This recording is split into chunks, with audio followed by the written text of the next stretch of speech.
Merci, Madame la greffière. Bonjour à tous.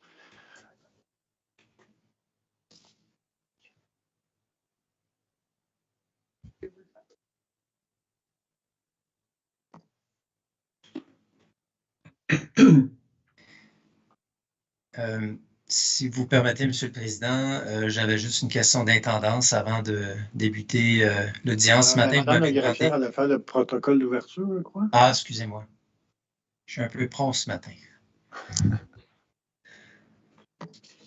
Alors, audience du 17 juin 2022 par visioconférence dans le dossier R-4156-2021 phase 2, demande conjointe relative à la fixation de taux de rendement et de structure de capital.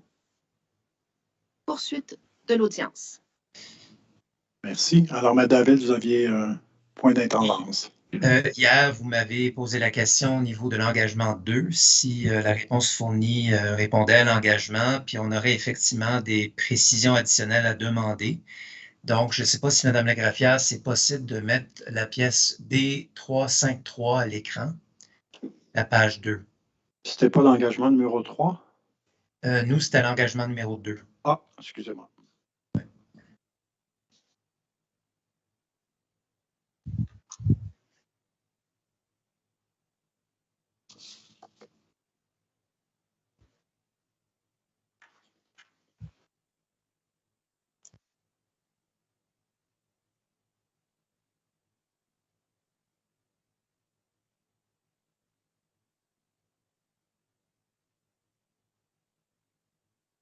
Donc, si c'est possible d'aller à la page numéro 2. Merci beaucoup. Alors, ce qu'on demanderait comme précision additionnelle, le tableau 1 ici, en haut, on a donc le résumé pour toute la clientèle secteur bâtiment pour Montréal. Et on voit que c'est divisé en trois lignes, nombre de clients, volume normalisé et revenu dénormalisé. La deuxième partie, c'est les nouveaux clients. Donc, c'est découpé pour les nouveaux clients seulement. Mais on retrouve juste nombre de clients et volume, mais on n'a pas la ligne revenu dénormalisé. Alors, on aimerait simplement que Énergir nous fournisse la ligne revenu dénormalisé pour la deuxième partie du tableau 1. Ça, c'était la première demande de précision. La deuxième demande de précision, c'est au tableau 2, la prochaine page. Alors, comme vous voyez, dans la première partie du tableau, on a l'information, les mêmes trois lignes, là, le nombre de clients, volume normalisé et revenu dénormalisé. En bas, où on a le sommaire concernant les nouveaux clients, on a, c'est décliné en nombre de clients et en volume, mais pas en revenu.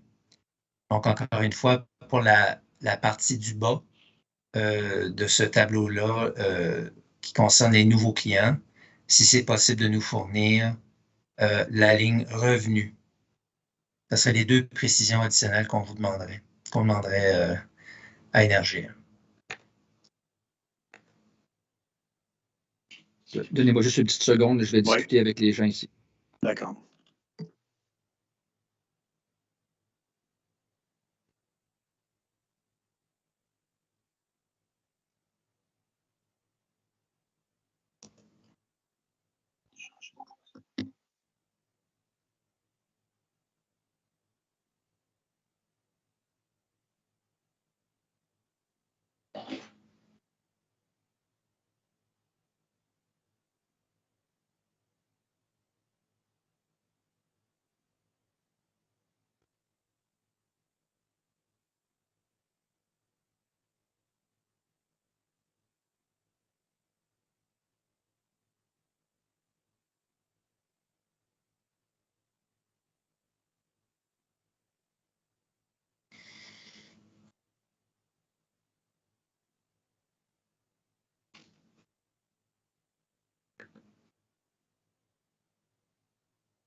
Alors, bonjour, Monsieur le Président, bonjour, Mesdames les régisseurs. Premièrement, ce que j'aurais à dire, c'est que ma cliente a déjà fourni plus que ce qui avait été demandé dans l'engagement, comme par exemple la question des revenus, ce n'était pas demandé, on est allé au-delà de ce qui était demandé. Là, maintenant, on nous en demande encore plus, je comprends. Ce qu'on me dit, c'est que l'information qui est demandée serait déjà dans l'annexe TB3 au soutien de la preuve du Dr. Brown.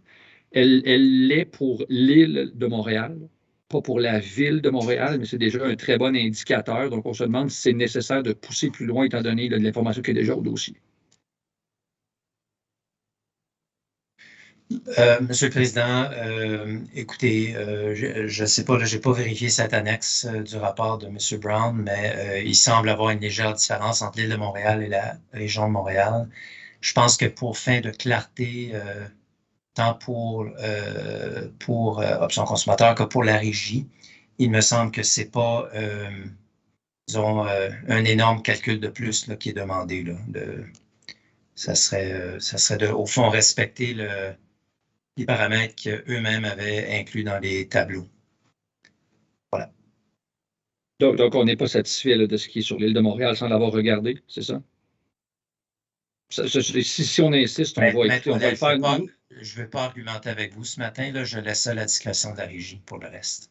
Ça va. Ce qu'on veut éviter, nous, c'est qu'il y ait des demandes en cascade, qu'on va refournir encore de l'information, qu'on va en redemander de la nouvelle, etc. On pense que ce qui est déjà été fourni est raisonnable, mais on le laisse à votre discrétion. Alors, M. David, est-ce que vous pourriez vous demander à votre analyste de jeter un coup d'œil sur la pièce qui nous a été mentionnée là, par M. Ouellette, qui vérifie si c'est satisfaisant au fin de son analyse, puis vous nous reviendrez. D'accord, je vais faire ça à la pause. Très bien. Merci. M. Ouellette, est-ce que vous avez des nouvelles fraîches concernant les engagements 3 et 4? Le 3, on pense que ce matin, probablement à la pause, on va pouvoir le mettre dans le système. En ce qui concerne l'engagement numéro 4, donnez-moi juste 2 petites secondes que je vérifie.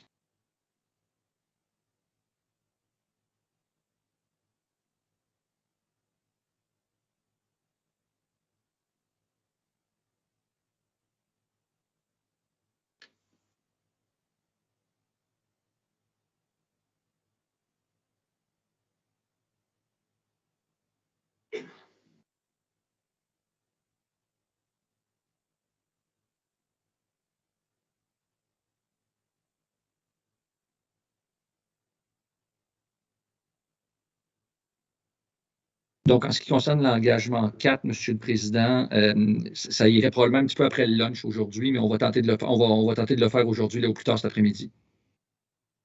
Très bien, merci. Est-ce qu'il y a d'autres questions préliminaires? Non, ça va. Alors, avant de passer au panel 1, je vais vous faire part de la décision de la Régie concernant la reconnaissance de statut d'expert. La Régie est saisie au présent dossier de 4 demandes de reconnaissance de statut d'expert.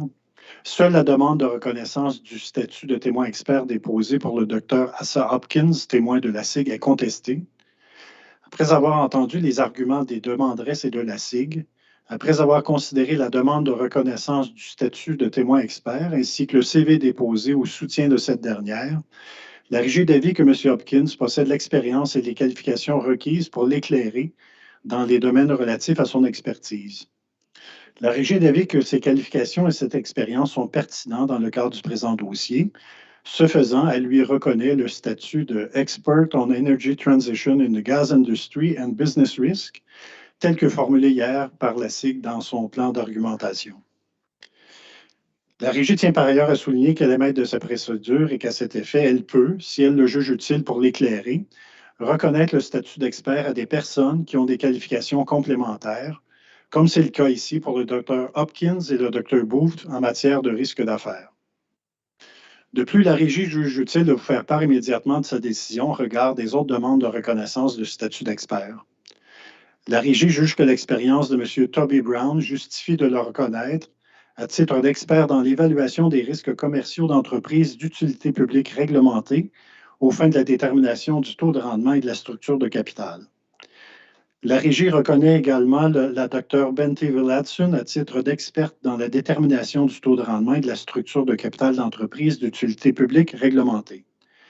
Finalement, la Régie reconnaît le Dr. Lawrence Booth à titre d'expert on rate of return, capital structure and business risk. La Régie souligne que c'est la capacité de ces experts à l'éclairer qui lui importe afin qu'elle puisse rendre la meilleure décision possible. En outre, au terme du dossier, lors de son délibéré, il lui reviendra de juger de la force probante de la preuve présentée par chacun d'entre eux. Alors voilà, alors nous serions prêts à entendre le panel numéro 1 de la SIG.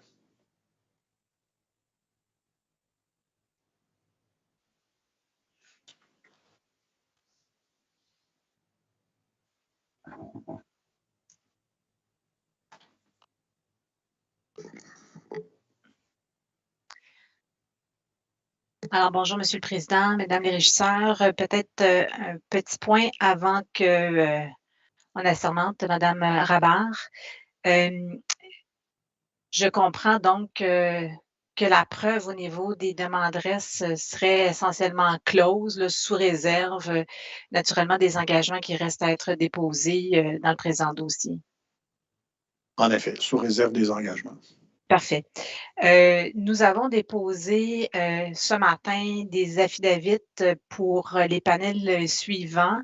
On n'avait pas reçu encore la confirmation là, de la réception de la régie. Hein. On pourra vérifier à la pause là, si on vient de me confirmer que c'est déposé. Tout à l'heure, on n'avait pas eu l'accusé, alors je voulais juste le mentionner. Donc, nous serions prêts à assermenter Madame Rabard.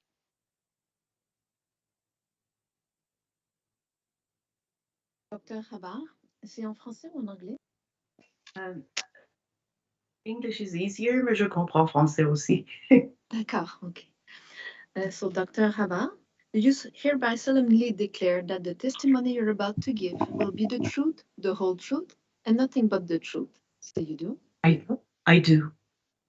Could you please give us your name, occupation, profession, as well as your business address? My name is Shahrazad Rabar, and I'm the president of Industrial Gas Users Association, and our address is 851 Industrial Avenue, Ottawa. Thank you very much. So just before you start, Dr. Rabar, I just want to make an apology to both Dr. Villadson and Dr. Hopkins. Maybe it's fatigue that is, et je vais le dire en français, peut-être que c'est la fatigue qui se fait sentir et non pas par manque de déférence envers les PhD qui nous entourent dans le présent dossier. C'est juste par maladresse que j'ai parlé hier à Mme Villadson en disant Mme Villadson et M. Hopkins et non pas docteur. Alors, je m'en excuse et je viens de faire la même erreur avec Dr. Rabard. Alors, Dr. Rabard, I let you now make your presentation for IGWA. Thank you. Paul. Bonjour, Monsieur le Président, Mesdames les régisseurs, l'ensemble des intervenants et représentants des distributeurs. Je suis très content d'être parmi vous et de pouvoir partager avec vous mes remarques sur ce dossier fort important. Si vous me le permettez, je vais continuer en anglais. It's going to be a little bit easier for me and perhaps kinder to the French language. With that, I really appreciate the opportunity to share with you some thoughts. I'll confine my comments to some high-level insights that hopefully will help you see how IGWA views this very important application, and we'll leave it to the experts and analysts to argue the finer points. So this is an important hearing because it's precedent-setting in a number of ways. It's got many firsts associated with it. It's the first time energy transition, climate change is cited as a reason to seek higher ROE and equity thickness. It's also the first time that three entities apply jointly in an ROE hearing. And it's, again, a first that applicants in an ROE hearing rely solely on expert evidence without filing any financial data. My key point is climate change and energy transition are not new, they're not shocking. It's over 30 years since the United Nations, not being known as the fastest responding entity in the globe, sounded the alarm bells on climate change and asked for dramatic carbon reductions. It's over 20 years since Canada signed on to the Kyoto Accord. It's over 16 years since Quebec first introduced climate legislation, and almost 15 years since Quebec's been part of the WCI, and we've had SPED. Of course, energy transition requires a lot of change. It will require a fundamental change in the way we in Canada produce, transport, and consume energy. The costs are estimated to be in the trillions of dollars, and experts agree that this is going to this is too large a dollar to be borne by any single actor in the space. It's going to need government investment, private investment, individual investment, including and not limited to ratepayers and utility shareholders. Much was said about how do we view this change. Quebec undoubtedly is in a leadership position. It acted early. It's had the earliest climate legislation in the whole of Canada. So does this make Quebec more risky, or does it make it more predictable for investment, knowing where the ultimate destination is and having a long time to contend with the destination? I contend it's the second one, at least based on industry experience. When you know what the rules are, when you know what the destination is, and you have enough time to adapt, you can adapt in a profitable manner. I don't know if this is relevant or not, but I just checked the last carbon price that had been cleared at the last WCI auction.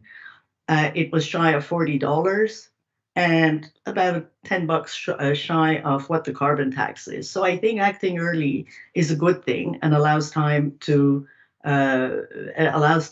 actors to react. Climate change and energy transition have reshaped the energy marketplace, have dominated the energy discourse in Canada for almost 30 years, at least for 25 very actively. The corporate owners of some of the applicants in this file have successfully reacted to changes in their business marketplace and transformed themselves. A quote from Enbridge Inc.'s website puts it very eloquently, and I read from that quote. For more than 2 decades, we've been deliberately positioning for energy transition in a disciplined and profitable manner. Closer to home, Gas Metro 30 years ago was a local gas distribution company in Quebec. Énergir today is an integrated North American energy company with assets in multiplicity of with a range of assets, not limited to natural gas, renewable power. So it's managed to grow its asset base and profitability. And neither of these have required public bailouts, any handouts from anyone, or required any write-offs. The response from the regulated entities, sadly, has been a bit different and a bit muted. I guess reliance on a specific interpretation of the regulatory compact has led to delaying profitable transformation. Instead, we've seen a variety of initiatives for which ratepayers have been on the hook and been identified as ratepayers are going to pick up these costs. Some good, some maybe not optimal, be energy, RNG, hydrogen, without even knowing where they fit Do they solve 10% of the problem? Do they get us there 50% of the way? Absent any plan, ratepayers have funded for these. And despite the fact that all the new initiatives at a higher cost because of are borne by ratepayers, they're seeking higher premium and equity thickness.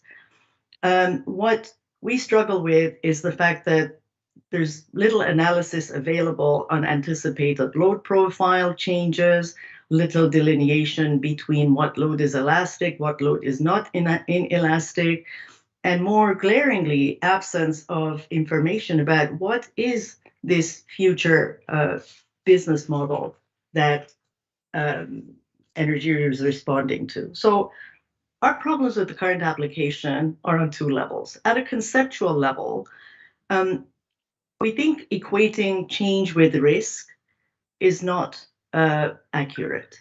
Risk is harm resulting from probability of the negative consequence. Change harbors both opportunity and risk. Second problem is that it ignores the utility's control and agency over its business decisions.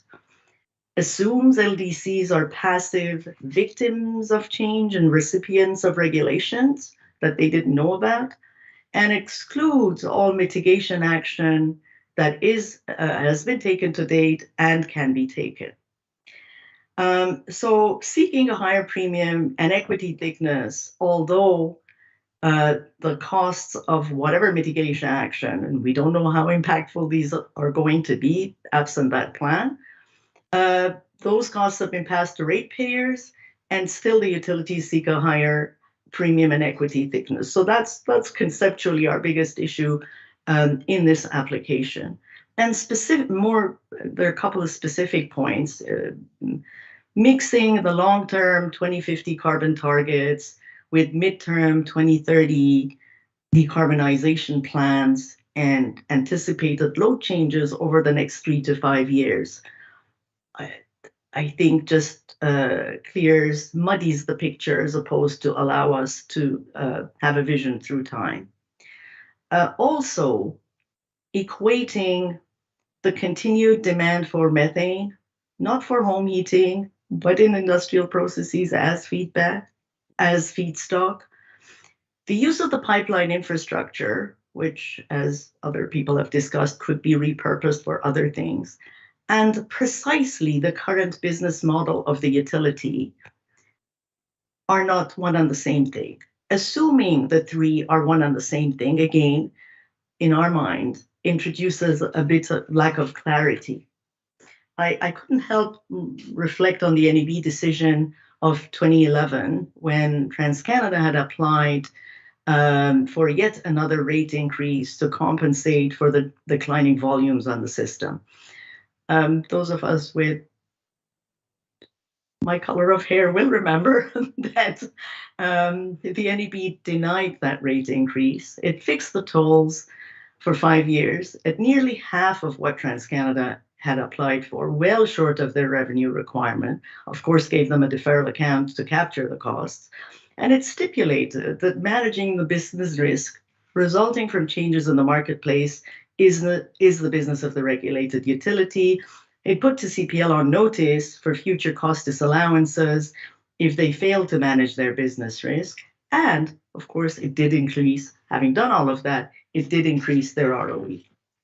So before I conclude, I just want to share with you how Quebec heavy industry views climate change and what we think is going to happen with industrial load in the next little while.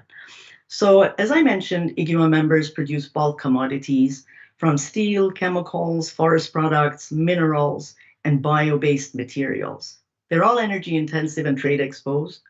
Most have committed to net zero by 2050. All of them have aggressive carbon reduction plans.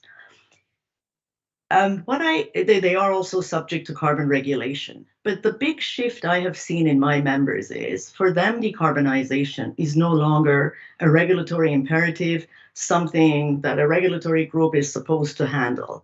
This is an imperative that's coming down from their investors, from their boards, and from the CEO. So the commitment to decarbonization is harnessing amazing resources from the companies, from everybody's involved, operations, engineering, so well beyond the regulatory. It's a regulatory issue I have to live with. So the resources are going to figure out how to decarbonize. We know the demand for commodities and minerals will continue to the future. All the new technology that we talk about will still need something, minerals to go in there, but how to make them. So we're seeing the Quebec facilities become some of the least carbon intensive facilities in the world. Couple of examples for you. Recent initiative, the joint initiative announced by Rio Tinto to develop the globe's first non-emitting mine in Quebec. That's a great sign. Talks to availability of clean power, certainty in regulation, and having advanced view on what's coming. You've got a steel plant in Contrecoeur, the sister that uses the latest technology in the world, direct reduction of iron and combined with electric arc furnace. Their sister plant in Ontario earlier this year announced $1.5 billion with a B of investment needed to adopt this technology, and it will reduce their carbon emissions by over 60%. Interestingly, it will increase their gas use. It will more than double their gas use to get the carbon reduction. There's no magic in there. It takes coke and coal out of the system and uses gas. So what do we think is happening to industrial demand in the next 3 to 5 years? Not much. I would say for the existing customers, it's going to be quite stable within the business fluctuations for a number of reasons. Either the technology to electrify doesn't exist, or access to alternate energy supply at scale is not available, or the cost of replacement is prohibitive and the timing required to execute these long-scale projects extend beyond those years. Let me give you an example. Existing gas boiler in an industrial facility reaching end of life, they looked at electrifying, replacing it with an electric boiler. All of them proven existing technology for decades. The current gas supply to this boiler is a 6-inch pipe. HQ told the facility that the reinforcements they would need on the distribution system alone to feed this boiler demand, for if they were to replace it with an electric boiler, would be $400 million, and there would likely be impacts on the transmission system, and we don't know what the impacts on supply would be. So existing stable demand, I would say, within business fluctuations from current industrial gas users in the next 3 to 5 years. Also, potential additional demand for natural gas from industrial facilities currently on coal, oil, or diesel as part of their carbon reduction plan. Those near gas line will seek connections. Others will require non-pipe alternatives such as LNG or CNG. I have LNG companies out of Alberta calling me because they want to do business in Ontario and Quebec, and their value proposition is actually quite interesting. I think one of my members in Ontario has signed up with them. They bring the regasification equipment and they bring the LNG, no pipe, but the plant that was running on diesel now can achieve their 2030 carbon reduction targets by switching to gas. So I think in the next 3 to 5 years, as far as industrial demand is concerned, it's either going to be stable or increasing. So to wrap up, I would say a very interesting hearing. How do we crack this nut? Step by step. I think our recommendation would be to set the ROE for a period of time based on a short period of time where we know what's happening with demand. based on recommendation for the experts. 3 years, it sounds like a good number. Is it 4 or 5? I really don't know, but no more than that. In the medium and longer term, risk needs to be considered against the plan to adapt rather than as a bailout strategy. And in light of a more detailed and better vetted information, and companies should be directed to prepare supporting evidence for a subsequent ROE hearing in 3 years that shows what their business transformation pathways are, includes an integrated resource plan, looks at the mitigation, the impact of the mitigation initiatives taken to date, includes load forecasts, depreciation studies, and some information on potential stranded assets. That's the time when we had, in my mind, we can have a more granular conversation on whether this change actually harbors risk that warrants a higher ROE and equity thickness. And as I mentioned in my opening remarks, if after having looked at the granular data, the risk has gone up, they should be compensated. In the absence of that, I'm hard pressed to see what we're talking about. Anyway, with that, I thank you, and I am available if there are any questions. I will not have any further questions for Dr. Rabar. So if there are questions for our own cross-examination. If I could have perhaps a few seconds to consult with my clients. Je m'excuse en français, donc oui, quelques secondes pour consulter avec mes clients. Oui, ça va.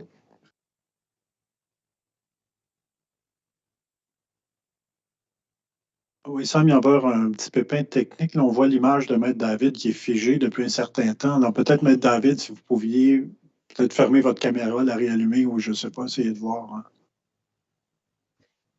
Et peut-être sur des questions techniques aussi, Monsieur le Président, j'ai encore changé d'ordinateur. Je ne sais pas pourquoi, quand j'apparais sur le grand écran, je suis flou, alors que sur sur 2 laptops ici, je suis c'est clair. Alors, ça dépasse mes capacités technologiques. Ouais. C'est les bandes passantes qui sont variables.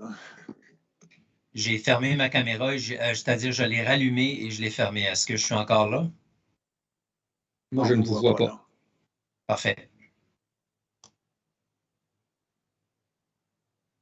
Donc, je peux tout de suite, I can already advise the board that we have no questions in cross-examination for Dr.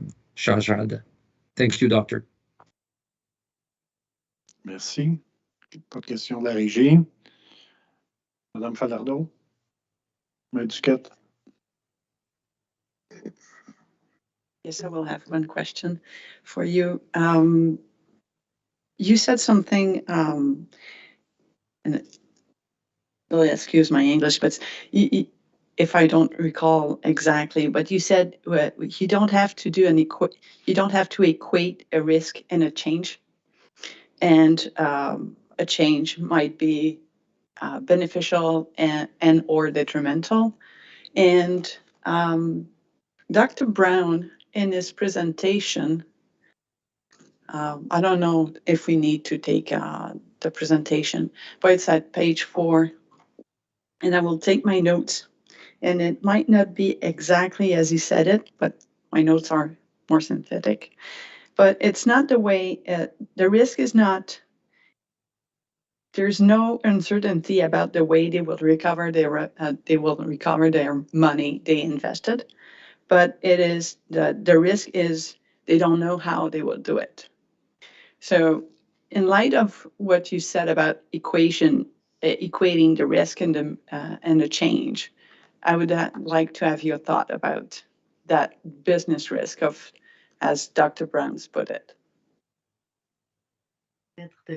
You're asking an engineer to opine on business risk, and I can see my experts are already shuddering in their shoes that I may actually respond.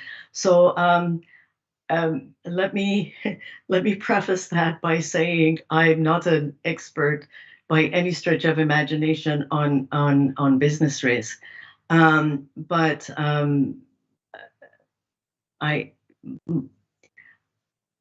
they don't know how to recover it is an interesting question. As I was listening to Dr. Brown, I was fiercely emailing our analysts and saying, do we know the vintage? Do we know the vintage of Energier's assets? And we really didn't. And of course, there's there's nothing on file to know. So I don't really know whether their ability to recover is diminished or not. I don't recall, at least in the past 10 years that I've watched the space very carefully, that there have been tremendous leave to construct applications. So number one is, I don't know how old their assets are. I don't think there are too many assets other than meters that keep getting changed that would have 40 years on them. Again, for me, excuse the down in the weeds engineering mind, this is very difficult to imagine absent knowing what we're actually talking about. And especially in view of seeing that the energy majors in the world have adapted. The world is going to need energy. It may not need this energy, it'll need some other energy. So how do we provide it? They are adapting, and the parent companies are shining examples of how they have managed, diversified their asset base, and grown their portfolio. So I'm struck by what is the problem in their recovery. I'm not seeing it. Again, I don't want to prejudge. The data isn't there. If we have the data, maybe there's a risk. If there is a risk, let's see it. Hypothetically, very hard for me, Maître Duquette, to make any more sensible remarks. There were any remarks that vaguely make any sense. So my apologies if I didn't really answer the question. No, that's fine. I just wanted to have your thoughts about this. So that will be all my questions. Thank you very much. Alors, il n'y aura pas d'autres questions de la part de la régie. Maître Hamelin, je crois que vous avez indiqué, je pense que vous n'aurez pas de réinterrogatoire pour Mme Rabard. No, I will not have any further questions to Dr. Rabard. Thank you. Alors on peut libérer Dr. Rabard tout de suite. Merci, mesdames et messieurs. Thank you very much. Merci. Et je me rends compte, Monsieur le Président, que j'ai adressé le docteur par son prénom. C'était vraiment, vraiment une erreur de ma part. Là. Donc, je m'en excuse. Et j'ai fait la même chose d'ailleurs hier de mon côté. On a lighter note, I have been called much worse things, so don't worry at all. Thank you for noting it. Bye, everyone.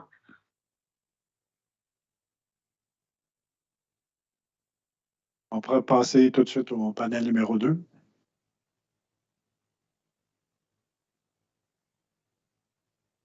Notre micro.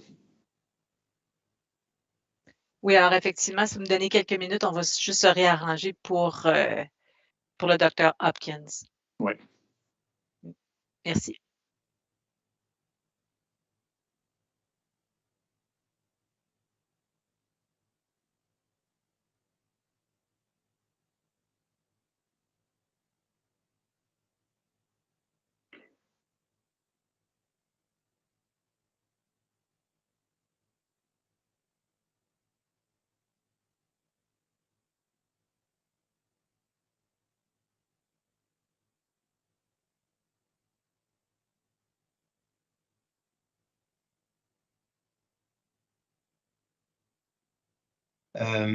Monsieur le Président. Oui. Oui, désolé, c'est moi encore. Juste pour efficacité, pendant qu'on attend, j'ai donc rediscuté de la question avec mon analyste et il me dit qu'il va se débrouiller avec l'information qui se retrouve en annexe du rapport de Dr. Brown. Donc, la précision qui a été demandée ce matin n'est pas requise. Je m'excuse pour la perte de temps. Très bon. Ben, merci. Merci, M. David, on apprécie beaucoup. Merci. Merci. Alors, Monsieur le Président, on va être prêt pour assermenter le Dr. Hopkins.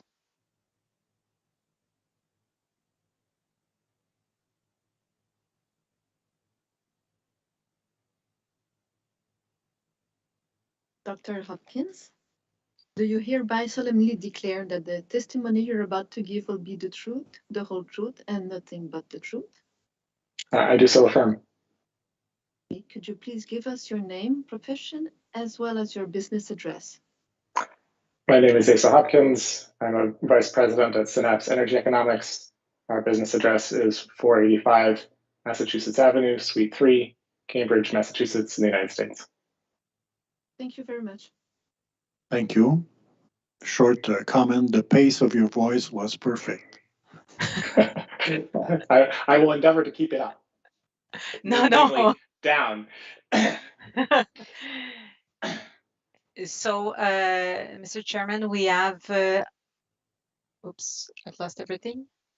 Okay, sorry, it's perfect. So, Mr. Chairman, we have already filed the affidavit of Dr. Hopkins for the adoption of his evidence. Before we go through his presentation, I just have one or two questions to Dr. Hopkins with respect to his report, if you allow me. My first question to you, Dr. Hopkins, we have filed the affidavit adopting your evidence. Is there any corrections, modifications that you would like to make on your report? Yes, there is one correction I'd like to make. On page 17 of my direct evidence, on line 10, I say only 40% of the assets of Chesapeake Utilities. The correct number there is 51, so just simply replace 41 with 51. 40 with 51. And we have filed your presentation as an additional exhibit to this case, which we see here on the screen, summary of evidence on business risk. Do you also adopt this document as part of your evidence, written evidence in this matter? I do. So, Dr. Hopkins, you can proceed with your presentation on a slow pace. Thank you. Good. We're glad to have the whole morning. So I appreciate the Régie hearing me out, and I'm glad to be with you here to present a summary of my evidence.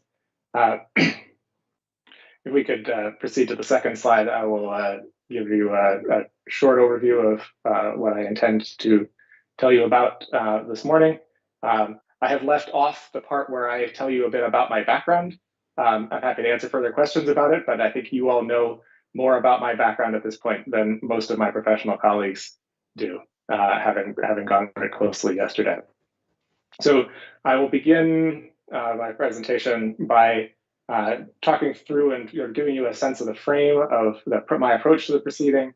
Then I'll lay out a few principles and definitions with further ways of seeing that I bring to this work. And then I'll go through the utilities, the distribution utilities first, with respect to their business risk. Short term, that is volatility risk, and then long term, that is capital recovery risk, and draw some conclusions about the two distribution utilities. And I will end with a couple of slides about Intragas. So, Madam Clerk, you can go to the fourth slide past the introduction slide if you like. So my approach to this proceeding. So my work here is grounded in the realization and the understanding that the gas utility business, its finances and operations, and their associated risks are shaped by the regulatory and policy regime in which the utilities operate. I view utility regulation as itself a manifestation of policy. I think anyone who was trying to decide whether those of you sitting on the Régie were policymakers or not would answer in the affirmative. At the same time, you, of course, work within a broader policy context set for the province and for the nation. So my testimony is intended to inform the Régie about the business risk of the three gas utilities, informed by and viewed through this regulatory and policy perspective, particularly, but not limited to, as it relates to greenhouse gas emission mitigation and what that will mean for the business risk of those utilities, This is the energy transition in the language that is common in Quebec. In order to prepare this evidence, I have evaluated the Avisio study, as well as both Dr. Brown's and Dr. Vladson's expert testimony, and conducted my own analysis, which is present in my report. Dr. Brown's testimony compares the business risk of the 3 Quebec utilities to Dr. Vladson's US gas utility sample, and Dr. Vladson then incorporates that relative risk assessment into her recommendations on ROE and capital structure. And in some sense, the logical flow of my testimony and Dr. Booth's testimony is similar, although of course we are in addition responding to Dr. Brown and Dr. Vladson in that process. I'll say that there's a number of things that are in the Avisio report that are not highlights of Dr. Brown's testimony and which I have not given a great deal of weight to. And largely this is because these are points that Dr. Brown identifies as areas where they are not particularly different between the US sample and the Quebec utilities, and therefore you can set them aside when trying to do this comparative analysis. One example being the physical impacts, the weather and climate impacts of climate change on utility assets is not appreciably different risk in Quebec than in the US gas sample. So the focus of my evidence really is on the areas of potential difference from the US gas sample. And those are roughly summarized in 2 categories: the regulatory and policy context, and the question of competition between gas and other sources of energy, most particularly electricity. You can go to the next slide. So at this point in the proceeding, we're all pretty familiar with the role of business risk in a cost of capital case. But just to ground us all again where we are, the allowed return on equity and capital structure for the utility should reflect the return that investors would demand for investing in a prudently run utility facing the same financial and business situation as the utility, thus being a fair cost of capital or fair return. The financial piece reflects overall market demand for return from equity that has the overall sort of comparable level of risk as an industry, sort of utility by utility level comparators. So accounting for the level of risk of sort of benchmark or proxy group regulated utilities. And the business risk piece is intended to reflect and inform the overall setting of the return by examining the specific risks or specific types of risk that a given utility faces due to its particular business context, its regulatory context, its customer context, its competitive context.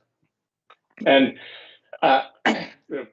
prudent utility managers evaluate those risks, analyze the costs that those risks might impose along with the cost of efforts to mitigate them, and take appropriate action, obviously in concert with the regulators.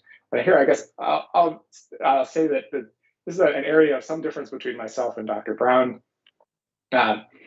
He laid out an analogy, and I'm not going to be able to quote him exactly, but the idea that if you imagine playing a game of cards, that the business risk analysis is not about the skill with which the game is played, but about which cards the utility has been dealt. And I guess I would broaden the story there a little bit and say that one of the characteristics of this structure is that the rules of the game itself are potentially malleable. The regulators help to set the rules of the game. The utilities can act to create new cards, right? That it's not a simple analysis of external circumstances and something simply happening to the utility without its ability to adapt, without its ability to adjust, and without the active partnership and engagement with its regulators in order to find an appropriate path forward. So I guess I take a somewhat broader view of this business risk analysis than Dr. Brown does. Next slide, please. So just to get some terminology straight, I know the question of timescales and different types of risk and time scales and time frames and how close to the present will be something that folks might want to talk about in the course of my testimony. So just get some definitions straight and the ways that I think about this. So in my testimony and my evidence, I described and divided it into consideration of short-term business risk and long-term business risk. And what I've referred to as short-term business risk is essentially operational in nature. Risks that the utility might receive less revenue than expected or be forced to pay unexpected costs due to some event happening in the world, economic conditions, weather, changes in customer demand for one way or another. And this is manifested in the variability, year-to-year variability or variability over time in the rate of return earned by the utility shareholders, referenced to their allowed rates of return. So this is short-term in that it's the time scale on which these events occur is generally short, year to year, not generation to generation. So what I refer to as long-term business risk has to do with the risks related to long-lived assets. The risk the utility might be unable to recover both its invested capital and earn a reasonable return on that capital. This is capital recovery risk. We also sometimes refer to this as stranded cost risk. A stranded cost, if a utility were actually fully burdened with a stranded cost, that would be equivalent to not being able to recover its invested capital. And just for definitional sake, I think I define a stranded cost as the undepreciated value of an asset that's no longer used and useful. So there's two ways that the capital recovery risk might actually come to fruition, might actually happen in the real world. One is that in the event that there were an asset that is no longer used and useful, a regulator might say, you don't get to recover that anymore. This is a regulatory risk. We can touch on this again a little later, but I don't view this as a very material risk in the sense that overwhelmingly regulators take their view of the regulatory compact pretty seriously. That if the investment was prudent at the time that it was made, that being able to recover it, even when it's not used and useful, is accommodated basically whenever possible. There are circumstances in which it might not be possible because of overall market changes or other circumstantial changes that would largely manifest themselves through competition. So the competition may limit the ability of the utility to even charge the rates that are sufficient to recover its full cost of service. And I'll go into a little bit more detail on this piece in particular a little bit later. So you can go to the next slide, please, Madam Clerk. So my last sort of introductory slide here has to do with timescales of risk and return. So in my evidence, I argue that the ROE and capital structure should primarily reflect the risk that's facing the utility during the period that the ROE is in effect. That I argue that given the evidence that's in this proceeding, that the short-term risks, those volatility risks, should be the primary driver, the primary informant of the regime as you consider the business risk portion of setting the ROE. If there were, in fact, capital recovery risks in the short term, these should also be included. But nobody is claiming that there's any likelihood in the next few years that there's any capital recovery risk for any of these utilities. If there were, in fact, present and well-justified capital risks in other later periods, then those could be taken into account even during the immediate period. However, no such risks, to my mind, have been sufficiently justified in this proceeding. And this comes from, I'll give you a preview of my conclusion, although you might have already read it. And Dr. Rabar draws on my conclusions, perhaps in her statement recommendation, that if there were further analysis done to really actually analyze these risks and show how they might come to pass, with what likelihood, under what conditions, and they would perhaps not be mitigatable through appropriate regulatory and financial action, then yes, we should take that into account. But the question is, has that been shown here? And my answer is no. I think that the utility should do that analysis and come back and we can revisit these questions. So now I'm going to turn and talk a little bit about this short-term volatility risk and what the evidence of the real world tells us about with respect to that. So thank you, Madam Clerk. You can go on to the next. A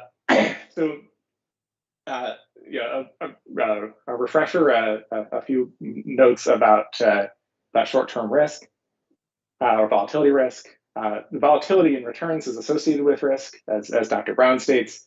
other things equal, investors prefer returns that are less volatile. In general, that means that lower volatility investments are preferred by investors, and what being preferred by investors means in practice is that investors are willing to accept a slightly lower overall return in exchange for lower volatility. So that means a lower cost of capital if the volatility is lower. There are, of course, a number of different kinds of regulatory tools, and this is where we get into the role of the regulator as a shaper of these business risks. Deferral accounts, decoupling, multi-year rate plans, regular, recurrent, frequent rate cases can shorten or eliminate regulatory lag and thereby lower business risk by reducing that year-to-year volatility. Low volatility returns is an indicator of short regulatory lag. I heard Dr. Brown testifying earlier in these hearings that if the regulatory lag is non-existent or very short, that you expect the allowed and achieved ROE to be very close to each other. Quebec's regulatory policy has in fact established these kinds of tools for Énergir and Gazifère, and the utilities have in fact demonstrated low volatility in their returns while consistently exceeding their allowed rates of return. So that these tools are successful. They are delivering low regulatory lag and thus low short-term business risk for the utilities. If you can go to the next slide, we'll get a tour through what the actual numbers show for Énergir and then Gazifère. So slide 10, please. For Énergir, this is the plot of data that was provided in a data request filed in the docket. The allowed returns in blue, the achieved returns in orange. You see that Énergir's achieved returns have ranged between 9 and 11.5% over the course of the last 20 years, overwhelmingly between 9 and 10.5%, say, for the last 15 years. And if you were to calculate the standard deviation of this orange curve, it's 0.5%. So there's some variability, but it is at the 0.5% level. Next slide, please. For Gazifère, it's a little bit noisier. You can see that visually, but also the calculation of the standard deviation of this data is a little bit less than 0.7. So yes, it's almost 1.5 times noisier than the Énergir returns, but it's still, aside from a few excursions, resides between say 9 and 11% overwhelmingly throughout this period. Next slide, please. So remember that the purpose of this analysis is to inform the comparative risk between the proposed benchmark gas sample or other utility sample with the Quebec utilities. So Dr. Brown did a qualitative analysis. He looked at the words in the 10K filings for the descriptions of the regulatory structures in which the U.S. gas sample operates, and concluded that the utilities in the sample have similar regulatory lag to Énergir because they have similar use of deferral accounts or decoupling or that sorts of things. If they had a similar regulatory lag, they should have similar volatility in their achieved returns, which they do not. They also, on average, underperform their allowed ROE, although the focus of this analysis is on risk and variability rather than overall level of performance. And I'll come back in a moment to the question of whether the gas sample is a suitable one, and whether it's possible that one of the reasons why the risk is different is because the actual businesses that the utilities are in are different. But first, let's check out the numbers on volatility. Next slide, please.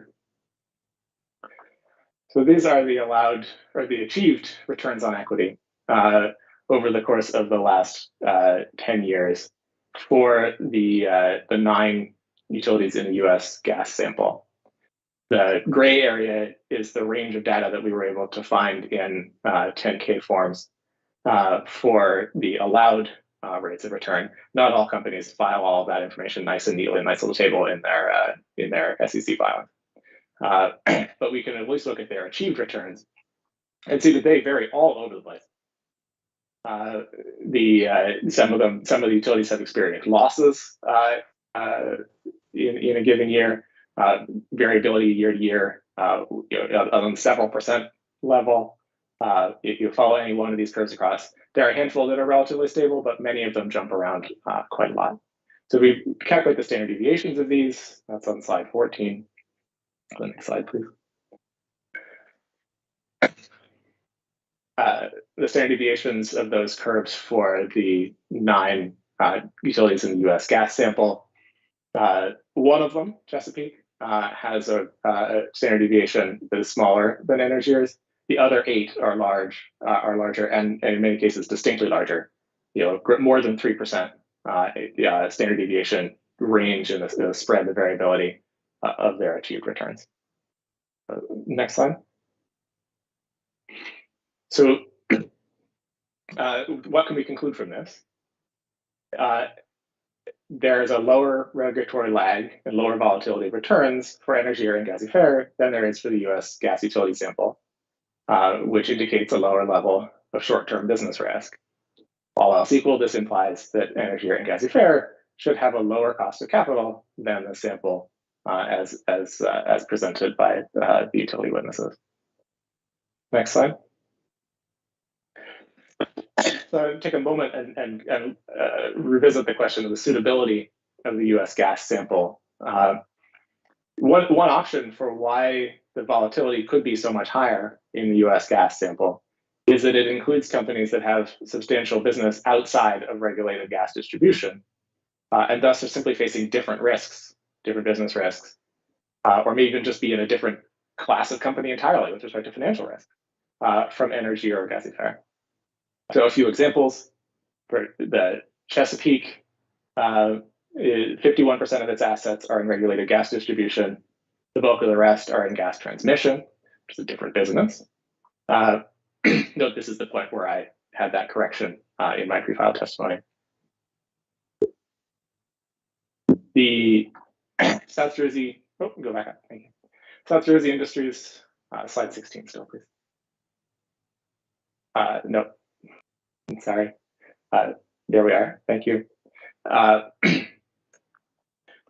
South Jersey Industries, less than half of its revenues come from its regulated gas distribution utility operations. New Jersey Resources, this is the one of the 9 that was labeled as mostly regulated in Dr. Watson's testimony. 62% of its assets are in gas distribution. It's also developing solar generators, and there's a large business in wholesale and retail gas supply, transportation, and storage. Northwest Natural is today actually pretty close to a pure play gas distribution utility. However, during the analysis period covered by Dr. Watson's work, it owned an unregulated gas storage business, and in 2017 it took a substantial loss from its investment in that business.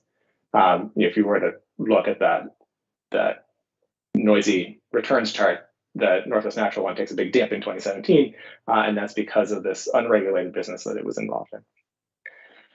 Separately, with respect to other kinds of risk that you might want to think about taking account of in the suitability of the sample, one of its companies, NiSource, had a gas-related disaster. Parts of the distribution system blew up in Massachusetts near Boston. And it was basically forced to sell its gas distribution business in Massachusetts as a result, all during the analysis period during which it is being put forward as a benchmark, a proxy that can be used to evaluate the risk of Energier and Gazifère. So, in conclusion, looking at this short-term pieces, we're left with either of two options.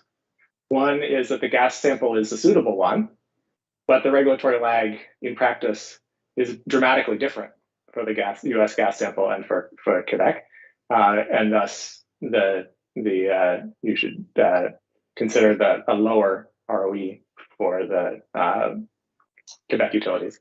Or alternatively, that the sample itself is actually not a good proxy because the volatility in its results are not because of the regulated gas distribution businesses that are part of those companies, but because of their unregulated actions, which in that conclusion would flow through to question the use of those companies as proxies at all, and would challenge much of the testimony in this case. So I think I largely come down on willingness to be okay with the sample, but skeptical, and at the very least conclude that the business risk on a short-term basis for the Quebec utilities is lower than for the U.S. gas sample. Now, we can turn to the long-term, that is capital recovery risk. Madam Clerk, you can go forward to slide 18 if you like. So, so let's talk about, remember what we mean by this long-term capital recovery risk, the two different pathways that could happen. One is essentially a regulatory risk that the regulators might find, first you would have to have assets that were no longer used and useful. And then the regulator would have to say, we're not going to develop a deferral account. We're not going to do some sort of other accommodation, or we're not going to securitize it, whatever.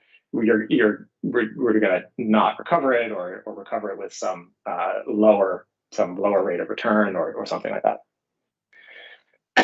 The other potential long-term risk come from competition, where it might come to pass. How you actually not actually earn your rate of return is if you simply can't charge enough money to the ratepayers to recover your full revenue requirement. So the potential things that could potentially have been posited as things that could lead to this kind of risk and uncertainty in Quebec are first, in particular, remember we're in this differential case, so the question is what's different between Quebec and elsewhere.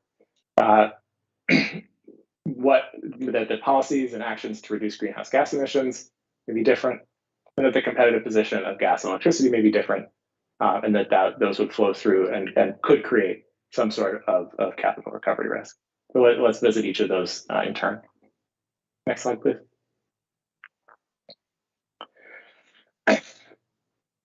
So one thing that I tend to do when I'm looking at that policy context is to remember that there are policies that can be implemented at multiple levels.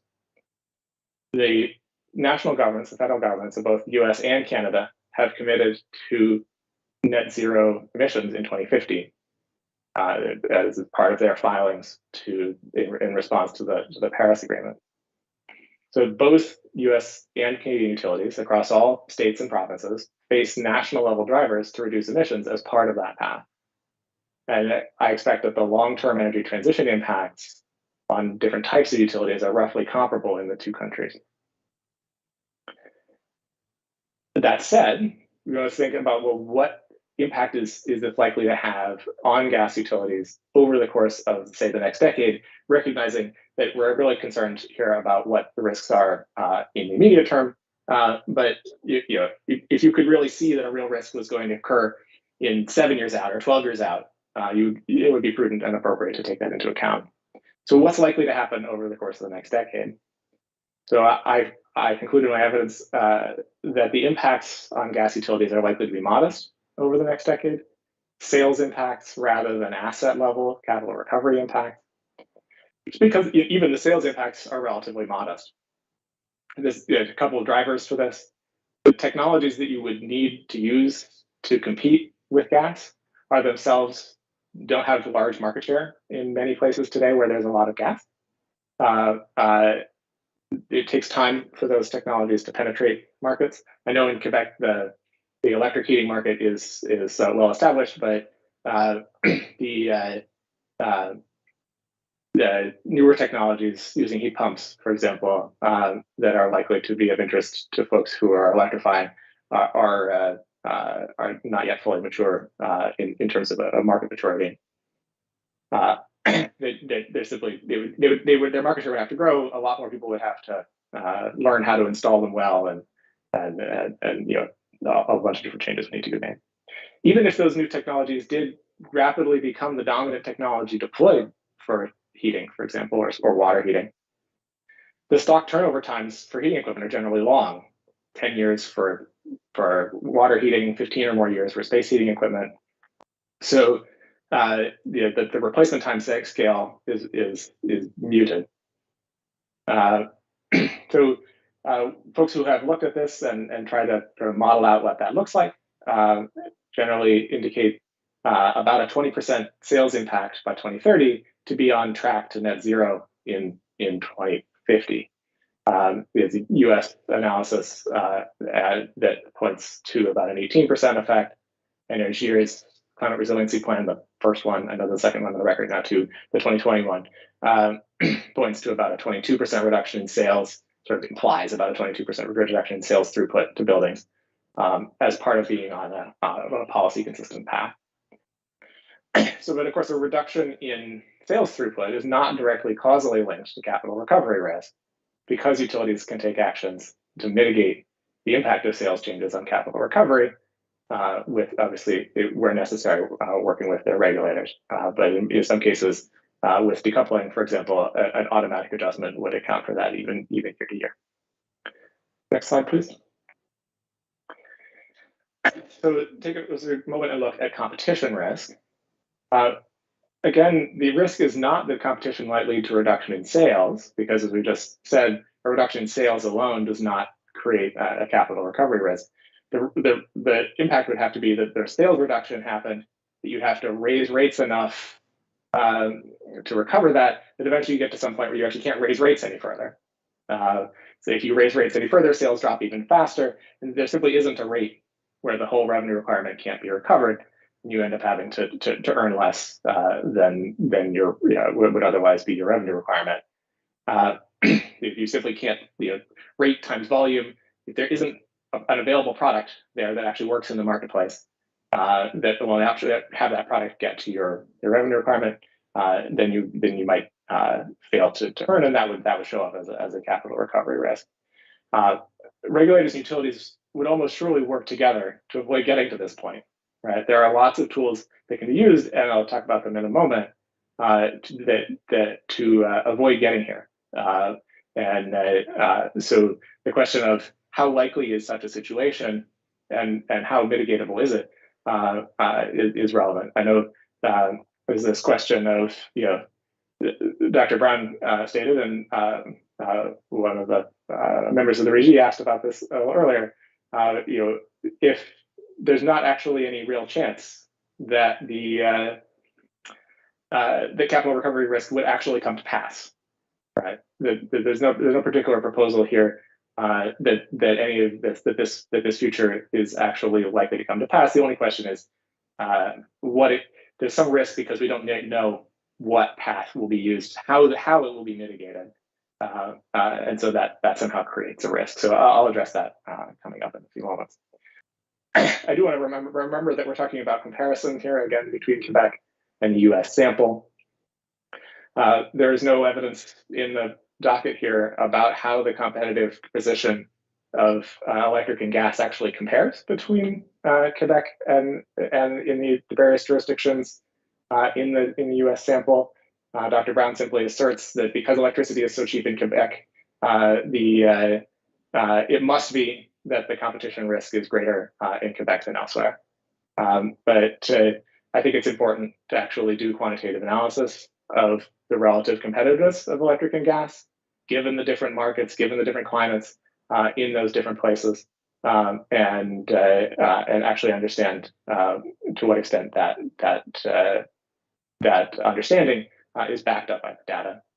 I also will point out that just because there is a difference in the amount of savings for heating with gas versus electricity in different places, that doesn't necessarily mean that there is a difference in the relative competition risk between those places. If gas has a 2-to-1 edge over electricity in Quebec, and a 3-to-1 edge over electricity in some US state, changes in the price of gas by a factor of 50% would still leave gas with a distinct competitive advantage, and not necessarily lead to mass defection, for example. So how much room there is, how much flexibility there is in that competitive equation matters. Next slide, please. Again, now let's think about what the evidence actually shows about behavior around competition in Quebec. So if we look back over the last 25 years, Quebec customers have continued to use gas even when gas prices were substantially higher, like 3 times higher than they have been recently. I know that there is a recurrent, near-term spike, which isn't reflected here related to global events and exporting of gas to Europe and war and all sorts of things. I'm not trying to account for that. But if you just look on the annual data through 2020, there was a point in the, basically before fracking in the U.S. and before there became a large amount of natural gas, extra low cost natural gas available in North America, when gas costs about 3 times what it has in the last few years. If we look at the rate classes for whom Énergir and Gazifère have most of their infrastructure, the small pipe, serving residential, commercial, and institutional customers, they showed relatively indifferent behavior in their consumption to a gas price that was distinctly higher, equivalent to quite a large carbon price, for example. I haven't calculated the number, but you'd imagine it would be a pretty big carbon price to triple the cost of the fuel. Industrial customers seem more sensitive. You watch the industrial use go down, let the price go up, and the price goes down, industrial use goes up. But again, the asset risk is much lower in the industrial case because the amount of assets that are built to serve the industrial customers is small relative to the other classes. If you look at the analyses about the bill advantage of gas versus electricity, Gazifère filed an analysis that showed that in the past up to the present, that customers using gas had distinctly lower bills than those using electricity. The updated Énergir Climate Resilience Plan that's been talked about earlier in these hearings shows a continued competitive advantage for gas over electricity into the future, even while accounting for executing the plan there with the use of higher cost renewable natural gas, the energy proposal in the residential sector, et cetera. So overall, I conclude that there is likely to be considerable room for gas rates to rise associated with falling sales without crossing a tipping point where the utility would be unable to recover its revenue requirement and you get into some sort of death spiral situation. So I agree that it is unlikely that Quebec would find itself in that situation, basically zero chance that Quebec would find itself in that situation. Both because the actual conditions to create that situation would themselves be quite a change from the status quo and would take some time to get there. And because we would, the Quebec and the Régie and the utilities would use that time to take various different kinds of mitigating action. Again, I care in business risk context about the actions that folks might take to address risks and not just some sort of external set of cards that are dealt and must be faced. Next slide.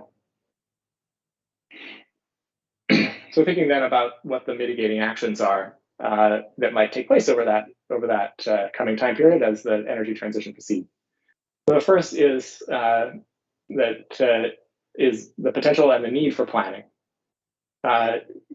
Faced with a known projection forward of what the change in sales, or at least the change in emissions needs to look like, utility managers can mitigate their risk by developing a business plan for managing the firm in the face of that changing policy and competitive context. Such a plan would identify and quantify risks and opportunities, including when they would impact the company and what their impacts would be. This kind of plan and assessment would include assessing the roles of the electric and gas utilities, what the sales forecast would be under different scenarios, what infrastructure would be needed under different scenarios, what happens under different gas price forecasts for fossil gas, what that different kinds of customer counts or consumption patterns by different types of customers. Industrial customers might be really quite different from residential customers, for example. And of course, the availability and cost of alternative fuels, RNG, hydrogen, other things. Even simply having such a plan would itself reduce uncertainty regarding the future of the company's business and thereby lower investor risk. Investors coming to a company facing energy transition and says, I'd like to understand what your plan is for how you're dealing with this. And the company says, we don't have one. That is likely to be elicit a riskier response in terms of the demanded return or willingness to invest than for the company that says, no, here's our plan. This is how we're going to adapt to that. This is why your investment still works. just to clarify whether this kind of plan exists and has been done, I think that the seeds have been planted for it, but it does not exist today that I've been able to find. The earlier climate resiliency report of Energier starts down this path. The updated one shows some analysis that indicates some further work has been done. The slides that were, the page 33, if I remember page number right, there's a chart and there's some text there about accounting for a reduction in sales and what that can do to rates, et cetera. So like the ideas are there. I think we're, again, starting down an appropriate path. The question is, we're not there yet. Next slide, please. Once, of course, you have a plan, there are other different kinds of things you can do. My evidence identifies 4 different sort of classes or ideas of potential mitigating actions. Obviously, I don't trust that I know everything about managing utility. I expect that folks in the utilities, when they conduct this analysis, will come up with other ideas. But here's a few to plant the seed and give you some examples. So first piece is, of course, to be really careful about examining any choice to invest in new gas infrastructure. If you're worried about capital recovery risk, investing in more capital, you want to be careful about that. This includes understanding what the useful life of that infrastructure is likely to be, inform the appropriate depreciation rate, for example, and considering what the options are for non-pipeline alternatives to be able to have just less capital at risk at all. Second item, the utility could reevaluate its depreciation approaches for each type of utility asset, including differentiating among what might be today lumped together as similar kinds of assets. But if they serve different types of customers that have different long-term usage patterns for those assets, then you might need to differentiate there and depreciate those on different timelines to reflect their actual useful life. Gas utility could develop partnerships with an electric utility to meet the electric utility's winter peak needs in the gas system, subject to regulatory approval, of course. This is, of course, the bi-energy approach, and it's one that is being proposed in a number of different places in the U.S. as well, although no one is as far along as Quebec in terms of actually proceeding towards such an idea. And of course, looking at low carbon fuels, understanding better, developing them, the green hydrogen, biomethane, what their cost is, what the availability is, what the market's going to hold for them, what customers might demand. Maybe industrial customers would have particular demand for hydrogen, for example, and there's so thinking about that from a market development standpoint. And of course, understanding what that's going to mean for the physical infrastructure. Hydrogen can cause damage to some kinds of metal. Kat. Great, thank you very much. So one of the things that I lay out in my evidence is the question of what lessons can be learned from other utilities that are perhaps a little further along this path, particularly on the planning front, since I think you might take initial actions as by energy, for example, without necessarily having the full plan mapped out. I think planning first and then revisiting plan makes a lot of sense to me. So Green Mountain Power, sister utility to Energier, the leading electric utility in the state of Vermont, has conducted some planning that I think the Quebec gas utilities could learn from, not necessarily in substance. It's an electric utility, it's in a different place, right? But in terms of the kinds of things that it takes into account. So GMP, Green Mountain Power, has produced recently two different documents, a climate plan and an integrated resource plan. Both of these are filed with their regulator and have been approved or acknowledged by the Public Utility Commission in Vermont.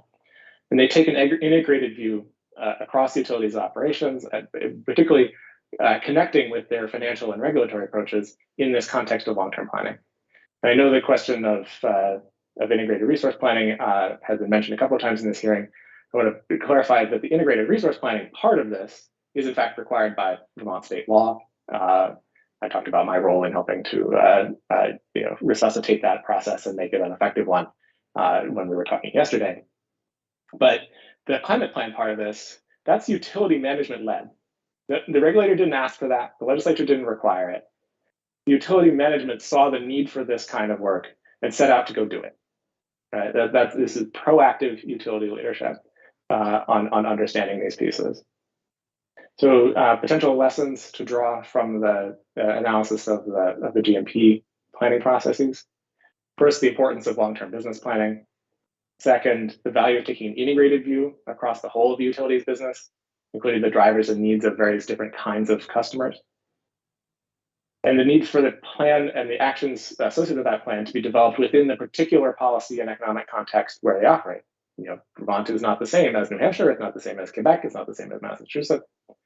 And reflecting the particular needs for climate change mitigation, adaptation, associated risks. Vermont will experience particular kinds of changes because of climate change, and that will have particular impacts on GMP's electric system assets, right? And so it's accommodating and working with that particular context in mind. And finally, importance in these planning processes of integrating the financial and regulatory position and approach into the planning process, including laying out in detail how the financial aspects of the utility need to adapt as the plans are implemented. Next slide, please. So, you are aware that various actions are underway in Quebec that are acting to mitigate these kinds of long-term capital recovery risks. The first, obviously, is the Bi-Energy proposal, dual fuel approach to building decarbonization, in which the gas system acts as a sort of peaker, non-wires alternative in some sense on peak days in the wintertime. I'll point out that essentially what this Bi-Energy direction would mean is essentially a new business model for Énergir, in which, in addition to having normal rate-paying customers, it has a new customer. His customer is Hydro-Quebec Distribution, and it provides a new kind of service. It provides a electric peak mitigation service, right? And by being in this new line of business, it can mitigate rate concerns from decarbonization for other Énergir customers and help to mitigate the capital recovery risk for Énergir shareholders, as the utility officials indicated that it does earlier in these hearings. Also discussed earlier in these hearings, and I admit that all I know about this is what was literally been talked about in these hearings, but I thought it was relevant and interesting, so I put it here. There is a potential proposal mentioned by Énergir to change the quote-unquote profitability required to support new customer interconnection that would have some effect on selecting which customers get some sort of assistance, essentially, on how the economics work of new customer interconnections. This is essentially an implementation of the first item on my potential actions to consider list, to examining any choices to invest in new gas system infrastructure and taking into account the useful life of that infrastructure. So these risk mitigating actions are present. They're being discussed in Quebec. And can be, I think, pulled together in a more comprehensive way. Next slide. So again, we've been talking about Quebec for the last little while, but remember the question here is how are the risks in Quebec different from the risks in the U.S. gas sample? And so if the U.S. gas utilities were engaging in all sorts of risk mitigating actions and planning, and the Quebec utilities weren't, right, then that would be informative. In fact, if anything, is the other way around. The U.S. gas sample utilities are only just beginning to conduct the kind of analysis and undertaking actions of the sort that I've discussed and recommended. One particular example of actually taking some action, again driven by jurisdictional policy, is in Oregon, where Northwest Natural is one of the gas utilities. They passed a net zero climate law in the last year or two, and that is spurring their regulator and on the gas utilities in Oregon to do much more comprehensive planning about what the future of their businesses looks like. To my knowledge, none of the U.S. gas sample utilities have proposed risk mitigating actions, much less received any approval for those actions on the scale or on the potential of the Énergir Hydro-Quebec Bi-Energy proposed structure. Next slide.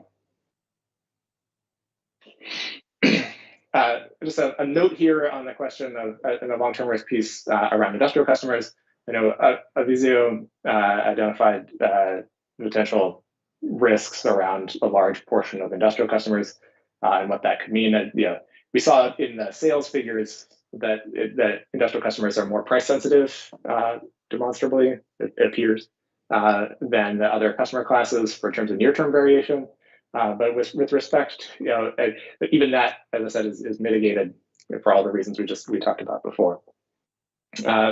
But on the industrial customer front, and the long-term risk, my assessment is that actually, rather than being a source of risk, a net risk in the context of decarbonization, industrial customers are likely to be a source of opportunity on net for the gas utilities. They're less likely to electrify than other rate classes. Dr. Ravar described an amazing cost potentially for a customer to electrify their operations. And they're more likely, therefore, to be demanding biomethane and hydrogen delivered by pipe as part of their approach towards net zero by 2050. Industrial customers who are now using liquid petroleum or perhaps coal or other fuels may find it advantageous to connect to pipelines, first to access natural gas, but in a longer term to access low carbon gases, again, hydrogen or biomethane. And a little more speculatively, there's a potential opportunity if folks running those facilities are trying to capture the CO2 and have it be sequestered as part of their approach towards net zero. There's, of course, a pipeline need for the CO2. And so there's a potential business area to investigate in that front. But admittedly, that's much more speculative. But if that's zero, you can go to 29 if you'd like. So a few concluding items with respect to the district gas distribution utilities. On the short-term volatility risk, the analysis of the actual numbers shows that there is less volatility-related risk for the Quebec utilities than for the U.S. gas sample. With respect to the long-term capital recovery risk, particularly with respect to the potential to take various different kinds of planning and mitigating actions that would be identified in that planning process, it would almost surely have a lower long-term capital recovery risk after taking those kinds of doing that kind of planning and setting those kinds of actions in motion than today's U.S. gas sample does, where the U.S. gas utilities aren't taking any of these kinds of actions or doing any of that kind of planning. The low short-term risk that is much more backed up by evidence and analysis in this proceeding, and whose time frame aligns with the time scale over the next few years, should be given primary weight in evaluating what the appropriate allowed ROE is. And then I would recommend that on that long-term risk piece, that in order to really understand what's going on, that the utilities should complete comprehensive business plan and risk assessments before they come back to the RIGI in a few years. And we can have a more comprehensive and informed discussion about what that long-term picture looks like. I'll note here that Énergir and Gazifère may face different long-term risks due to their customer composition, in particular, which could be identified in their detailed company-specific analysis. With respect to the short-term risk, I don't see a great deal of difference. The difference between a standard deviation of 0.5 and a standard deviation of 0.7, when they're both very stable and both achieve their allowed ROE year in and year out, doesn't seem to be particularly different. Even though I recognize that Gazifère is smaller, that doesn't seem to have resulted in dramatically different variability because of the use of these different kinds of things to reduce regulatory lag. So we can spend the last couple moments here on Intergas, which is an entirely different boat from my perspective. So we can go to slide 31. Thank you. So Intergas, there are no direct peers to use as some sort of comparison sample. There aren't regulated gas storage only publicly traded companies, right? That you can go out and pull them down for some sort of sample and figure out what their cost of capital is. So we had to start from first principles and think about what risks do these companies face? We don't have a sample to compare them to on any sort of set of particular metrics to compare.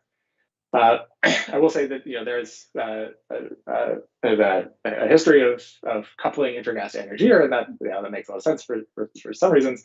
But from a business risk perspective, I see them as really quite different. Intergas has one customer, Énergir, Énergir has a large and diverse customer base. So that the question of size and serving different customers is really quite different for the two of them.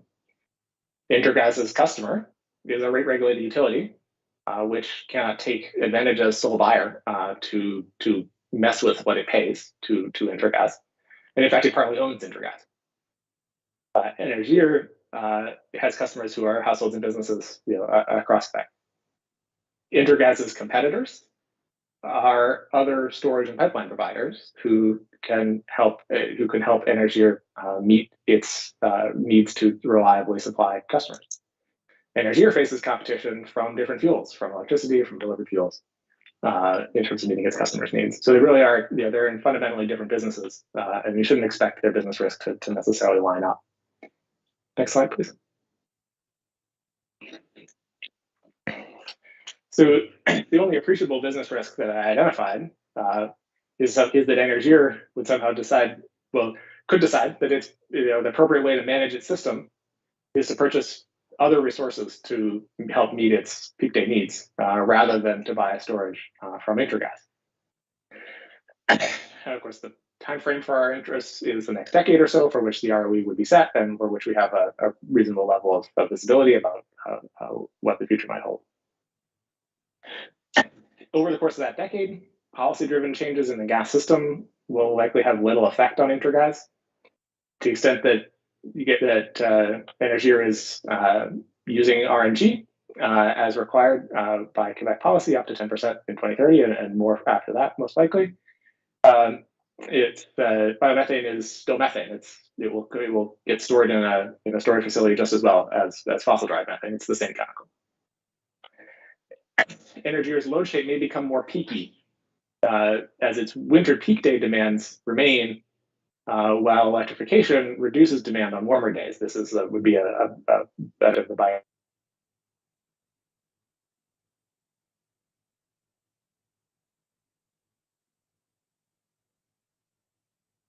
energy. If you're trying to think about different options for meeting a winter peak, local storage is just trying to serve needs on a few coldest days is a pretty different and more attractive proposal than paying for capacity that you then have to hold 365 days a year to be able to use on the coldest days instead. The storage has a compelling. The peakier the demand is, the more compelling the business case for storage is. So in conclusion, from my perspective, Intergas faces very low business risk, and that proportion of its allowed return on equity should reflect that low risk. I also think that Intergas should do long-term planning, obviously closely in concert with Énergir, about what Énergir thinks its future load shapes will look like and how it will need storage. It might be that the way that it needs to use storage is different in the future, and that Intergas should be making investments or otherwise changing its systems to better match that. And that concludes the summary of my testimony.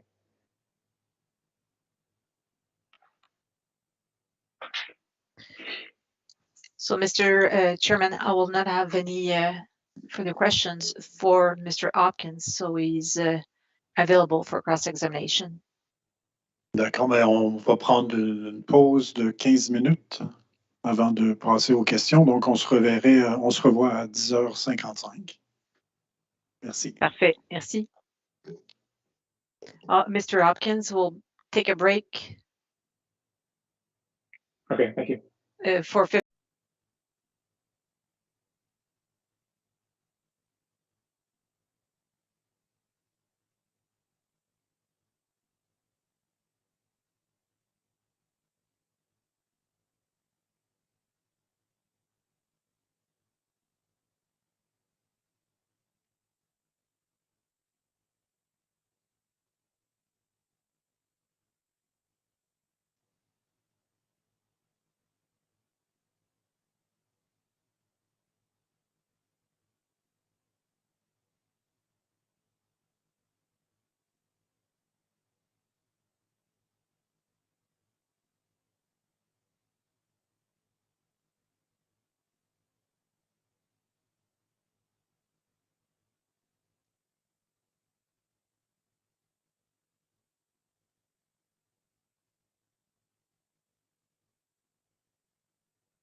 Bonjour.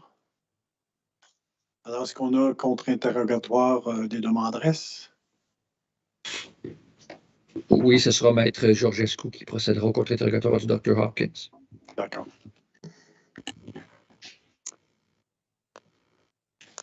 Bonjour, Monsieur le Président. Bonjour, Mesdames les régisseurs. C'est un plaisir d'être devant vous ce matin, à nouveau. Je ne sais pas si, Maître David, vous aviez quelque chose à nous partager. Je vois votre caméra ouverte avant qu'on débute le contre-interrogatoire. Non, je suis juste ici pour surveiller la bonne marche du contre-interrogatoire. Bon, d'accord. Alors, good morning, Dr. Hopkins. Good morning. It's a pleasure to speak to you again this morning. So I will be cross-examining you today. I'll have a few questions on the testimony that you just made. So to start with, I'd like to take you to your response to the IR that the Régie submitted to you, which is Exhibit C ASIG 0048. Madame la greffière, est-ce qu'il serait possible de mettre à l'écran la réponse du Dr. Hopkins à la DDR de la Régie C ASIG 0048, s'il vous plaît?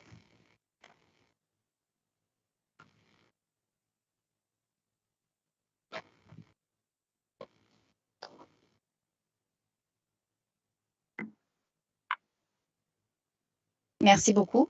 Puis, si c'est possible de descendre à la page 3.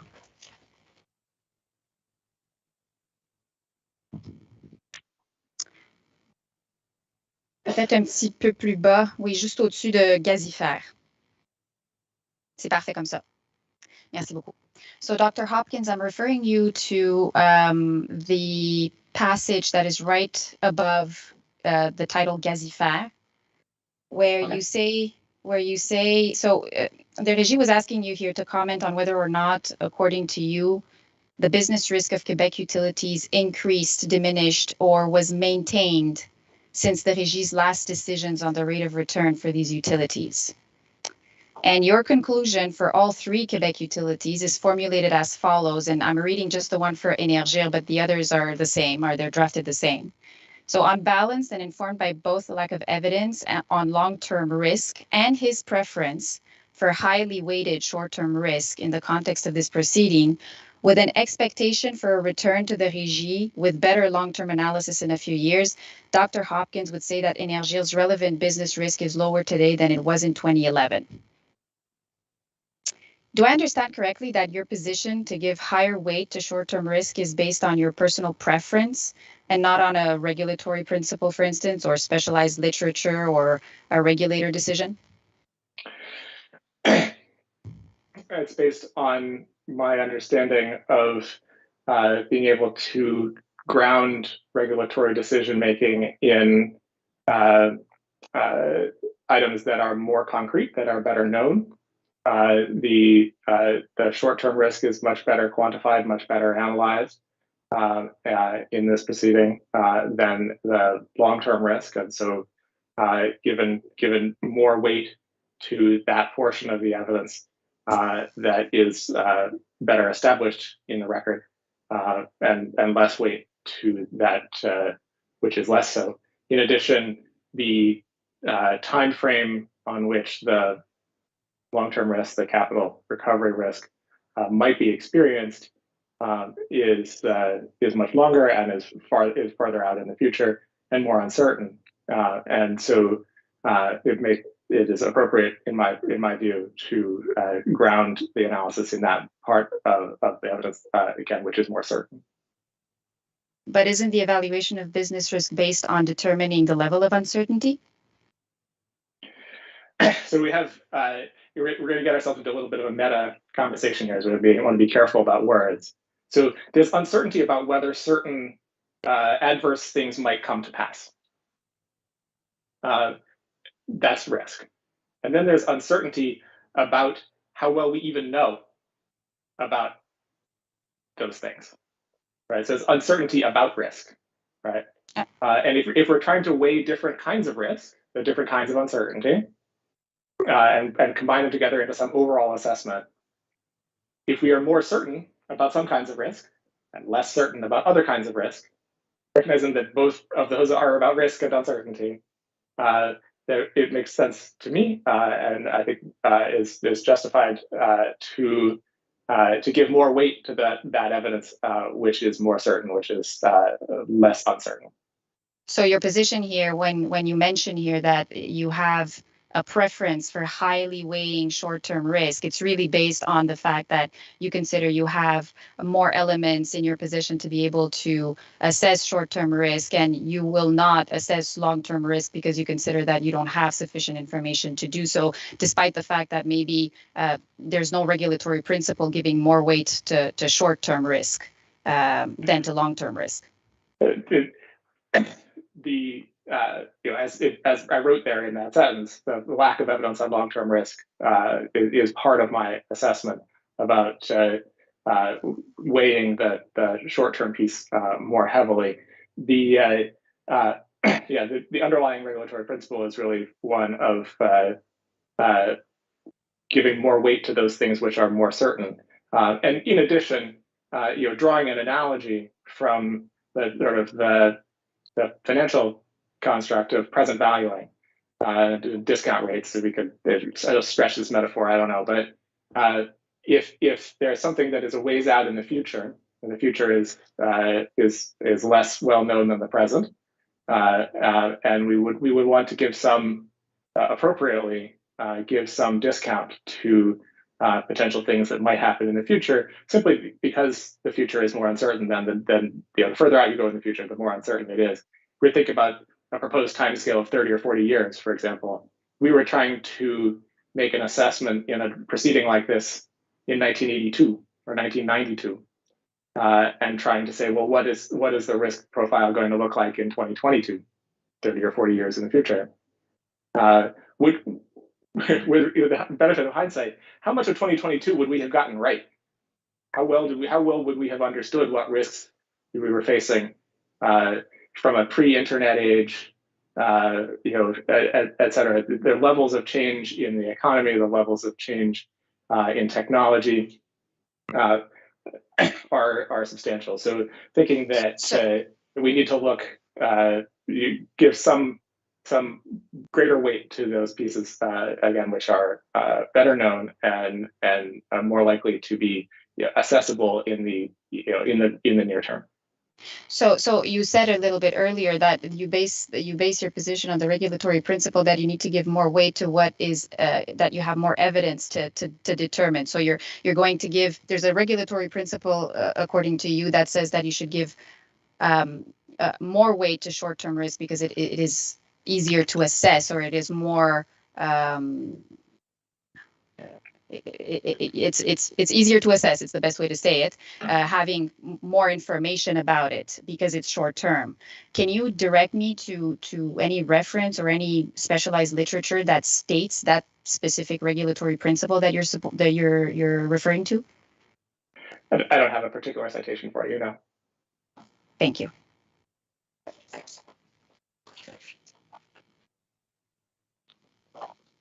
Merci, Madame la greffière. Vous pouvez retirer la pièce. Dr. Brown testified a few days ago to the effect that investors assess long-term business risk to decide whether or not they will invest in a gas distribution utility, and that this long-term risk is the economic life of the asset. So we're talking 30, 40 years. Am I correct in saying that according to you, investors would rather look at short-term risk when deciding to invest? I think investors look at both short and long-term risk, and I think that they weigh how well they understand those risks when they're making that decision. They understand that if they look at the recent returns of the gas utilities, that they are very likely in the next handful of years to return their allowed rate of return, because there's a great deal of regulatory structure and precedent around that being the case. they would also look and see that, yes, there is some sort of risks associated with the energy transition, and they would see that that changes in the business model are going to be likely compared relative to other companies that are not affected by energy transition that they might be considering to invest in, so they're going to weigh how much they know about the different kinds of uncertainty. Actually, a very comparable weighting to the one that I was just describing is appropriate for the regulator to weigh.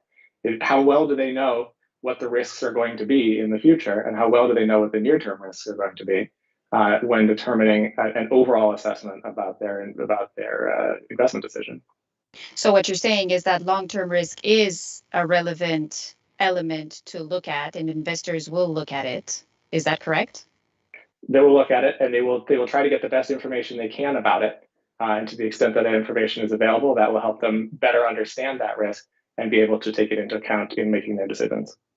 But based on your previous answers relating to the weight that you give to short-term risk, it is your opinion that they will more likely put more weight on short-term risk because it is easier to assess. Is that correct? Because the information they have available to them gives them much better information about the near-term risks, and they will look at those long-term risks and give it work the best they can with the information they have, and to the extent that lack of information is itself presenting a kind of a risk to them, then they would take that into account. I don't think that we would want to say that the utilities could earn a higher rate of return simply because they are risky because they have failed to plan. I don't think that's something that the utilities are claiming in this case. But a utility that is failing to look ahead, I think, would also be less attractive to investors. So your answer to my question is yes, investors would be more at ease to look at short-term risk because it is easier to assess. Is that correct?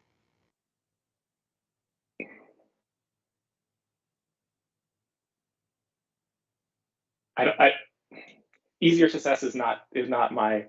I don't think that that's the reason why. I think that the investors would look at all the evidence that they have about what the riskiness of their investment is over different timescales, and take into account their own time preference and their own time frame for investing, et cetera, and weigh those different what they know about those different risks appropriately.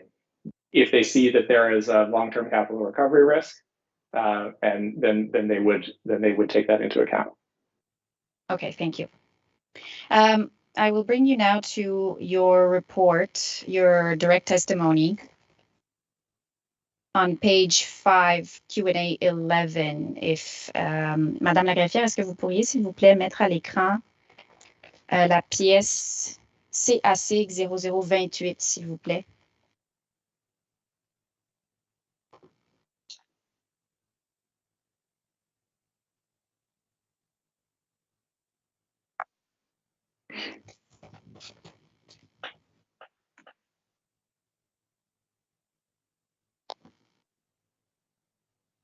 Ce n'est pas cette pièce. C'est ASIC 0028.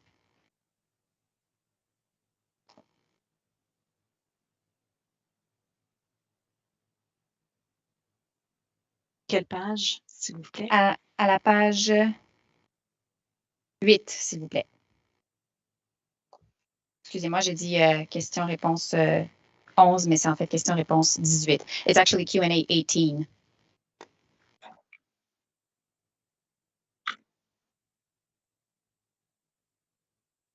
So at Q&A 11, you categorize the potential business risks a utility faces into two categories, short-term risk and long-term risk that we've just spoken about. But at Q&A 18, you mentioned here that the allowed return on equity should most directly reflect the risks regarding return on invested capital in the period until the next time the return on equity is set, with less weight given to risks that extend further out in time. Thus, short-term risks should be the primary driver for the allowed return. Do I understand that you don't mention any kind of specialized literature or decision to support this position in your direct testimony. Is that correct? Correct. So this is essentially your opinion. You bring forward this particular assessment that short-term risk should be the primary driver for the allowed return. Is that correct? Yes, informed by all the things we've just been talking about. Are you aware of any specialized literature or decisions that would disagree with your position?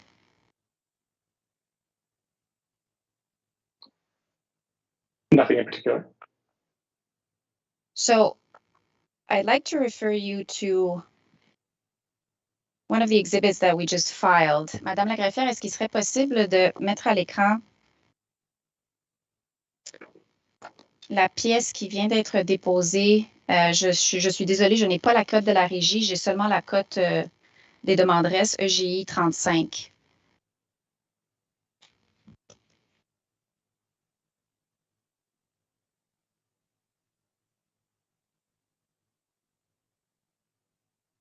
Parfait. Alors, est-ce que ce serait possible d'aller à la page de la pièce 495, s'il vous plaît, au bas de la page? En fait, il n'y a pas énormément de pages, donc ça va être assez facile à trouver. Voilà, juste au bas de la page. Non, on remonte, s'il vous plaît. Oui. Au bas de la première page de texte. Voilà. Merci. Vous pouvez redescendre un tout petit peu. Merci beaucoup. Et est-ce que c'est possible peut-être de l'agrandir un peu? Oui, super. Merci beaucoup. So I'm referring you here to an article that was written by Kathleen McShane and Michael Cleland with respect to the fair return. And they indicate here under Chapter 3, the fair return and the cost of capital. The fair return represents a real cost to the utility, no less real than the costs the utility incurs to pay wages or acquire materials and supplies. Investors require a return on the capital they commit to finance utility assets for two basic reasons. Committing funds to a long-term investment means investors are deferring current consumption for the opportunity to enhance future consumption. The return investors demand on the capital committed represents the compensation they require to put off current consumption to a later date. So what the authors are saying here essentially is that investors look, before committing their funds, to long-term investment risk rather than short-term investment risk. Were you aware of this article? I have not read this article. I will refer you to... Pardon, j'ai une objection parce que vous référez... sorry, I'll say that in English. You just indicate that the author referred to... sorry, just give me a second.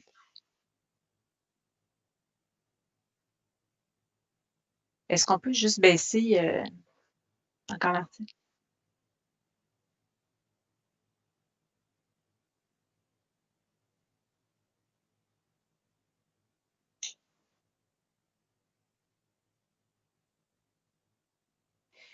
Can I ask you to rephrase your question again? Because I'm not sure I got it right.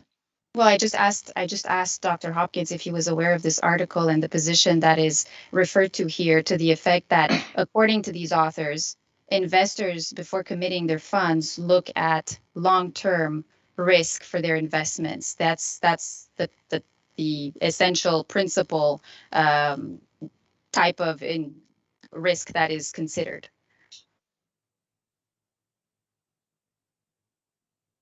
So I just asked Dr. Hopkins if he was aware of this article. This is not a trick question.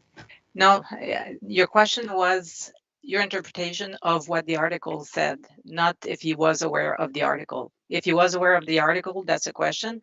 Your interpretation of the article is something else. So I asked Dr. Hopkins if he was aware of this article. And I think the answer was no.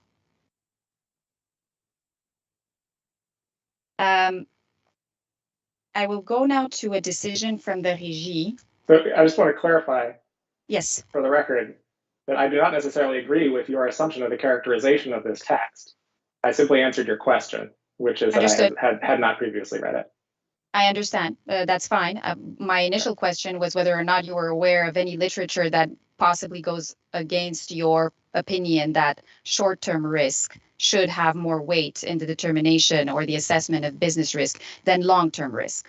So I just wanted to know if, for instance, you were aware of this particular piece of literature that does not share your opinion.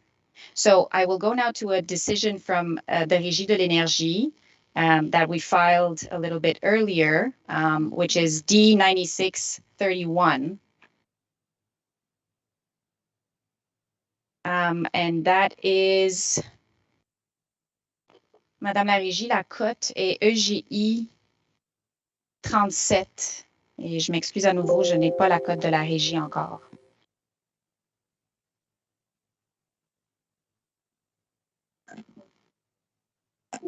On me dit que c'est B0361.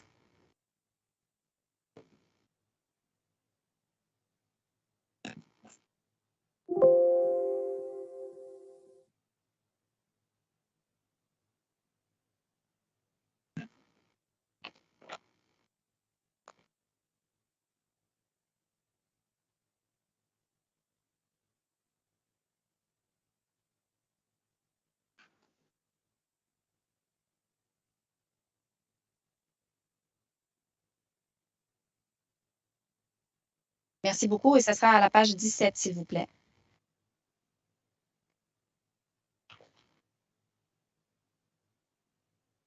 Voilà. So, this is a decision from the Régie from 1996, that looked, amongst other things, at the determination of the rate of return and capital structure. Obviously, there's a discussion here about short-term risk and long-term risk. And for the long-term risk portion here, what is highlighted, it's in French, but I will translate it in English. In the long term, it is more the company's ability to remain competitive in its market and to ensure that its 40-year facilities and long-term investments are profitable. In this decision, the Régie considers long-term risks on this basis. Were you aware of this decision? I haven't read this decision. I have read other more recent Régie decisions on business risk. Thank you. And just as a final reference, Madame la greffière, est-ce que je peux vous demander, s'il vous plaît, d'aller à la décision pièce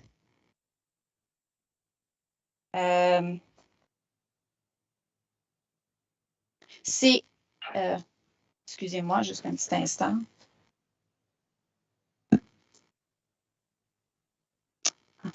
C'est la pièce CASIG 0079, c'est la décision D2011-182.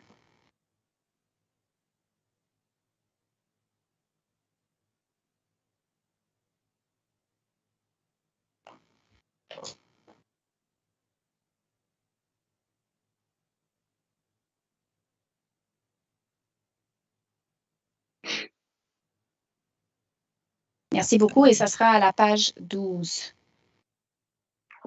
En fait, je vais peut-être vous référer davantage au paragraphe. C'est le paragraphe 232.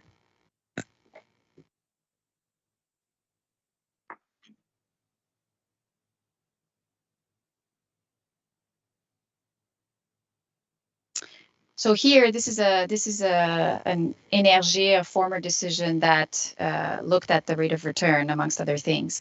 And here the Régie says, the Régie understands that investors regard risk as consisting of the uncertainty of realizing a return on their capital within a given horizon and of recovering their capital.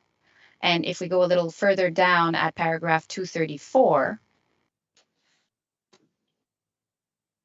in the Régie's view, Gazmetro bondholders, and Gazmetro being Énergie today, bondholders and unit holders' perception of long-term risk are very similar today to what they were in 2009.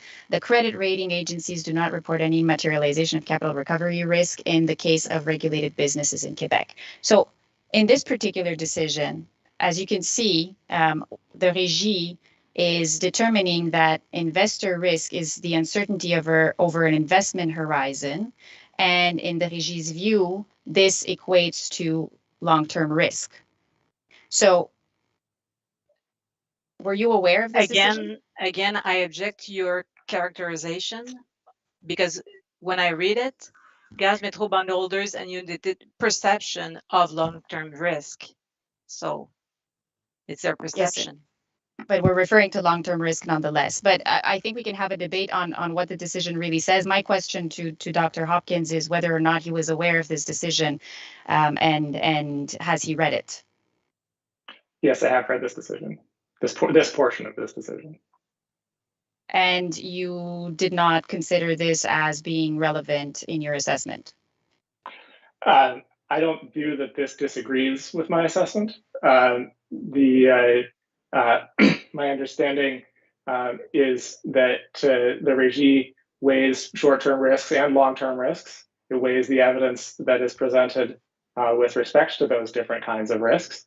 Elsewhere in this decision, there is discussion of changes in competitiveness. There's discussion of deferral accounts. There's discussion of many of the same kinds of things that are present in the current docket. And the Régie is taking all of those different pieces into account, thinking about the weight of the evidence before it, including the bit that you just described. But I don't think that that is inconsistent with what I have said in terms of the weighting given to different timeframes for risk, and the uncertainty that need to keep into account with respect to whether certain kinds of risks are more or less certain and should be given different kinds of weight. So your reading of the Régie's decisions are that the Régie does not necessarily put more weight on long-term risk. Is that correct? I think the Régie evaluates all the different kinds of risk on various different timescales. I think the Régie recognizes that the long term is a succession of short terms. I think the Régie looks carefully at everything that's before it and makes appropriate decisions. Thank you. I will move on now to, again, your direct testimony at question 25.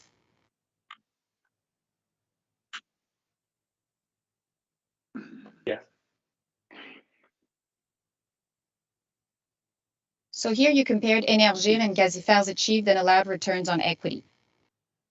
Do I understand correctly that you consider this element as an important factor for your recommendation? The most important aspect of this for my recommendation is the volatility in the achieved return. That needs to be taken. You need to see the allowed return along with that to give some explanatory information.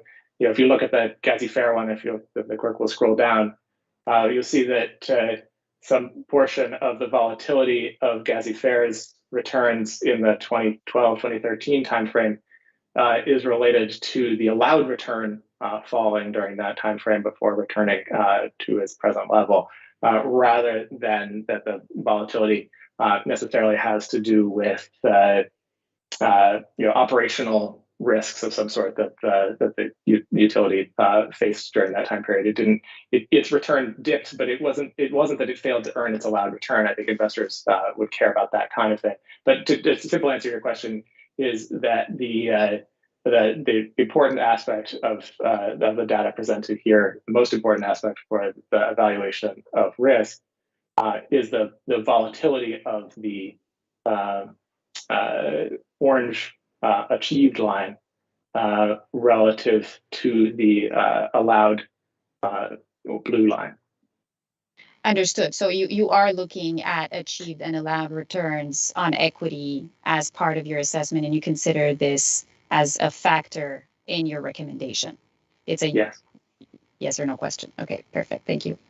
At question 34, going a little further down,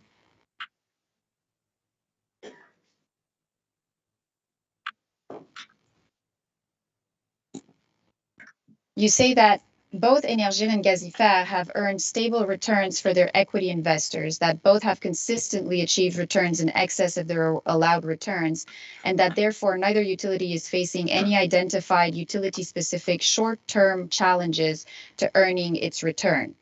And then at question 35, you conclude that both utilities have low business risk over the short term, and therefore that their allowed return on equity should be relatively low. Do you have any reference to specialized literature or decision that you can reference to support your position that historic achievement or excess of the allowed ROE justifies a lower ROE?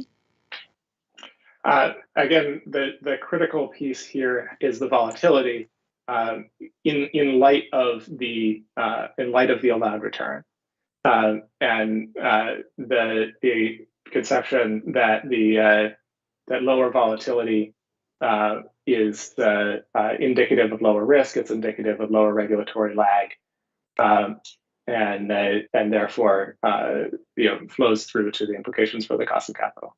Understood, but that still is there's a direct correlation between whether or not the businesses have met or exceeded their ROEs, and you're looking at historical data with respect to that achievement or excess of ROEs in order to determine volatility. And according to you, if there is achievement or excess of historical ROEs, that's an indication that that the businesses should have a lower ROE going forward because there is limited risk. Is that a correct assessment? I don't think I would have strung it all together in quite that way. As an indicator of whether the regulatory lag is low, and therefore that the year-to-year volatility going forward on a forward-looking basis is likely to be low, right? Are the regulatory structures established to limit volatility working? Right, that's a relevant question to investors, and the evidence here is that yes, historically they have been working.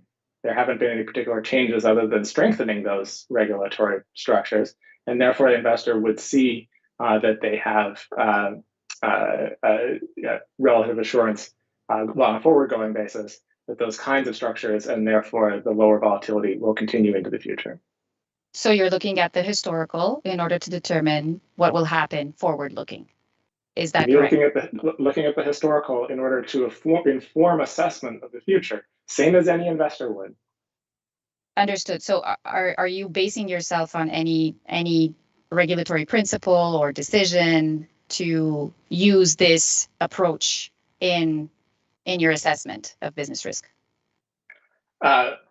The general understanding. I don't have a particular citation. The particular, I'm relying on the same knowledge of how volatility informs investor perceptions as Dr. Brown is. Obviously, I'm sure he and I have read different literature and have different experiences, but I agree with him on the statement that lower volatility implies lower business risk. You are referring here not to lower volatility in the excerpt of your evidence. You are referring to the achievement or excess of the return on equity in order to come to the conclusion that the historical achievement or excess of the ROE, in order to come to the conclusion that allowed ROE for the future should be lower. So with respect to that specific principle, I'm asking if you have any reference to base yourself on. I am not propounding the principle you're trying to put into my mouth. The first clause after the word no in answer 34, it says both have earned stable returns for their equity investors. That's the primary aspect of grounding my analysis. The fact that they have also exceeded the allowed return in that context. If it were stable and sometimes above and sometimes below the allowed return, my conclusions would be the same. If it were stable and always 2 points below the allowed return, my conclusion would be the same. It's not a question of the absolute value of the return relative to the achieved return. It's a question of that volatility. Understood. So you are looking at the historical performance of the ROE for that assessment. The volatility of the achieved return informs its assessment of what the regulatory structure is and whether the low regulatory lag that is clearly aimed and is the intention of that regulatory structure, whether that is working. And the investor says, is that regulatory structure likely to change? How do I evaluate the risk that's coming coming at me in the future? Let me look at the regulatory structure that exists. Let me see if it's working. Is it likely to change? And then I can build on that historical assessment in order to evaluate whether whether I think that there's a particular short-term risk that I'm going to be facing making this investment. Understood. So are you aware that in the 2023 Generic Cost of Capital Alberta Utilities Commission decision that was rendered on March 31st this year, at paragraph 41, the Commission, quote, considers that historical earnings above or below the approved ROEs do not help to determine what the ROE for a future test period should be? I haven't read that decision. Monsieur le Président, si on réfère à une décision, if we refer to a decision, it would be important that we have a copy of that. La décision pourra être déposée si nécessaire, mais comme le passage est très, très court et qu'il était en plus en anglais, nous n'avons pas considéré nécessaire de le déposer pour le montrer à l'écran. Donc, si Monsieur le Président, si vous souhaitez que la décision soit déposée, nous le ferons. Ben, ce serait préférable, effectivement. Parfait. Nous allons effectuer le dépôt. Parce qu'on voit pas le contexte, etc. Alors, on peut juste... However, I do understand from Dr. Hopkins that he was not aware of this decision. Is that correct? That was your answer? Correct. Also, that decision doesn't have any bearing on the point that I was just making about my testimony. The quote that you just read to me is tangential, not central to the analysis that I presented. I'm moving on to exhibit EGI 34. Je suis désolée, Madame la greffière. J'essaie de B0358, on me dit, pour la cote de la régie.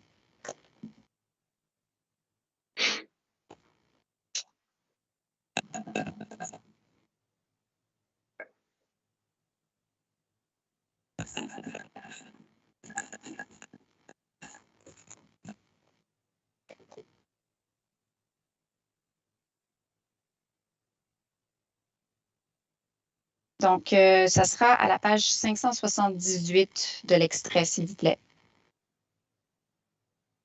Voilà, juste un peu plus bas. So I'm referring you here to the process of rate making, which is a piece of specialized literature by Leonard Sold Goodman. On page 578, he talks about past excess earnings excluded. Si vous pouvez descendre, merci beaucoup. So it is indicated here that under the rulings of the Supreme Court, past excess earnings cannot be used to sustain an otherwise inadequate rate for the future.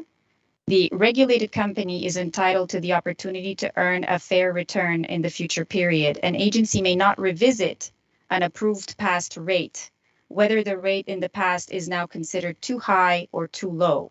When the agency authorizes the filing of a rate, the filing has future legal effect. Were you aware of this piece of literature? I don't recall that I've read this. Thank you. Nous pouvons enlever la pièce, Madame la greffière. Merci beaucoup.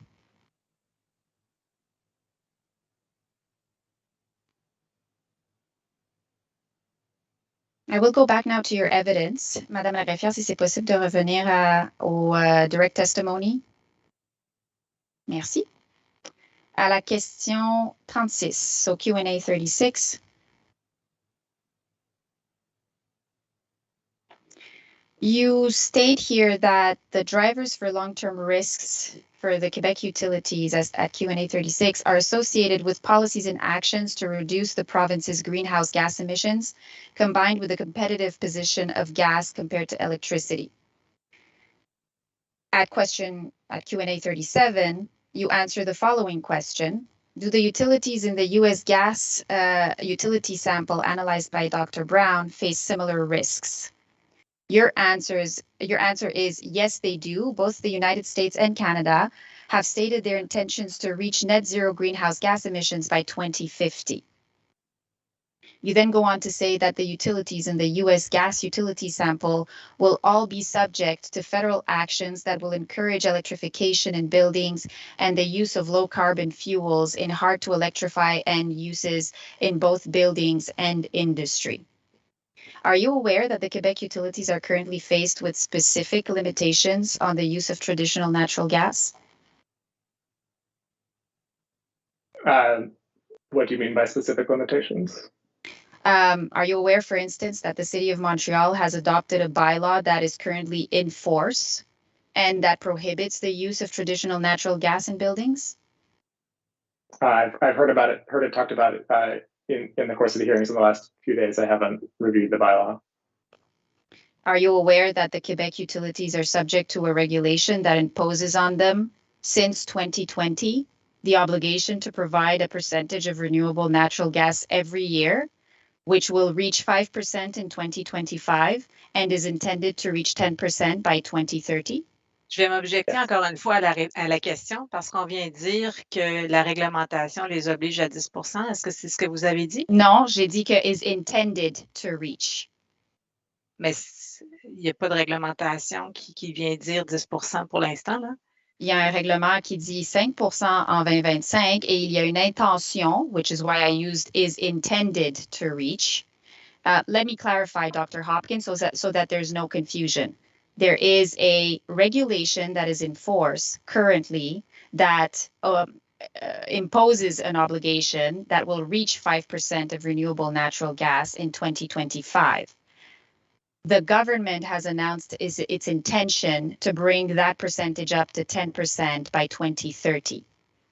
So just to be clear, the 10% is not an obligation as of yet, but the government has announced its intention to bring it up to 10% by 2030. Right now, the obligation, which is going to be applicable until 2025, is progressively going up to 5% of renewable gas. Were you aware of this? Yes.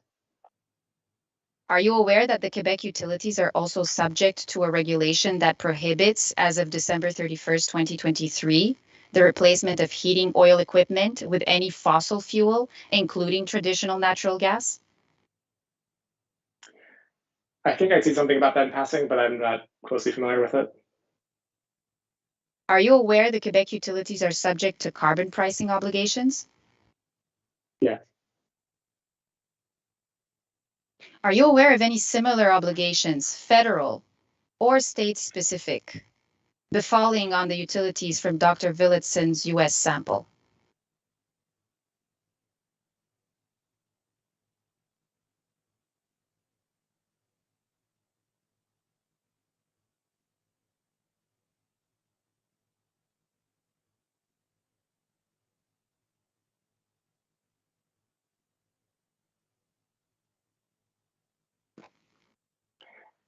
I'm not aware of any specific policies of those sorts for the U.S. sample.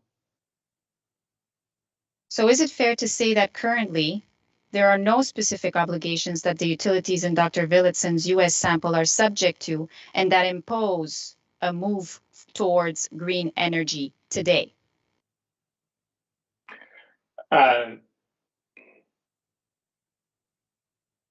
In terms of items with specific regulatory force, and that the Oregon Concrete climate law. I'm talking about concrete impact, current concrete impact. So current concrete Encore une impact. fois, sorry, objection. Are you referring impact and regulation is two different things? Well, regulations are obligations that have current impact. A policy So- could have current impact as well. So I think you should rephrase your question. I think we're not going to have a legal debate on whether a policy has immediate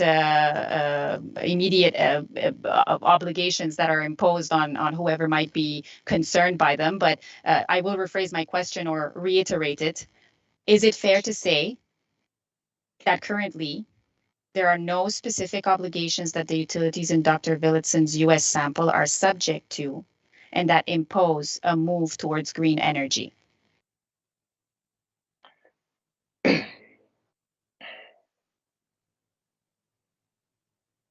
I think it depends a little bit on the definitions of a lot of those words. The evidence in this proceeding, utility folks and others have made the argument that knowing where you're going needs to be taken into account in the present. So, for example, Oregon's requirement of net zero by 2050, or the New Jersey Energy Master Plan, or Maryland's legal requirement of zero emissions in 2045, they're all state level, yet admittedly not gas utility specific, but requirements that will have deep and sincere obligations and requirements coming for those gas utilities that have implications for those utilities in the as they think about their capital planning, as they think about how they go about their operations. Do those requirements have specific reporting obligations or specific obligations that require a specific gas utility to do a specific thing in a specific year? No, they do not. But they ground and shape policy context in which those utilities, which are members of the gas utility sample, operate. So you agree with me that the utilities in the U.S. sample are not subject right now to the similar type of restrictions and obligations that I just mentioned that the Quebec utilities are already confronted with? The form of the policies in which they operate are different than the Quebec ones. I am talking about legislative or regulatory obligations that are of immediate application. I'm not talking about policy or governmental intentions. Again, the question of if there's a statutory requirement that something happen in the future, whether that has immediate application, I think maybe that's just a semantic question that we'll have to deal with. The utility folks are arguing that knowing where you're going to go in these long-term capital questions has immediate application. And so that logically that would seem to flow the same in the US sample. Is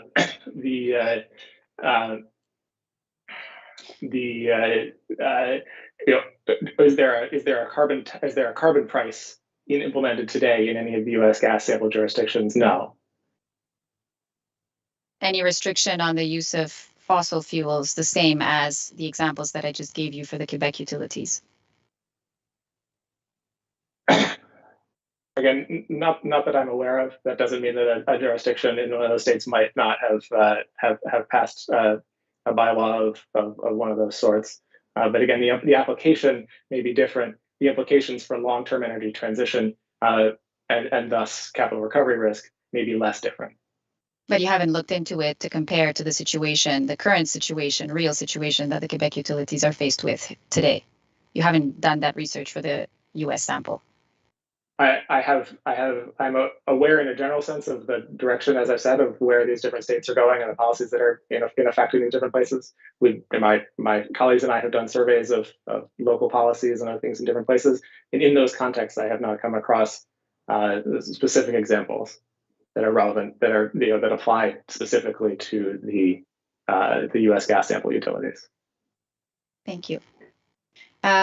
I will refer you now to your question and answer 37. That is already there. Line 22, you say, While governmental actions to encourage electrification and use of the low carbon fuels will cause transformation in gas utilities in both sides of the border, the impacts on regulated gas distribution businesses will be modest in both Quebec and the United States over the next decade. Do you base yourself on any specific study or analysis to make this assertion? Well, the following question, question 38, is describes the logic around that next decade piece, including citations to both Energier's climate resiliency plan and to assessment of what it would take to achieve the U.S. nationally determined contribution. But my question was whether or not you looked at any type of analysis or any type of study that would inform you and allow you to make the assertion that on both sides of the border, the impacts on regulated gas distribution businesses will be modest over the next decades.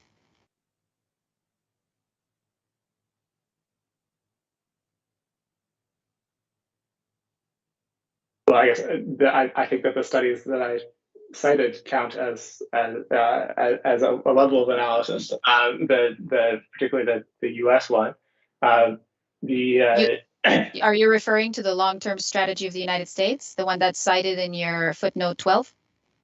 I'm referring to exhibit ASH 5. Yes, that's the one. So it's the long-term strategy of the United States, exhibit ASH 5, which is cited in your footnote 12. It's on the, at the bottom of the page. The ASH 5 is a working paper by scientists based at the University of Maryland and other jurisdictions entitled Charting an Ambitious U.S. NDC of 51% Reductions by 2030. It is not the item cited in footnote 12. Well, in footnote 12, you were referring to exhibit ASH 5.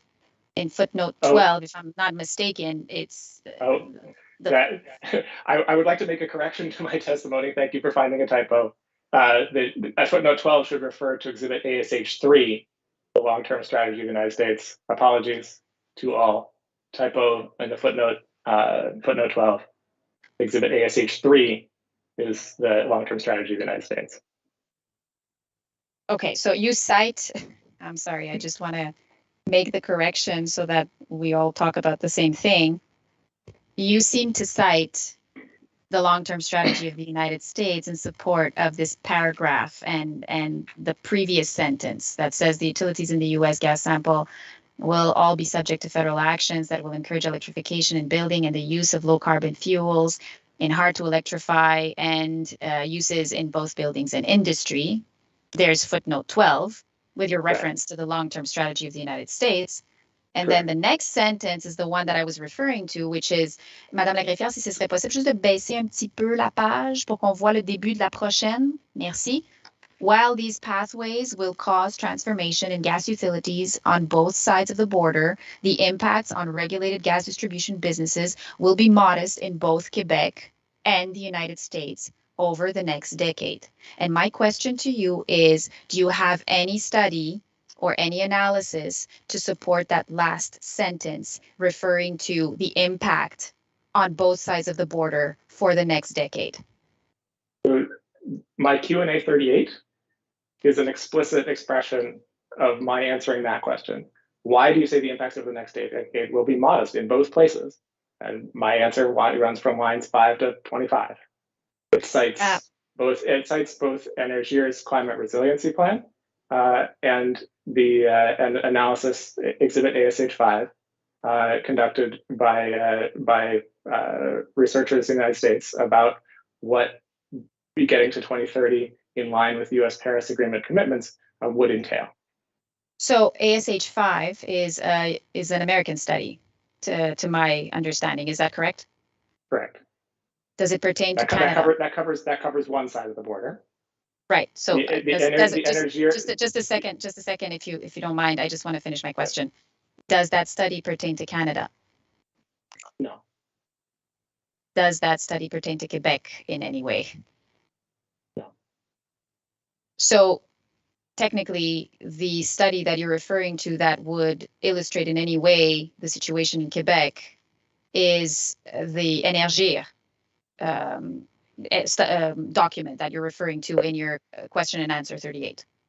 That's the most relevant document I could find that is directly related to the question of gas utilities in Canada, as it is developed by one of them. Gas utilities in Canada, which are reflected simply or by in Quebec. Okay. So you haven't done any. You haven't found any other analysis or any other study with reference to the reality in Canada or in Quebec with respect to the future of gas utilities over the next decade? I did not rely on any other study besides the analysis in this respect, other than the analysis presented by Energy or in their own study. Understood. Thank you.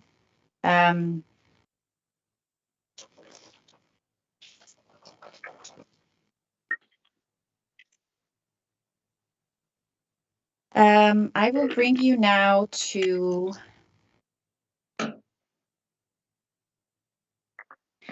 your page 4 of your direct testimony, which I think is Q&A 9. On va juste remonter, Madame la greffière. Oui, parfait. Merci.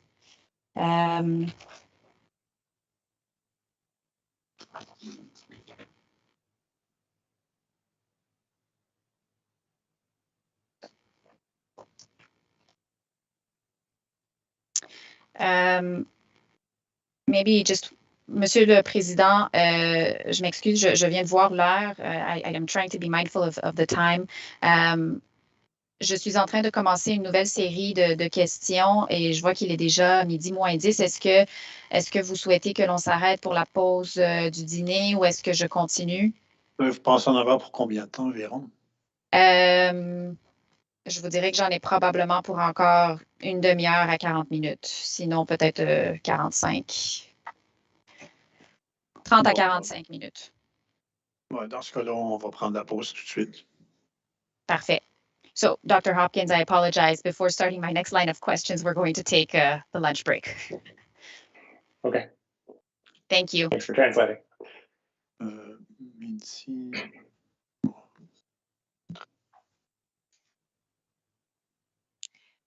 In the meantime, Dr. Hopkins, Ms. Georgescu has indicated that she has 30 to 45 minutes to go with her questions. So we'll take the lunch break and Mr. Chairman will indicate at which time we're reconvening. On se revoit à 13h. Donc, à 3 o'clock, we'll be back. Thank you. Merci beaucoup. Je suis avec Maître Georgescu. Avec votre permission, Monsieur le Président, je ne sais pas si tout le monde est là.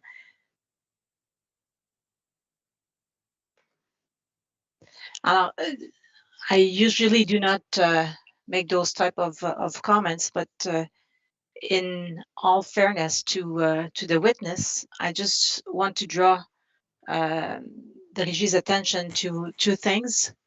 My colleague referred the witness to a decision from the Régie. I think it's B361, a decision from the Régie in 96. And Maître Georgescu referred the witness to the evidence of the utility and not to the board's findings. So I would suggest that in all fairness to the witness, we make sure that we give the time, and in fact, it was a French decision. So we give the time to the witness, and unfortunately, I took the time during the break to read the decision. So I just want to make sure that for the remainder of the cross-examination, we give sufficient time so we can look at the documents. I will need to review the transcripts and because I think that there was another comment pertaining to the City of Montreal indicating that there was a bylaw banning gas natural. So I think it was what I've heard. And I think that the situation was not correctly So not correctly informing the witness. So I just want to make sure that we cross-examine and on the principles of fairness to the witness. Mr. Chairman, if you don't mind, I'd like to respond to my colleague's comments. Regarding decision D9631 that was presented to the witness, the objective was essentially to see if he had already seen it. And I think that was that point was made, and he answered that he had not. The content is more legal than anything else. And if you want to have a debate on what the Régie said in that decision, we can have that in pleadings later on in the process. I think that is definitely an opportunity that we will have. With respect to the bylaw that was adopted and that restricts the use of natural gas, that is part of the evidence in the file. It has been mentioned and discussed by the experts of the 3 utilities for the past 4 days. It has been brought up in the Avisio report. So I'm very confused as to what the issue is with respect to that.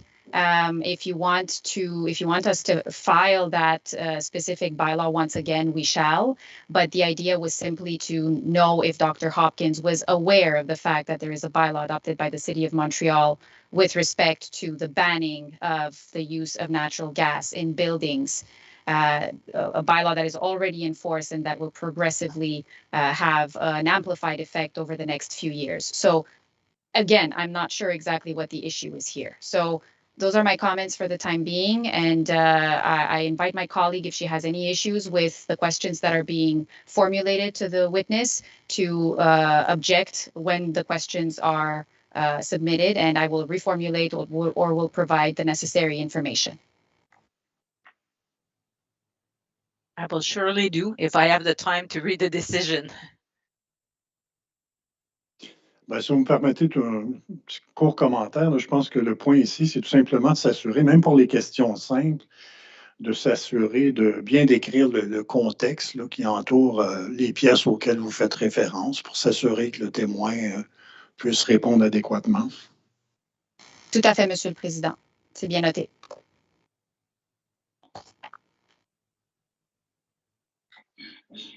So if there are no further comments, I will continue with the questions that we still had.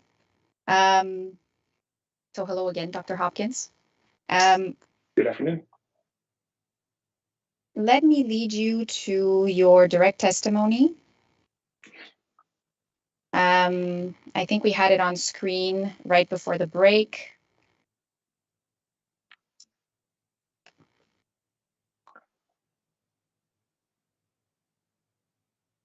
Madame la greffière, je ne sais pas si ça serait possible de remettre à l'écran la pièce CAC 0028, s'il vous plaît.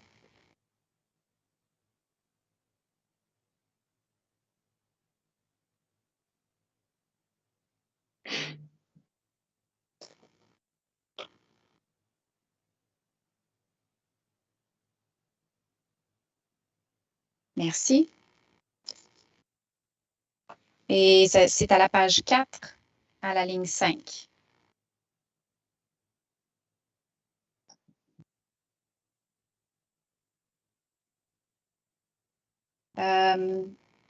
Juste un instant, je vais aller chercher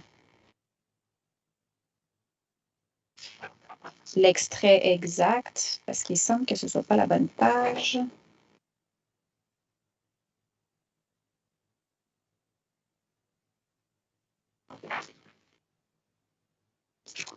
Excusez-moi, c'est à la question 9. C'est la mauvaise, je vous ai donné la mauvaise page, je m'en excuse.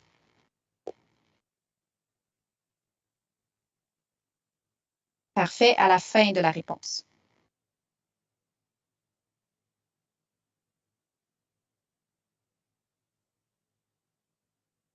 Parfait, merci beaucoup. So, Dr. Hopkins, here, essentially, you mention that the first bullet from the top, both the Avisio report and Dr. Brown's testimony failed to sufficiently consider the business opportunities associated with the decarbonization energy transition or the impact of mitigating actions that prudently run utilities would take to adapt to that transition. Can you refer me to any regulatory principle or literature or articles or any kind of source that would support the position that the mitigation of risks or the taking into consideration of business opportunities are a factor to consider in assessing business risk for the determination of the rate of return?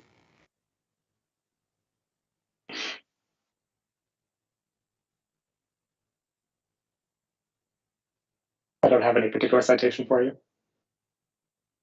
Are you aware of any RÉGI decisions that would support this principle that mitigation measures and business opportunities are a factor to consider to determine the rate of return? On the mitigation front, I've been reviewing the RÉGI's past rate of return orders. There is discussion of the RÉGI accounting for, or at least considering evidence regarding the use of various deferral accounts and other such things that are used to mitigate short-term business risk, and accounting for the existence of those mechanisms in setting the rate of return. Do you agree that the business opportunities that you are referring to also bring their own set of uncertainty and risks? Indeed, this is why it's important to do the analysis and to actually look carefully at the future and understand what those risks would be, how the risks and opportunities play out over the course of the full energy transition. So do you agree that mitigation measures or business opportunities remain uncertain solutions that may or may not be effective in reducing the risk? Is that a fair assessment? The form that different mitigating actions might take remains uncertain, but would be much more certain if there were analysis conducted and indicate when certain things might happen and which types of actions might be more relevant or not. I'm not sure I quite got to your question there. Feel free to home way back to it. Well, I will actually, because I didn't ask about the form of the solutions or whether or not they can be investigated or analyzed, and whether or not we can develop hypotheses about how they should be implemented. I asked about whether or not they would lead to a successful solution to palliate the risks that come with energy transition. So my question to you is, do you agree that mitigation measures or business opportunities still remain uncertain solutions? We don't know if they're going to be successful or not, even if they are looked into, even if they are implemented. Do you agree with that assessment? I agree that the elimination of risk is not possible. Thank you.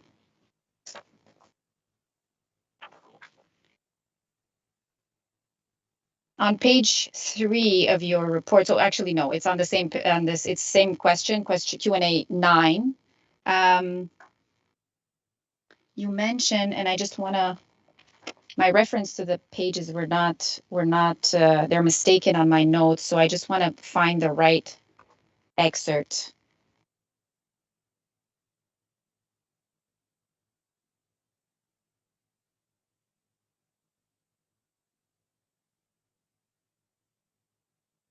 So, Madame la greffière, si vous pouviez simplement...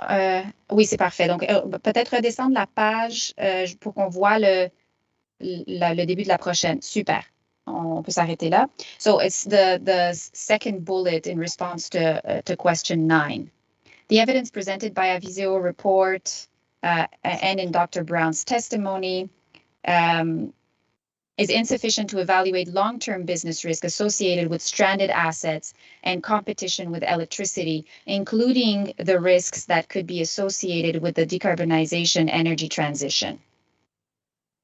Do you agree that energy transition increases business risk for the utilities?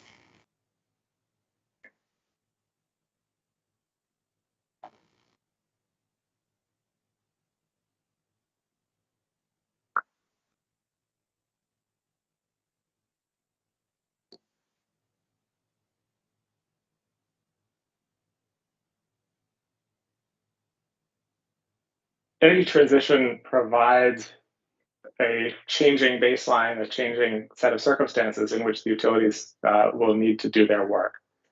The utilities business, the fundamentals of their business, investing capital, recovering that capital with a return, will be different as the energy transition proceeds, and it will take careful management by the utility and actions by regulators in order to navigate that transition. That means, yes, the future is different from the past. In terms of the actual likelihood of at the fundamental level, business risk is the evaluation of the likelihood of unexpected negative results from an investor standpoint. And whether the actual likelihood of that outcome occurring is any lower or higher going forward in the long term is uncertain at this point, because the analysis for the Quebec utilities has not been conducted. And so I can't say whether that transition will increase the utilities' business risk. So you mentioned that energy transition will trigger changes and that the utilities will have to adapt to those changes. But that to you does not cause uncertainty. Is that what I have to understand from your statement? The overall the overall utility within its regulatory context that actually finally in the end pays a dividend of some amount, right? It earns a return and pays that dividend to its shareholders. Actually mapping the change in the business environment, the change in the way that the utility may operate, actually to will the returns be any different? That connection hasn't been made. But I'm coming back to your initial statement. You mentioned that energy transition does trigger a change in paradigm. We're no longer in the same situation that we were in the past. And that is going to bring the utilities to have to adapt. And to you, that doesn't pose a certain level of risk that the utilities are going to have to adjust their business model in order to respond to this energy transition that they're now facing and that they were not facing in the past? I'm not saying that there isn't a risk. The question is there a risk that's different from that's in some sort of quantitative fashion different from the risk they face today? And also remember the particular context here of the question, comparison with the US gas sample, and whether the energy transition is any different for the Quebec utilities than it is for the US gas sample. They face, as we discussed before, a comparable energy transition challenge. And so to the extent that they are a reasonable proxy, that is already being priced into their cost of capital and therefore would be priced over into the Quebec utilities cost of capital.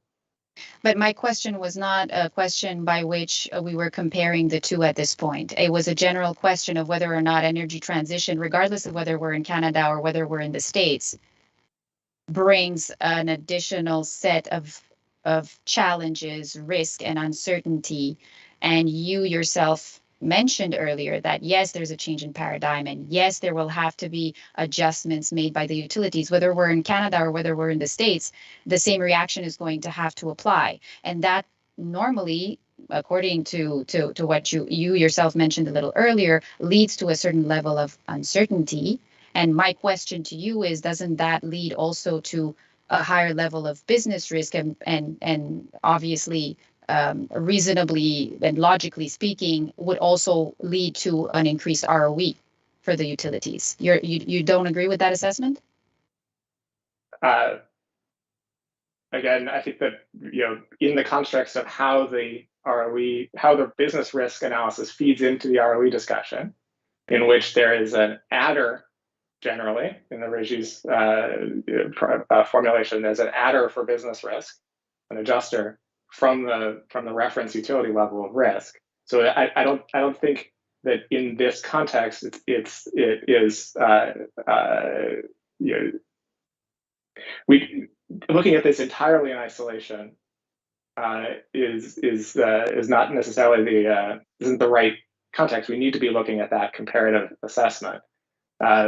If the overall ROE of gas utilities is higher because of an overall business risk facing or perceived business risk by investors who've looked at this and see that they think that gas utilities face a risk going forward from the energy transition, that will be priced into the outcome of Dr. Vladson's or Dr. Booth's analysis, rather than because it's not a distinct risk associated with particular utility. As we said, the policy context, in my estimation, between the two countries is comparable.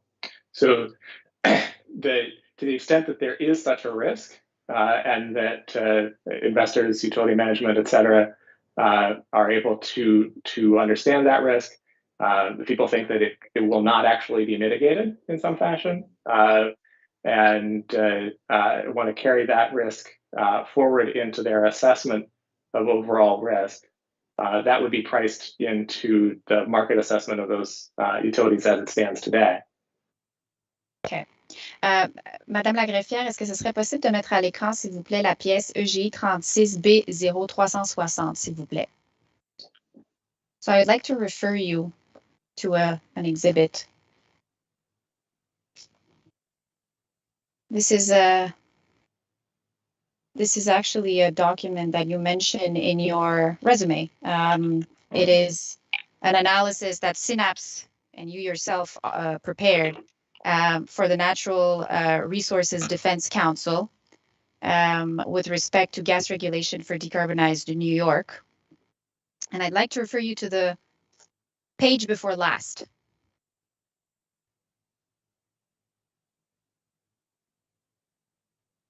So you were mentioning earlier that the analysis cannot be made at a high level, and we can't necessarily conclude automatically that if there is energy transition and there's heightened risk, that necessarily leads to an increased business risk, which would trigger a heightened ROE. However, if we look in the analysis that you submitted to the Natural Resources Defense Council of the state of New York, you mentioned here at point 8.3 on return on equity that the risks to the existing gas utility business model from the policy-driven changes and the urgent need to address climate change are only going to grow.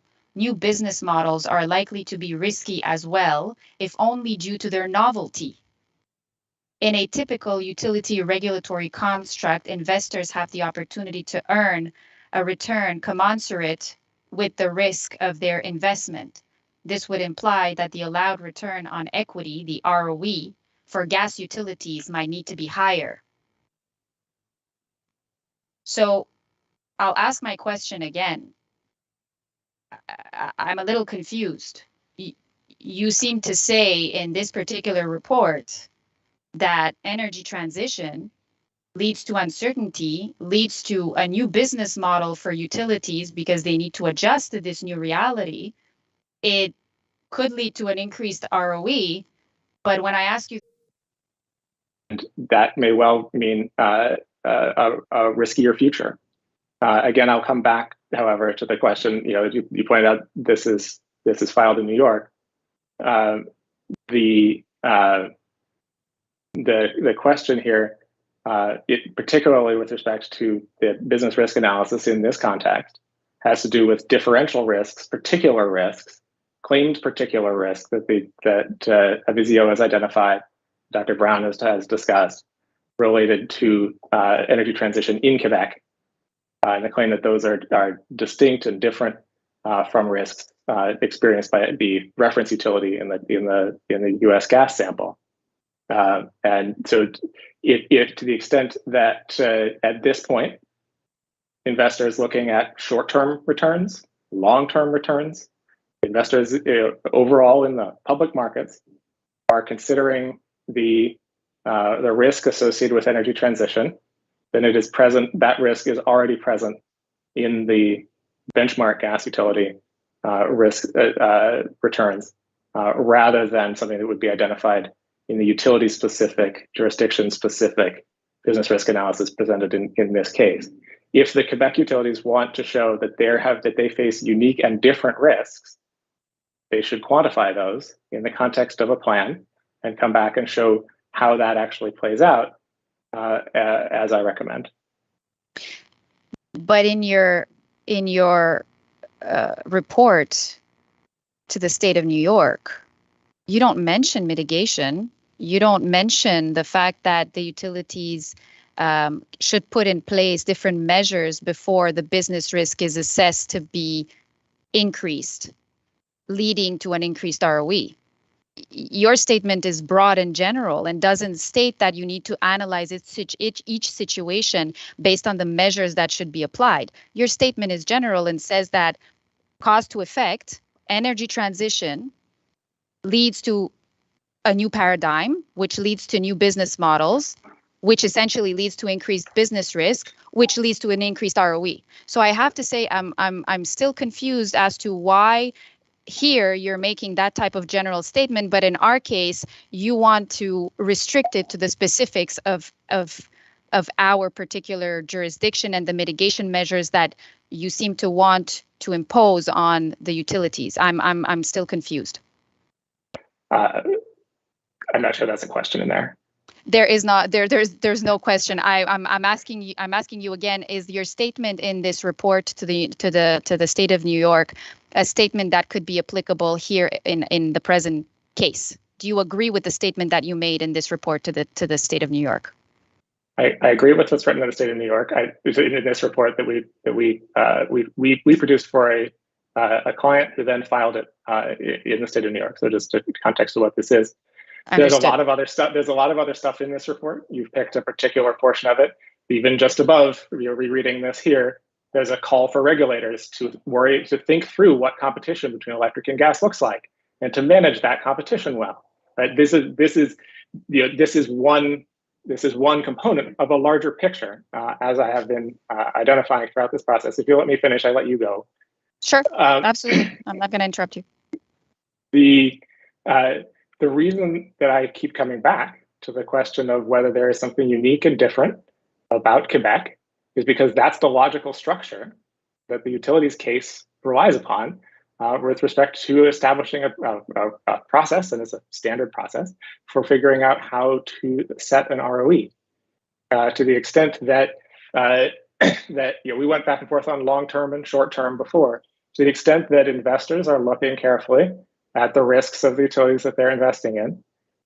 If the energy transition applies generally, which I believe it does, then they are looking, giving the appropriate weight that they feel is appropriate between short-term and long-term risks in establishing the cost of capital that they're willing to, that they demand in order to invest in those utilities. If the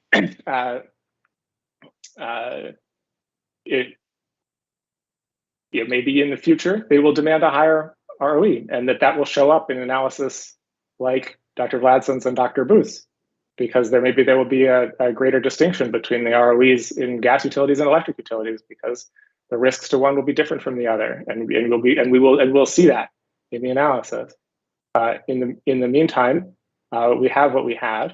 What I've written, and my colleagues and I have written in this report to New York, I think is true, and I also think that it should be considered in the context of the overall report and the various recommendations that are present in it. I also want to be very clear that I am not making or intending to make any prescriptive statement about imposing, as you said, any solution or mitigating action on the management of a Quebec company. I'm a consultant to an outside intervener in a regulatory proceeding. I'm not in a position to impose anything on anyone. I'm identifying options of the kinds of things that I'm thinking of to help the regime understand what those kinds of mitigating actions might look like.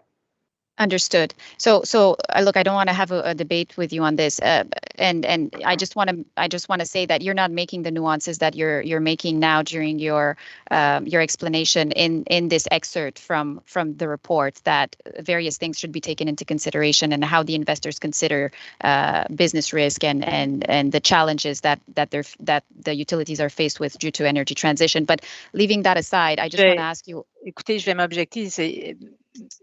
I will object. Maître Georgescu could plead this point, but if she has a question, she can put that to the question. I don't think that she should be putting her views as to her interpretation. I think the witness has answered. So I will get to the question. So I just have one last question for you on this particular report. Did you perform any quantitative analysis before making this statement to the New York State in your report? The one that we see at 8.3? No, this is a general statement of derived from first principles rather than specific analysis of a particular utility. Understood. Thank you. So I will bring you now to Q&A 40 in your direct evidence.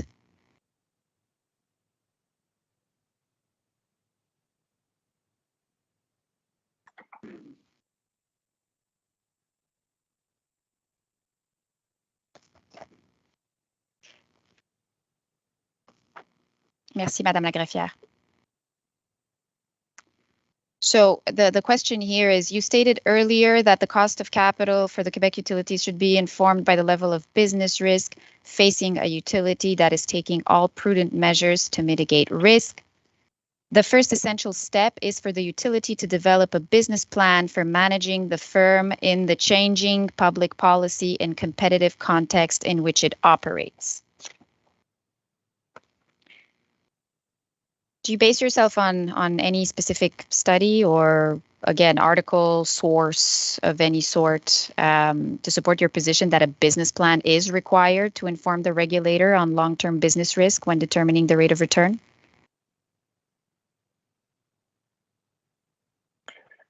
There was a non sequitur in that question. Sorry? I'm sorry, I didn't catch that. There was a non sequitur in that question. My recommendation is not that in this context, as written here, is not that the utility needs to develop a business plan for the purpose of use in a ROE proceeding, but that the company should develop a business plan in general about managing this, and that would then be input into whatever proceedings might come to the regime. The particular context in the recommendations that I made is that should then inform the analysis there should then inform the next ROE proceeding. But clearly, a utility isn't going to do planning for the purpose of one comprehensive planning of the sort that I described for the purpose of using it in one cost of capital proceeding, but rather to use it to inform their overall business management. So, in short, there is no specific requirement for a business plan to be provided in order to assess long-term business risk when determining the rate of return. There's no specific requirement. If the utility wants to claim that there are brand new risks that are new and different and that need to be accounted for, backing that claim up with analysis that shows what those risks are, how they might come to pass, how they might be mitigated, et cetera, seems to me to be valuable information to provide to the regulator to understand the claimed new risk.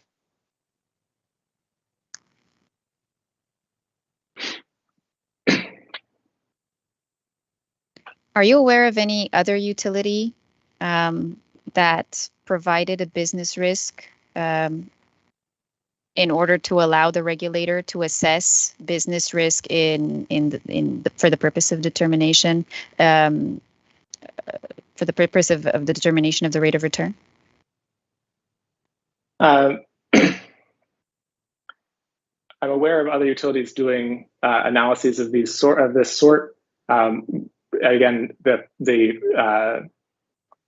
doing that analysis is not solely for the purpose of use in the cost of capital aspect of a rate case, but I am not aware of those analyses actually then being filed and used as evidence in an ROE proceeding now. Thank you. Going back now, just a few questions, a few pages from your direct testimony at Q&A 37. Madame la greffière, si vous pouviez revenir un petit peu en arrière. Merci.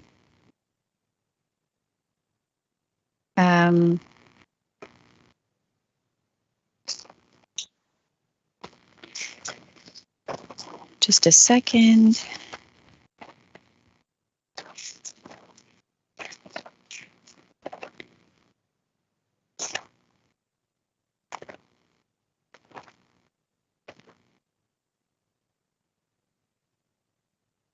I apologize. It's actually Q&A 40.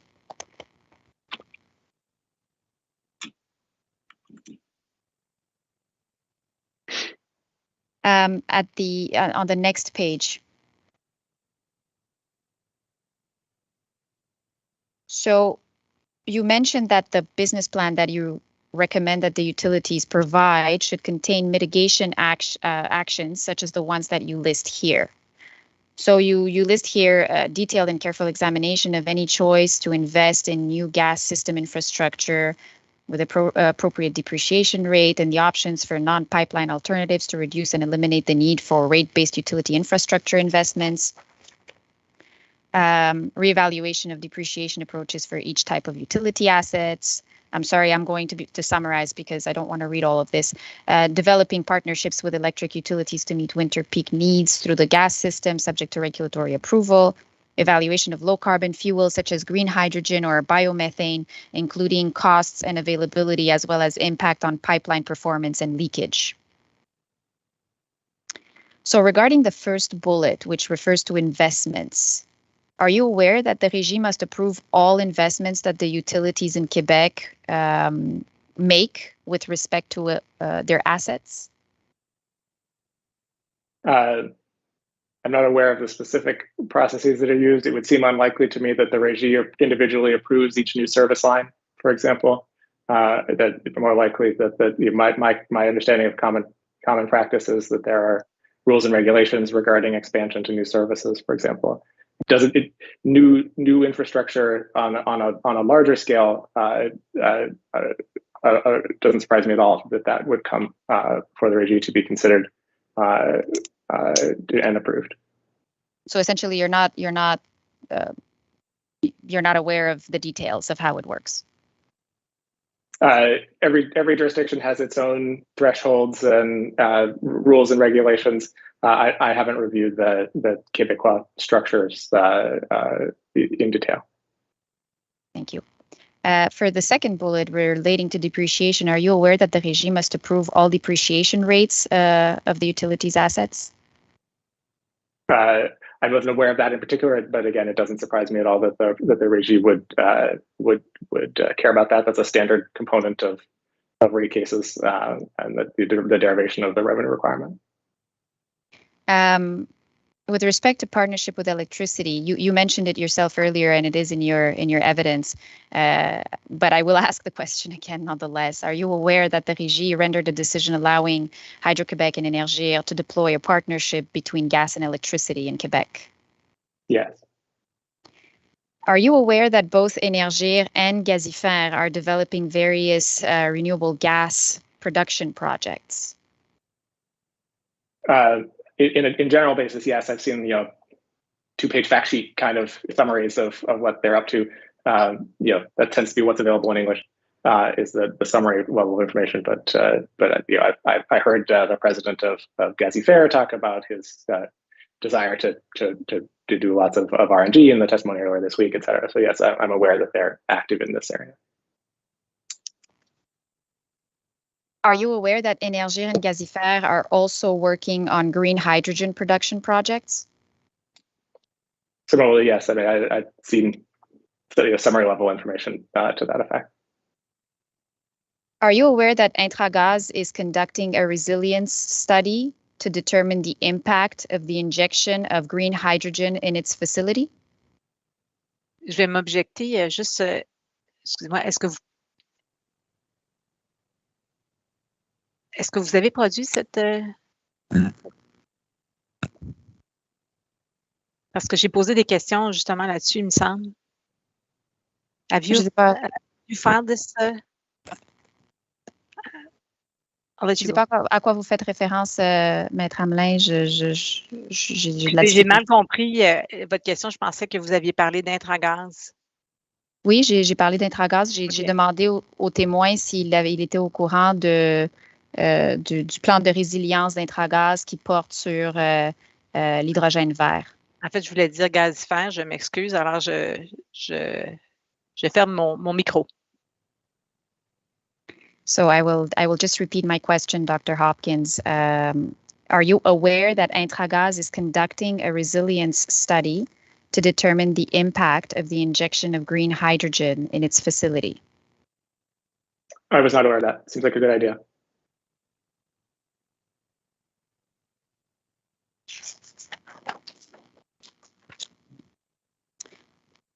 Do you agree with me that the actions that I just mentioned that are taken already by the Quebec utilities and that you suggest be part of the business plan are already taken by the utilities?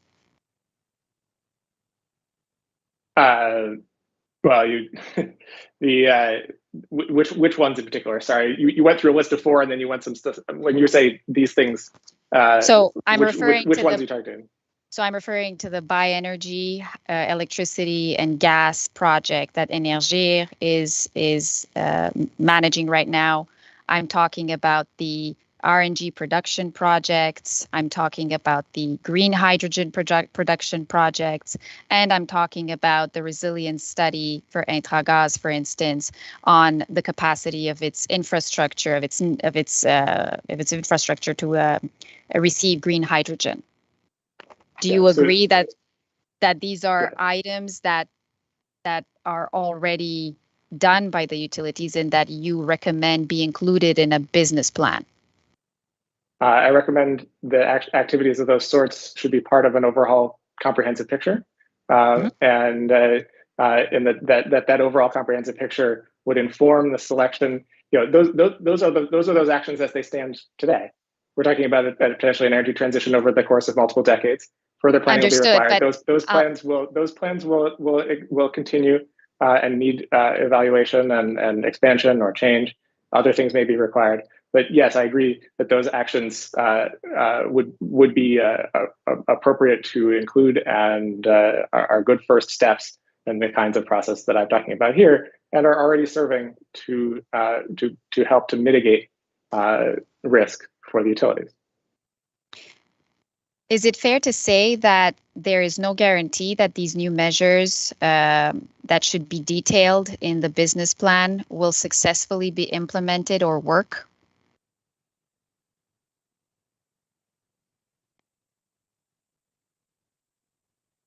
Yeah, there's no guarantee about the future.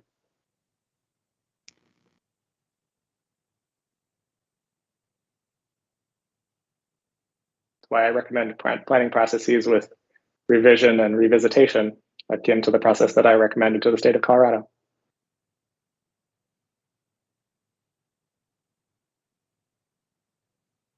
Do you agree that the mitigation measures or business opportunities remain uncertain, that they may or may not be effective in reducing risk?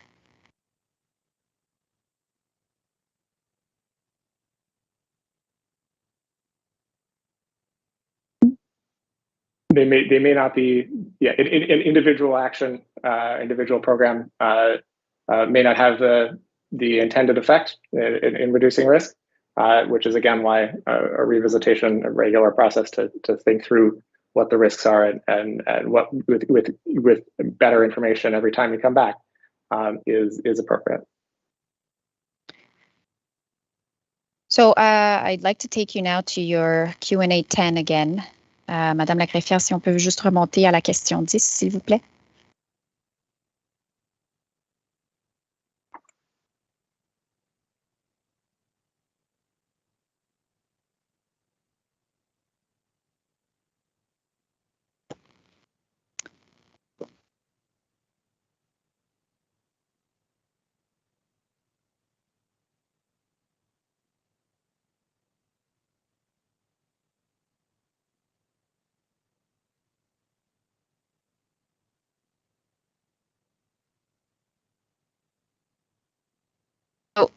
in Q&A 10, at the very end of the paragraph, not very end, the middle of the paragraph, line 4, you say this plan, you're referring to the business plan, should then inform analysis of and selection of different mitigating actions.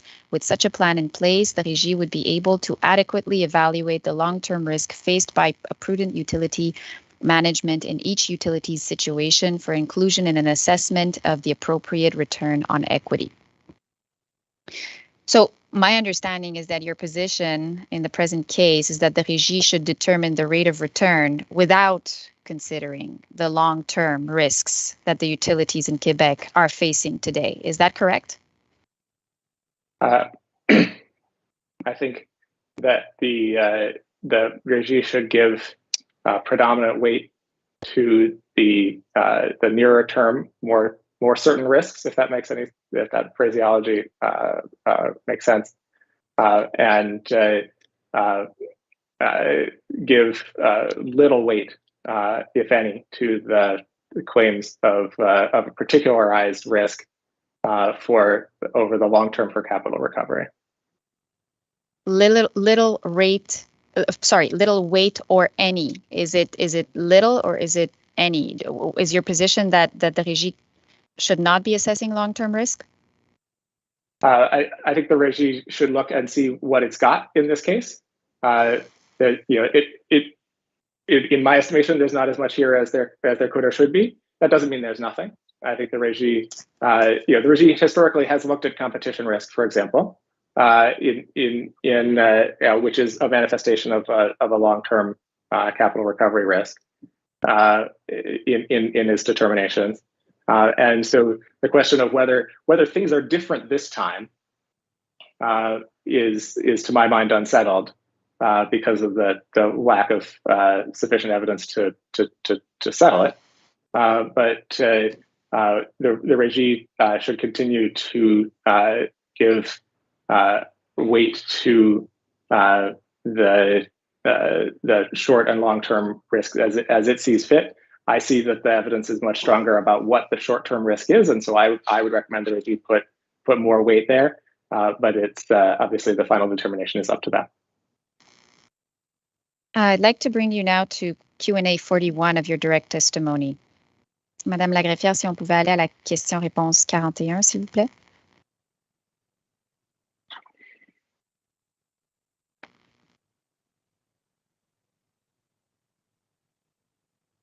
You say here that the prudent gas utility manager has an obligation to shareholders to align the utility's financial approach to the reality of the market and policy context in which it operates, and to consider all of the implications of potential actions.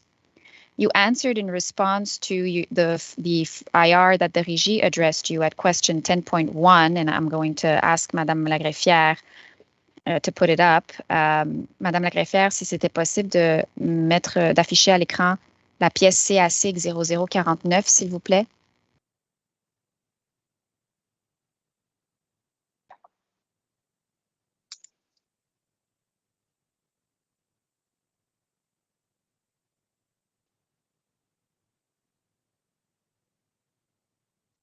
À la question-réponse 10.1, s'il vous plaît.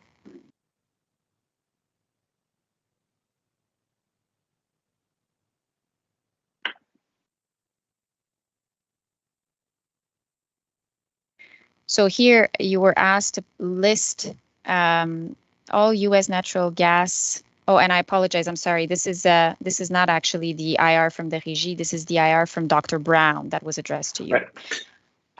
You're asked here to list all of the U.S. natural gas LDCs that have taken planning action similar to what you recommend. And you answer here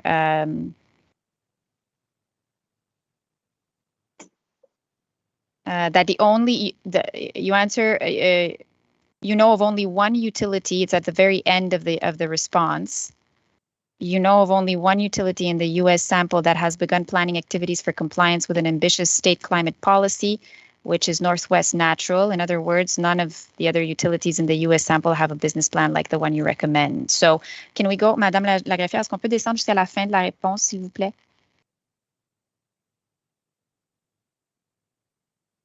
So here's the excerpt at the very last paragraph. I'm aware of one of the companies in the U.S. gas sample that has begun planning activities for compliance with an ambitious state climate policy, Northwest Natural in Oregon. Do you consider the utilities in the U.S. sample to be imprudent? I have no. I don't know enough about their individual particular situations to make that determination. I think they should be doing good planning. But they don't appear to have a business plan like the one you recommend, and you are making the assessment that a prudent manager would have a business plan. So my question is on the basis of the fact that they do not have a business plan, does that make them imprudent? If I had the full picture of what was going on in each of those cases, I could opine on that topic. At some point, moving into the energy transition without a plan, I expect that if utilities really are going deeper and deeper into the energy transition without a plan, I expect that the question of the prudence of their actions to become a more and more pressing question. Did you research? Sorry, go ahead. Whether the whether it is to absent a rate case or a particular context in which to make the evaluation, looking closely at this point in the energy transition as to whether exactly what planning processes have been undertaken. Again, utilities maybe are doing these plans internally. They haven't filed them. Yeah, I'm talking about publicly filed things that I'm aware of. Understood. So I'm just going to complete my question. Did you research at all to find out if there was anything that was submitted by the utilities in the U.S. sample in terms of a business plan? I've put in here in this response what I am aware of. I'm not aware of other planning that those utilities may be conducting or may have filed. Understood. Madame la greffière, je vous demanderais, s'il vous plaît, si c'est possible de revenir au direct testimony du Dr. Hopkins. I want to make something clear about that. Could you please put that question back on the screen and to scroll up to the actual question as it was asked? Okay. I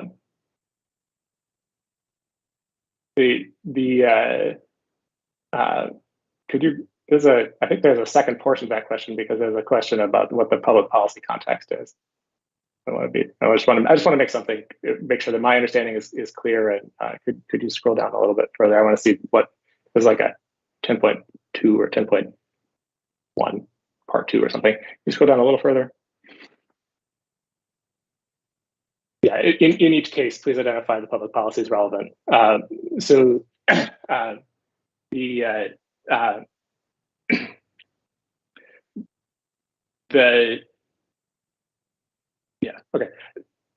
I think my answer stands. I wanted to double check how that question has been phrased. Thank you very much for humoring me there. Make sure my answer was as correct and helpful as it could be. Thank you. So, Madame la greffière, est-ce que ce serait possible de retourner au rapport du Dr. Hopkins? Merci. À la question 48.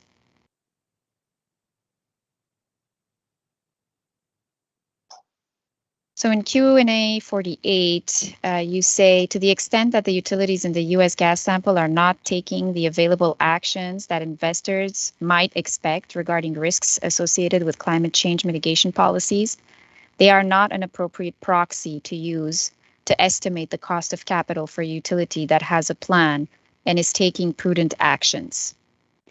Do I understand correctly that you do not consider the U.S. sample to be a valid proxy? I do believe you also mentioned that in your testimony earlier today. Is that correct?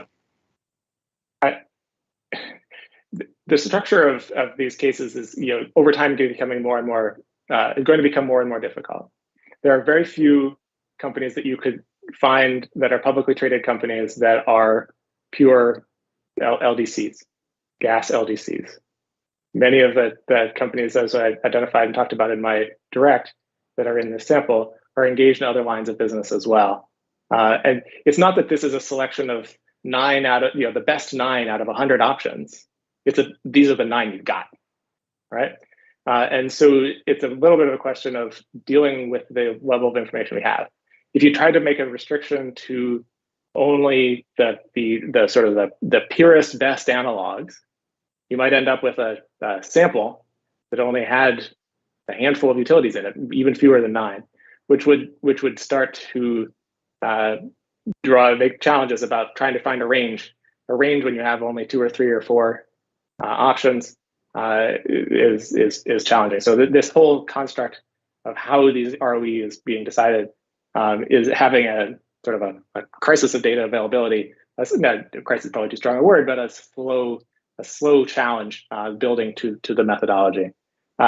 So in that context, it makes sense to me to include companies that are perhaps not perfect analogs, as long as you are aware of what you're doing and you account for that in how you use the sample.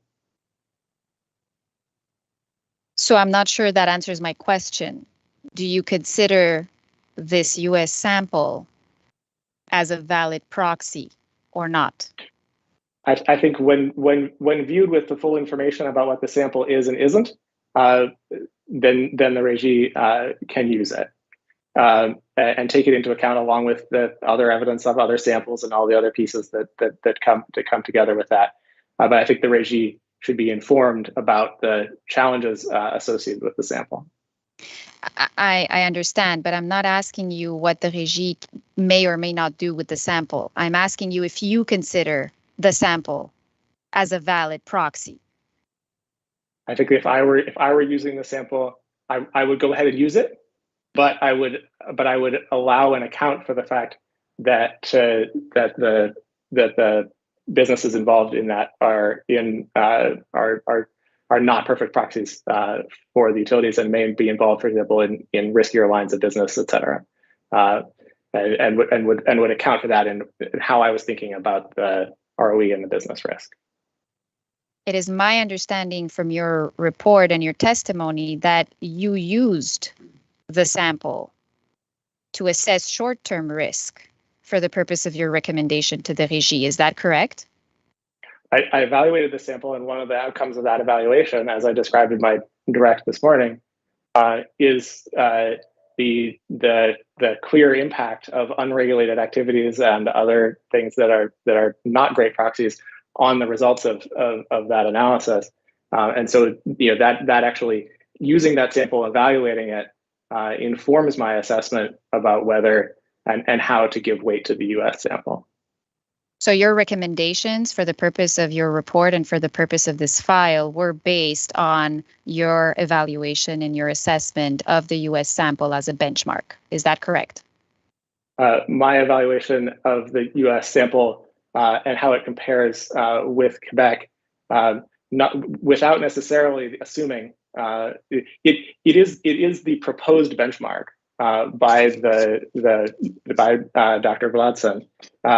And so I wanted to evaluate its suitability as a benchmark, as well as working forward from that assumption. If it is a reasonable benchmark, then what does that imply? So there's 2 steps, just as Dr. Brown has 2 steps to his analysis about whether it's a reasonable proxy, and to the extent that it is, how it can inform the assessment of business risk. I understand, but my question was more precise than that. You made recommendations regarding short-term risk based on your comparison between the Quebec utilities and Dr. Vladsen's US sample. So I will reiterate my question. did you use Dr. Villetsen's U.S. sample for the purpose of your recommendations in the present file? Je vais m'objecter. I object to the question. I think that the witness has answered the question in this two-step process that he has done. So I disagree, and that's why I asked my question again, but I will leave it up to Mr. Chairman to decide. Ben, écoutez, il me semble que vous avez répété la question déjà à 2-3 reprises. Dr. Hopkins a répondu. Là, après ça, c'est une question d'appréciation. Vous aurez l'occasion d'y revenir en argumentation pour nous expliquer en quoi la réponse vous convenait ou vous ne convenait pas. Entendu. Merci, Monsieur le Président. Et juste pour vous laisser savoir, j'en ai pour encore peut-être 5 minutes de questions. J'ai presque terminé. So moving on to the next question, Dr. Hopkins.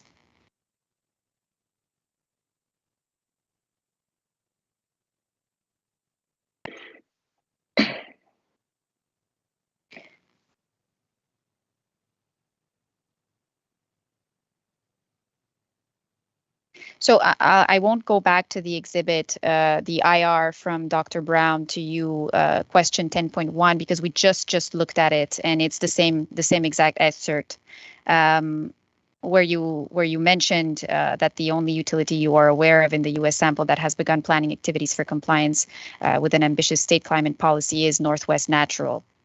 But regarding was made a plan. That it began planning activities for compliance with an ambitious state climate policy. You should go back to the IRs. So I will read again from the answer that Dr. Hopkins gave. I am aware of one of the companies in the U.S. gas sample that has begun planning activities for compliance with an ambitious state climate policy. Thank you.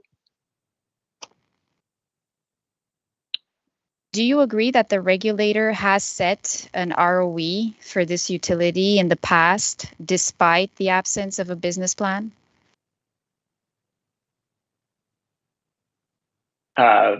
I imagine the regulator must have set an ROE. There are resource planning requirements in Oregon. That Oregon has a recurring process for integrated resource planning for each of its gas utilities. In fact, our firm has just been hired to help the regulator in Oregon with its evaluation of Northwest Natural's next integrated resource plan. So ask me in a few years and I'll know this process intimately. While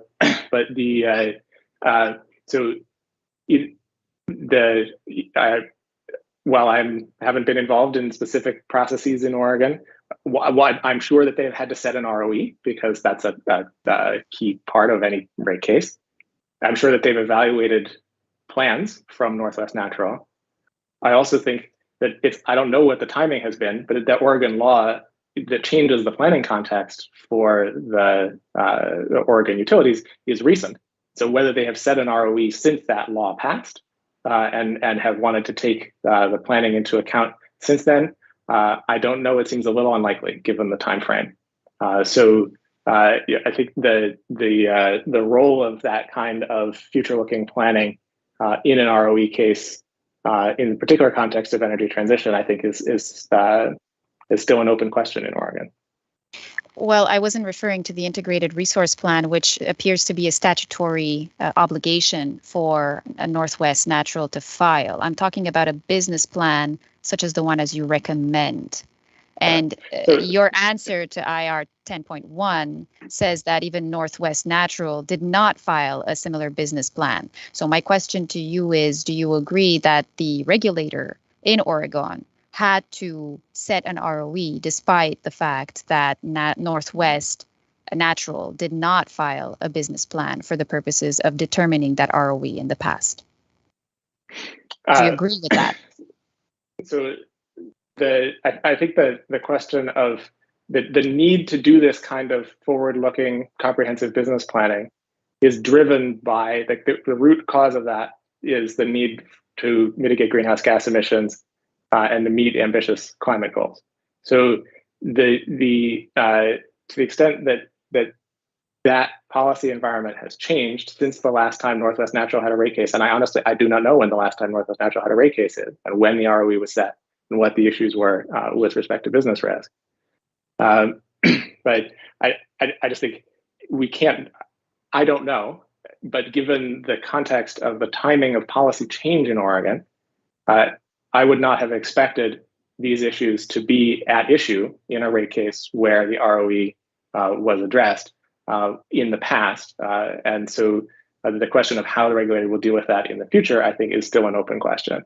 But I think we're in a sort of a moment of transition about how the regulators in Oregon will think about the climate law, which they are required to take into account in many different cases, including integrated resource planning, but also other cases, how they will bring that to bear the next time the question of risk and ROE comes up in Oregon. Thank you. My last question, and it's more of a question of clarification. I'd like to bring you to your presentation of this morning, your PowerPoint at page 9. Madame la greffière, est-ce qu'il serait possible d'afficher la présentation du Dr. Hopkins de ce matin, s'il vous plaît?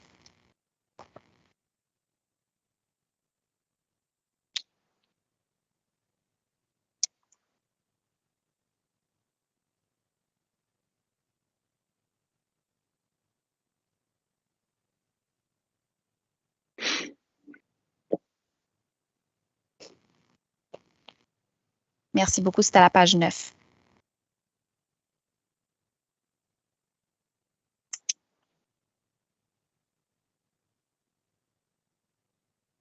Merci. So in the first bullet on this page, I see you're quoting a sentence from Q&A 11 from Dr. Brown's direct testimony. You say volatility in returns is associated with risk, and other things equal, investors prefer returns that are less volatile. And that is the quote from Dr. Brown's testimony. I would like to go to that specific answer that Dr. Brown gave to see the rest of the paragraph, if possible. So, Madame la greffière, est-ce que ce serait possible de mettre à l'écran le témoignage du Dr. Brown? Et je vais vous donner la cote dans un instant. B0027.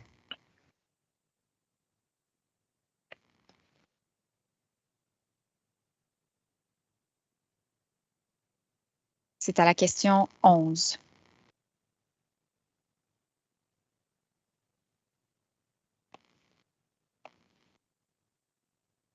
Merci.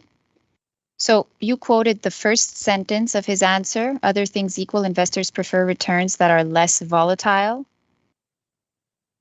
The second sentence says, thus, if investors expect returns to be volatile and specifically if movements in achieved return are correlated with returns from the market generally so that the volatility cannot be diversified away, the cost of capital increases and the allowed return needs to be higher. Do you agree with this second sentence?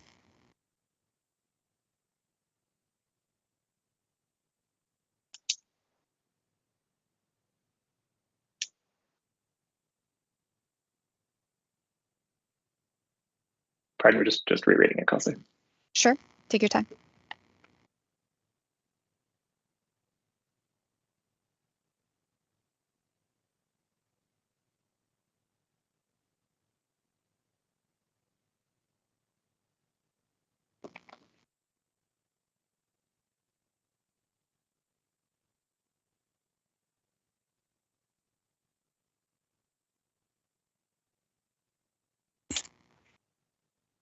Yes, I think that's a generally true statement. Okay, so I would like to now go back to your presentation. Madame la greffière, si c'était possible de retourner.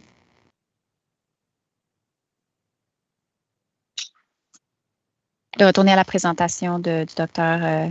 Hopkins. Merci. I'd like to take you then to slides 10, 11, and 13 of your presentation, so we can take them one by one. 10. I'm going to let you take a look at them. Take the time you need.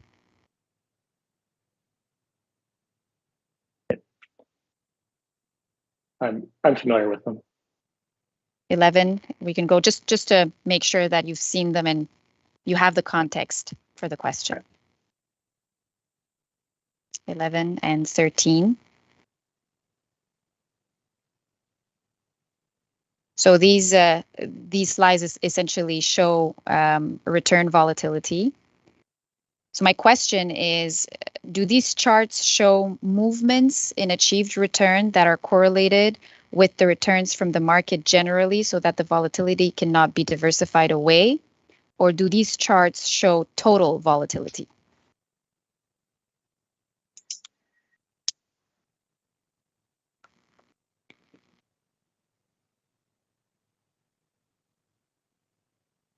These charts show total volatility. Thank you. Monsieur le Président, si vous me donnez juste 2 petites minutes pour voir avec mes collègues si j'ai d'autres questions, je vais pouvoir vous revenir, puis sinon je vais avoir terminé mon contre-interrogatoire. Alors, on vous attend pour quelques minutes. Merci beaucoup. Dr. Hopkins, I'll be back in a second to see if I have any further questions. Thank you. I'll be here.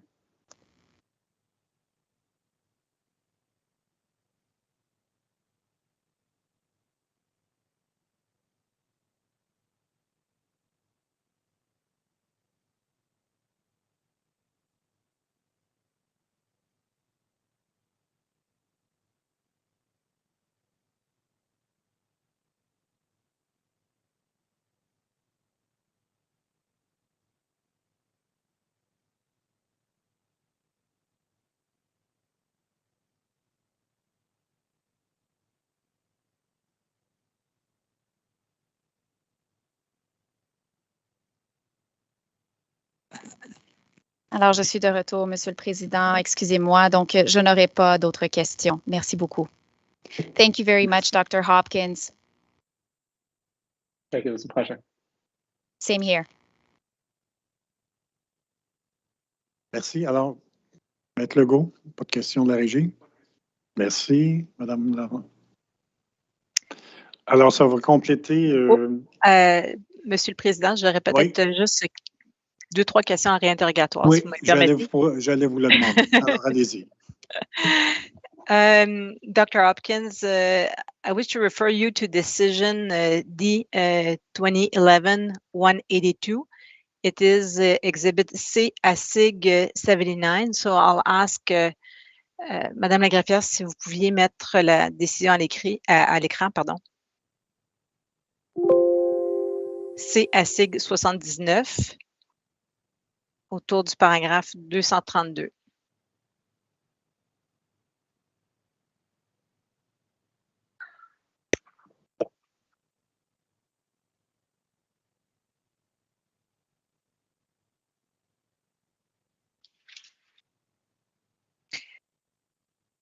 So my colleague asked you questions specifically to paragraph 232 and to 235. Do you have any other comments with respect to, because she didn't read 233, do you have any comments to make with respect to paragraph 233? Only that the RIGI, in addition to considering the items of risk that she asked about, also considered other things like the consistency of returns, realizing it's authorized ROE that's consistent with the short-term, more volatility risk piece that I identified as being part of what the overall assessment should be, and the competitiveness piece, which is again consistent with how I've composed my analysis. So the the questions, it looks like the RIGI was considering many of the aspects that I have highlighted in my testimony as it was making its decision. Thank you. Have you read Dr. Booth's report? I read it. I read an earlier draft of it. I don't know if I've read it in its final form. Mr. Booth writes lots of words. Are you aware? Yeah, go ahead. Are you aware of any Canadian precedent cited by Dr. Booth referring to the question of the risk horizon in an ROE case? I don't remember the particular citations from Dr. Booth's testimony. I'm sure he can highlight relevant pieces at that point. I'm not as familiar with the Canadian various Canadian regulatory precedents. You are asked if you have seen any mitigation plan in the context of an ROE case. Are you aware of any utility claiming energy transition as a business risk in an U.S. jurisdiction? I haven't seen that come up in any cases that I've been involved in. Most of the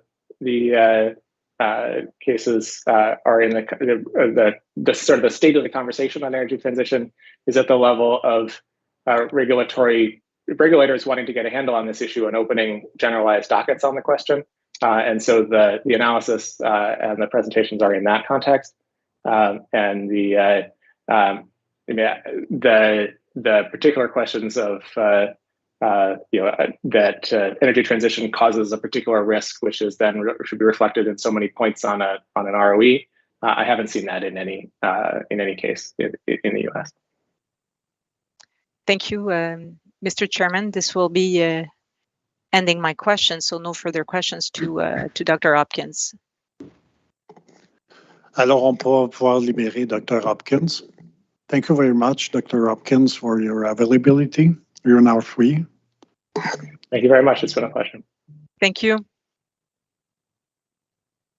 Donc, j'aurais une petite question d'intendance, si vous me permettez, oui. Monsieur le Président. Pour l'interrogatoire en chef du Dr. Booth, j'imagine que vous allez prendre le reste de la... Est-ce que vous avez une idée de combien de temps ça va durer? Pour savoir si je contre-interroge aujourd'hui ou non, là, tout simplement, parce qu'il est quand même rendu 14h15. Là. Alors, monsieur... Oui, allez-y, Mme Tremblay. Écoutez, c'est sûr que il est déjà 2h15. On peut commencer, mais ça a été effectivement une longue semaine. Je veux juste souligner que mon collègue va avoir eu sa présentation. Nous, on a essayé de le faire selon les règles habituelles. Ça a été déposé hier. Alors, juste soulever le fait que mon collègue va avoir la chance de passer tout le week-end à penser à son contre-interrogatoire du Dr. Booth, alors qu'on a eu à peu près comme, j'ai eu 1 heure et une soirée, disons, si je peux dire, de notre côté, mais on est à la disponibilité de la régie. Je pense que ça a été une longue semaine pour tous. Il est disponible, mais on est prêt à commencer.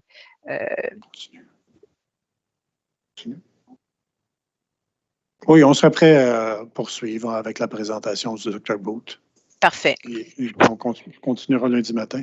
Je voulais juste vérifier avec vous, Maître Hamelin, est-ce que vous avez eu l'occasion de prendre connaissance de la réponse à l'engagement numéro 3? Pas encore, je m'excuse.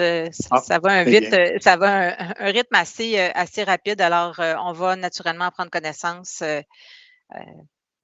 en fin de semaine, sûrement, et on va être en mesure de revenir à la régie. Est-ce que c'est trop tard? Je sais que mes analystes regardent le document présentement. Là. Je vais essayer de vous revenir avant la fin de la journée, si c'est préférable. Je vois Maître Duquette. Oui, ça va. Donc, pour Dr. Booth, on aurait besoin de combien de temps? Est-ce qu'on ferait ça tout un bloc de cet après-midi, là, ou J'ai l'impression qu'on ne fera pas tout un bloc parce qu'il en avait, on a déposé la présentation, je pense que ça a presque 59 pages. On peut peut-être commencer et je pense qu'il y a des aspects qu'on pourrait faire dans le cadre de sa présentation et il pourrait peut-être nous indiquer à peu près où il serait prêt à, on pourrait le faire par bloc, là, alors on pourrait peut-être commencer par un premier bloc. Si vous me le permettez, je pourrais peut-être prendre jusque quelques minutes avant qu'il commence pour voir à peu près, juste m'assurer où est-ce qu'on pourrait arrêter, de sorte que on pourrait certainement aller jusqu'à 3 heures si ça vous convient, ou bien si vous préférez qu'on le fasse tous, mais c'est quand même, on est à la disposition de la régie. Moi, ma préférence, ce serait de pouvoir en faire une partie. Oui, disons jusqu'à autour de 15 heures, un petit peu Parfait. plus autour de ça. Là. Oui, c'est ça. Alors, on prendra une pause de 10 minutes jusqu'à 14h30. Vous aurez l'occasion de discuter avec Dr. Booth. Puis, Parfait. Très bien. Merci. Merci.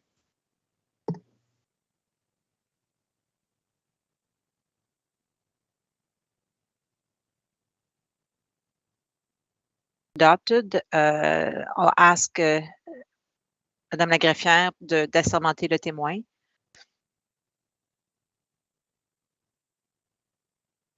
Dr. Booth, do you solemnly declare that the testimony you're about to give will be the truth, the whole truth, and nothing but the truth? That you do? I do. Could you please give us your name, profession, and business address, please? My name is Lawrence Booth. I'm a professor of finance, and I hold the CIT chair in structured finance at the Rotman School of Management, University of Toronto. And the address is 105 St. George Street, Toronto, Ontario. Thank you very much.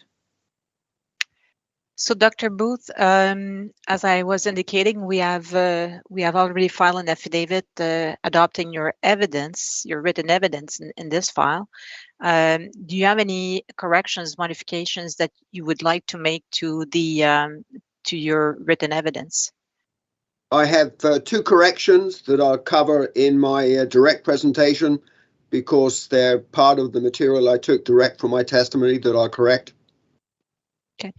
And I don't know if it's only me, but I see just a portion of your face, Dr. Booth. Would it be possible just to move your camera a little bit? Is that better? Yes. Is it okay with the board? Oui, ça va. Okay. Merci. Parfait. And just before we see on the screen your presentation, this was filed as SIG 87. Do you also adopt this presentation as your written testimony in this file? I do. Okay. So I'll let you make your presentation, and then my understanding is that you will be doing the first portion of your presentation up and until the capital structure segment. So I'll let you go. Okay, now the person that's in charge of transmission of the overheads, is that Ms. Sancerre, Natalie? Is that right?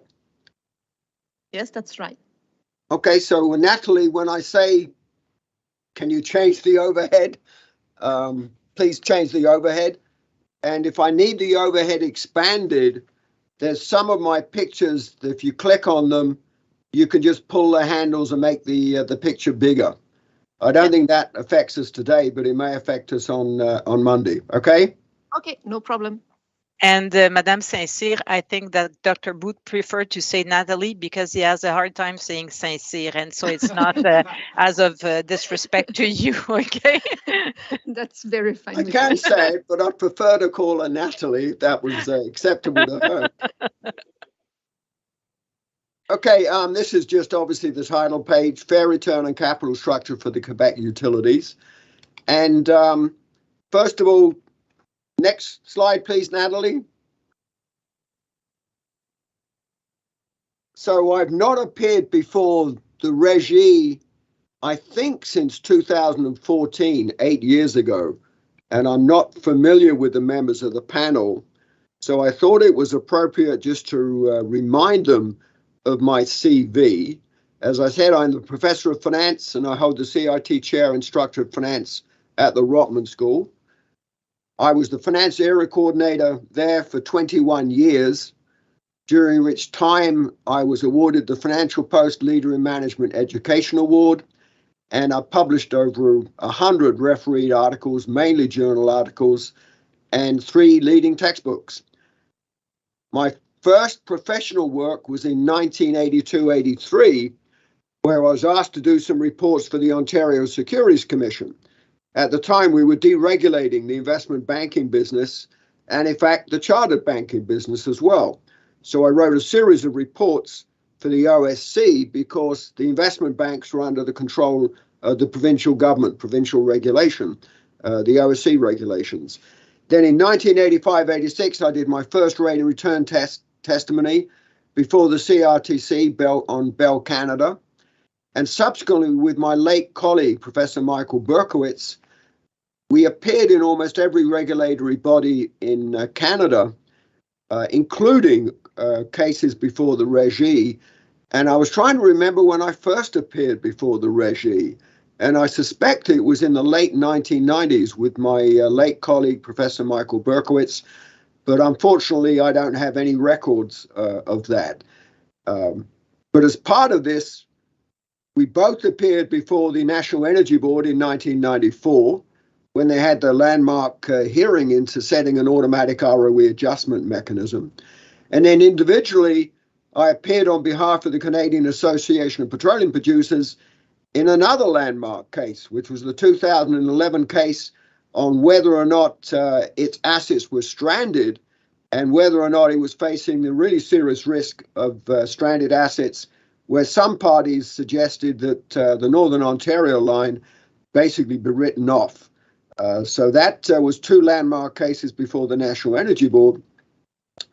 In addition, a lot of the things that I say, in many ways, are basic finance issues. And I've appeared before the Tax Court of Canada on a couple of occasions, as well as several civil cases to explain what in many ways are really fundamental things in finance. And most recently, with my colleague, Professor Eric Kersner, we've appeared in a number of Indigenous land claim cases in Ontario and right the way across Canada. And we've appeared on behalf of the Department of Justice, dealing with questions that go back to the 1790s in terms of the purchase of land on behalf of from Indians, the Indigenous bands, and on other cases where the Crown has not fulfilled some of its responsibilities towards our Indigenous people. So that's just to give you a background of what I do. I mainly teach corporate finance, but I do lots of other things apart from advising boards in terms of rate of return regulation. And in that case, I've appeared as a board witness, as also as an intervener witness on multiple occasions over the last, I hate to say it, but over the last 37 years. Next slide, please, Natalie. Okay, now when I look at my testimony, I have my core testimony, which is broken out into these 6 sections, and I have a number of appendices. And what I put in appendices tends to be the more technical material. And I think I probably made a mistake in this hearing, which is I should have put the business risk appendix right in the core of my testimony, rather than including it as an appendix F. But in this presentation, I'm going to give an overview of everything that I essentially cover in, or the core material that I cover in my testimony. Next slide, please, Natalie. So what are the key issues and the recommendations? What's the big picture that the Régie has to deal with? And that's fundamentally, for my reading of the file, has the business risk of any of the Quebec gas utilities increased since their last hearings? And I was involved in all 3 of the last hearings, the 2011 Gas Metro hearing, the 2010, I think it was, Gazzy Fair hearing, and the Intragas hearing, as well as subsequent Hydro-Quebec distribution and transmission hearings. Why is the business risk important? It's because most regulators sets the common equity ratio based upon the underlying business risk. The National Energy Board has a specific policy. First of all, they assess the business risk, and then if the business risk has changed, they change the financial risk, which is they change the debt equity ratio. So, for example, in the landmark 1994 decision, they set the gas transmission pipelines at a 30% common equity ratio because they were all backed by long-term contracts. They then set the oil pipelines at 45% because they're common carriers not backed by long-term contracts. And what was then called West Coast Transmission, the pipeline from Western Alberta down to Vancouver, they gave a 35% common equity ratio because they had a lot of feeder pipelines as well as mainline pipelines. So business risk is really fundamental to determining the common equity ratio. And then it's a question of what are reasonable common equity ratios. And then from those common equity ratios, what is a fair and reasonable rate of return? So the logic of most hearings is first of all business risk, then the common equity ratio, and then assessing a fair rate of return. And in fact, I've been involved in some hearings where it's not a rate of return hearing, it's just strictly a business risk and common equity ratio hearing. The Ontario Energy Board had a couple of those in the 2010s for Union Gas and Enbridge Gas Distribution. So the question was, what is their business risk? Has it changed? Do they deserve a change in the common equity ratio? And obviously, I was involved in both of those hearings. What are my recommendations? My base recommendation for the last 2 decades has been that gas distributors, a fair rate of return should be based upon a 35% common equity ratio. And for the last 10 years or so, my recommendation has been a 7.5% return on equity. And I'll explain probably on Monday why my return on equity ratio hasn't materially changed over the last 10 years. But that's my base recommendation. For Energia, I'm proposing 7.5% return on equity, and I'm proposing the continuation of the current capital structure. It's a basic example of if it works, why change it? And here, Energia has got a 38.5% common equity and 7.5% deemed. And I've been listening to the discussion on the deemed the deemed preferred shares. The fact that they're deemed means to say they don't exist. They exist in terms of setting the revenue requirement, but they do not exist in terms of having a prior charge over the common equity ratio, the common equity holders. Normally, we look at preferred shares as having a preferred dividend over the common shares, a preferred claim in case of liquidation, and as a result, the absence of voting rights. In the case of deeming, neither of those exist. There is no preference in terms of a dividend since they don't really exist. And there's no preference in terms of a claim on the resources of Energia should it get into financial difficulty. So really it's 46% common equity, whereas part of that 46% common equity, 38.5% gets the current allowed return and 7.5% gets a deemed preferred component, which last time I seem to remember was a 5% rate of return. But unlike Dr. Billitson, I do not believe that it consists of 60% common and 40% debt because they don't exist and they're not imposing any risk. That ratio does apply to some types of preferred shares based upon the specific characteristics of preferred shares that are sold into the capital market. And as a result, there is a preferential dividend over the common shares and there is a preferential claim in bankruptcy. But the mere act of deeming them doesn't make them equivalent to preferred shares. So in my view, a 46% equity component, 11% more than I would normally recommend, is an adjustment for the higher risk of Energia. And then given the higher risk reflected in the 38.5 and 7.5, I think they deserve 7.5% ROE. In terms of gazifère, I will talk a little bit about its risk, but I'm recommending a 40% common equity ratio, which is slightly more than a gas distributor regulated by the Alberta Utilities Commission, a significantly smaller utility regulated by the Alberta Utilities Commission, and a 7.65% ROE. So I'm recommending a marginal higher ROE and 5% more common equity ratio than I'd recommend for a typical gas distribution utility. For intragas, I went back to what I said 8-9 years ago at the intragas hearing. And what we have to remember about intragas is it's got a 10-year contract with Energia, and Energia owns 50% of intragas.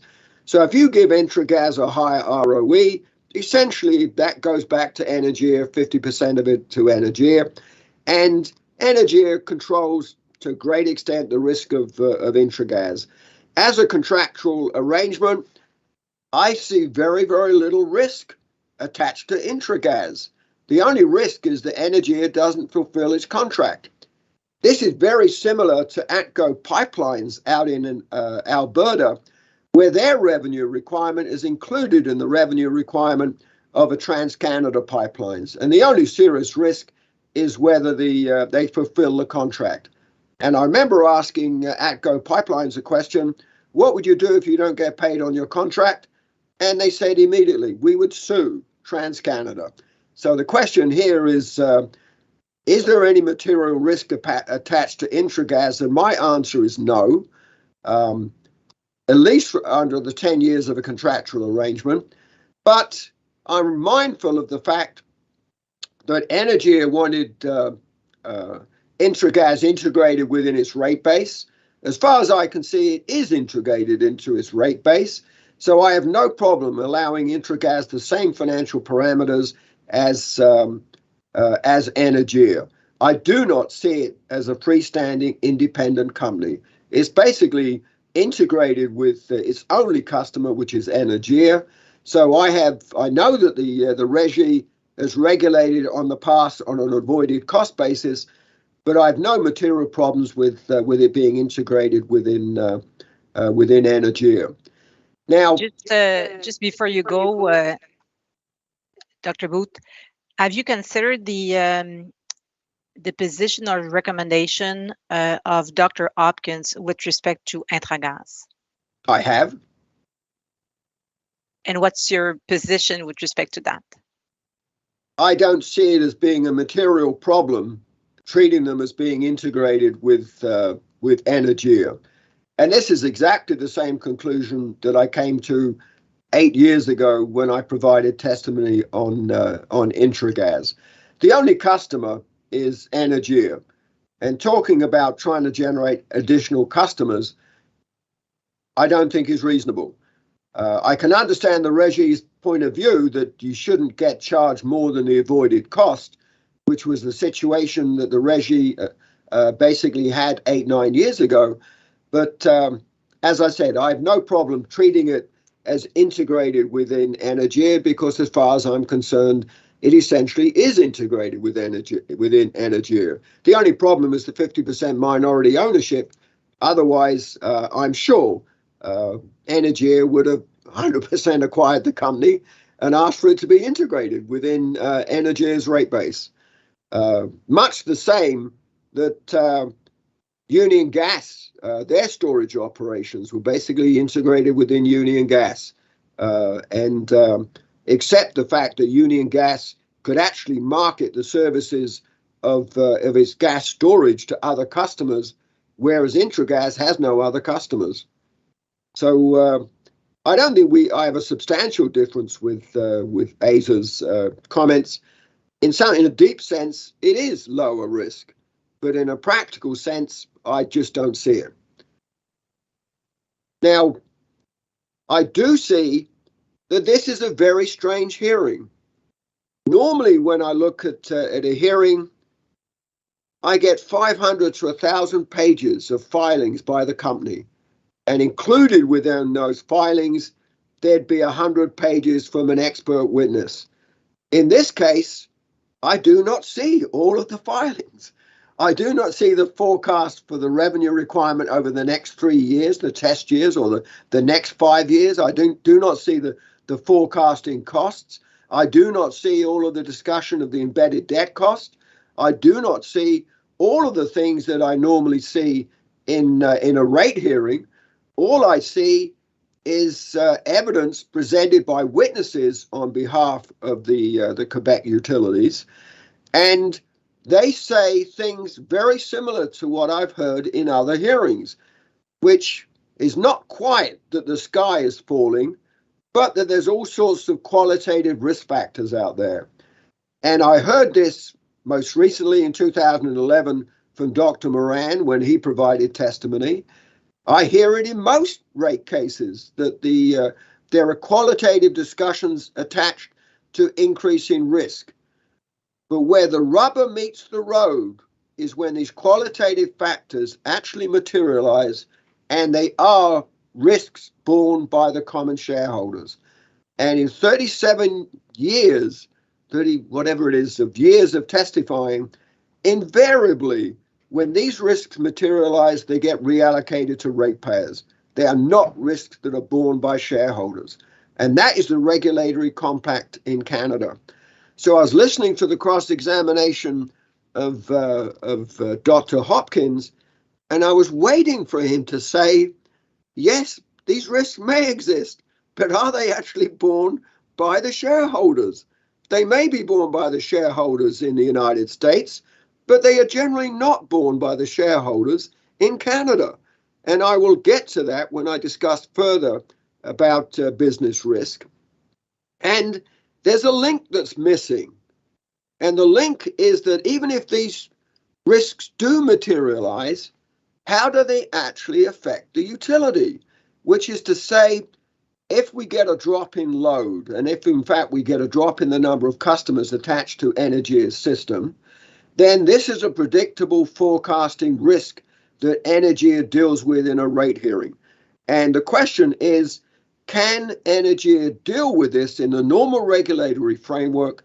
And is the regulator going to protect Energea in the way that it's protected Energea for the last 30 years? And in fact, every regulator in Canada has protected Canadian regulated utilities for as long as I've been testifying.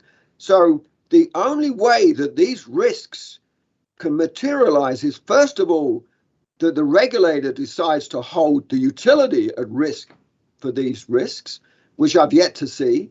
And secondly, that they actually demonstrate a loss in customers and their inability to rebalance load and to change rates to accommodate a reduction in the number of people using gas in Quebec. And incidentally, I have no problem that there are increased risks out there. The critical thing is not that the risks exist, but the risks actually affect the utility. So if you can change the slide, please, Natalie. Now, part of my introduction here came from the fact that I had some very good questions from the Régie. So I'm starting out basically highlighting my answers to the Régie because there were very appropriate questions. And one of the questions was, there's all these utilities and they average the rate of return and they average the common equity ratio. And essentially the Régie asked, what do I think about this? Well, I think it's very bad and it's very misleading to just average a number of utilities and say that's the average common equity ratio or the average return on equity for a Canadian gas distributor. And what I've got here, I've got 4 big black arrows for the utilities that I've always regarded as being the main utilities in Canada. I do not regard Liberty Utilities Gas New Brunswick as being a major utility. I testified in that hearing last year. It's got $49 million in revenues. It is a tiny little utility. Not only is it a tiny little utility, it's an immature utility.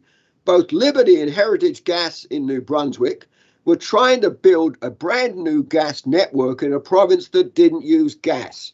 And the reason for that was the discoveries of offshore gas and oil fields off the of the Maritimes, and a desire to provide them with natural gas, a cheaper form of fuel than for the residential and industries than with fuel oil. So Liberty Utilities, $50 million, annual throughput 5 million gigajoules, Heritage Gas a little bit bigger, but less customers because of the mix between industrial and residential customers. So those are two what we call greenfield utilities, tiny utilities that haven't even really built out their gas network to reach the stage of being close to sort of an established utility. And then a little bit bigger than them, we've got AltaGas Utilities, which incidentally is not AltaGas in the samples of companies that people look at, because that what used to belong to AltaGas, but it was spun off and is no longer owned by AltaGas. So it's a little bit misleading, but AltaGas Utilities is regulated by the Alberta Utility Commission. It again is a tiny little utility. Its customers are all spread out geographically in Alberta. And as a result of that, the AUC gives them a slightly bigger bump in their common equity ratio. And then bumping up a little bit more, we've got Pacific Northern Gas and Gazifare. Pacific Northern Gas are always regarded as one of the riskiest utilities in Canada, mainly because it lost 70% of its load when Methanex closed its doors. And as a result, there were load rebalancing problems out in northeast British Columbia. And Gazifare, I've always regarded as being integrated with Enbridge Gas. It's part of the Enbridge Gas system. So they've all got special cases.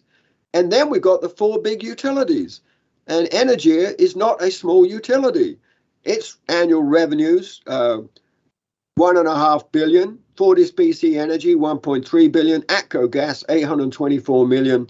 And then the giant Enbridge Gas, $5 billion in revenues. And Enbridge Gas basically swallowed up all of the gas utilities in Ontario. We used to have Union Gas until 4 or 5 years ago. We used to have Central Gas Ontario dealing with all those northern Ontario industrial plants with heavy industrial load. And I think I compared Energia or Gas Metro with Central Gas Ontario in previous hearings because of its heavy industrial load. But those are the benchmarks I've used in traditionally in looking at Energia, not adding in these tiny little utilities that are greenfield utilities, and certainly not splitting Pacific Northern Gas, which is already a tiny utility, into 3 different tinier utilities. It overrepresents the average in terms of companies that I do not think are representative of Energia. So Natalie, can you change the next overhead, please? So what do I think is representative and useful for a business risk analysis of Energia?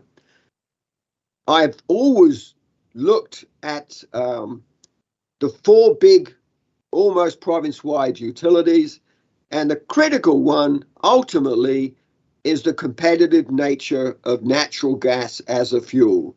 And if natural gas is not competitive, it will not flow through the pipes, and you'll have problems recovering, obviously, the revenue requirement. This was data put together for the BCUC's ongoing hearing, and it was put together last fall for FortisBC Energy.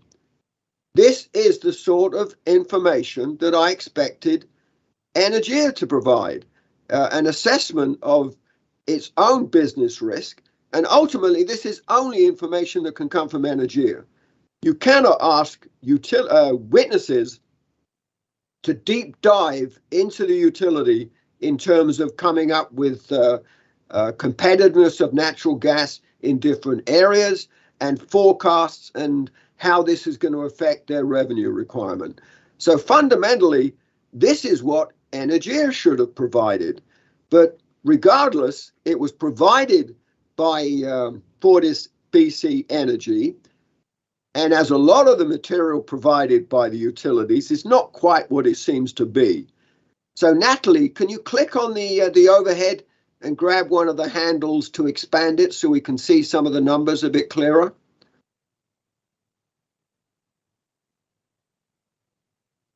Okay, so what we've got here is, for example, in Vancouver, we've got that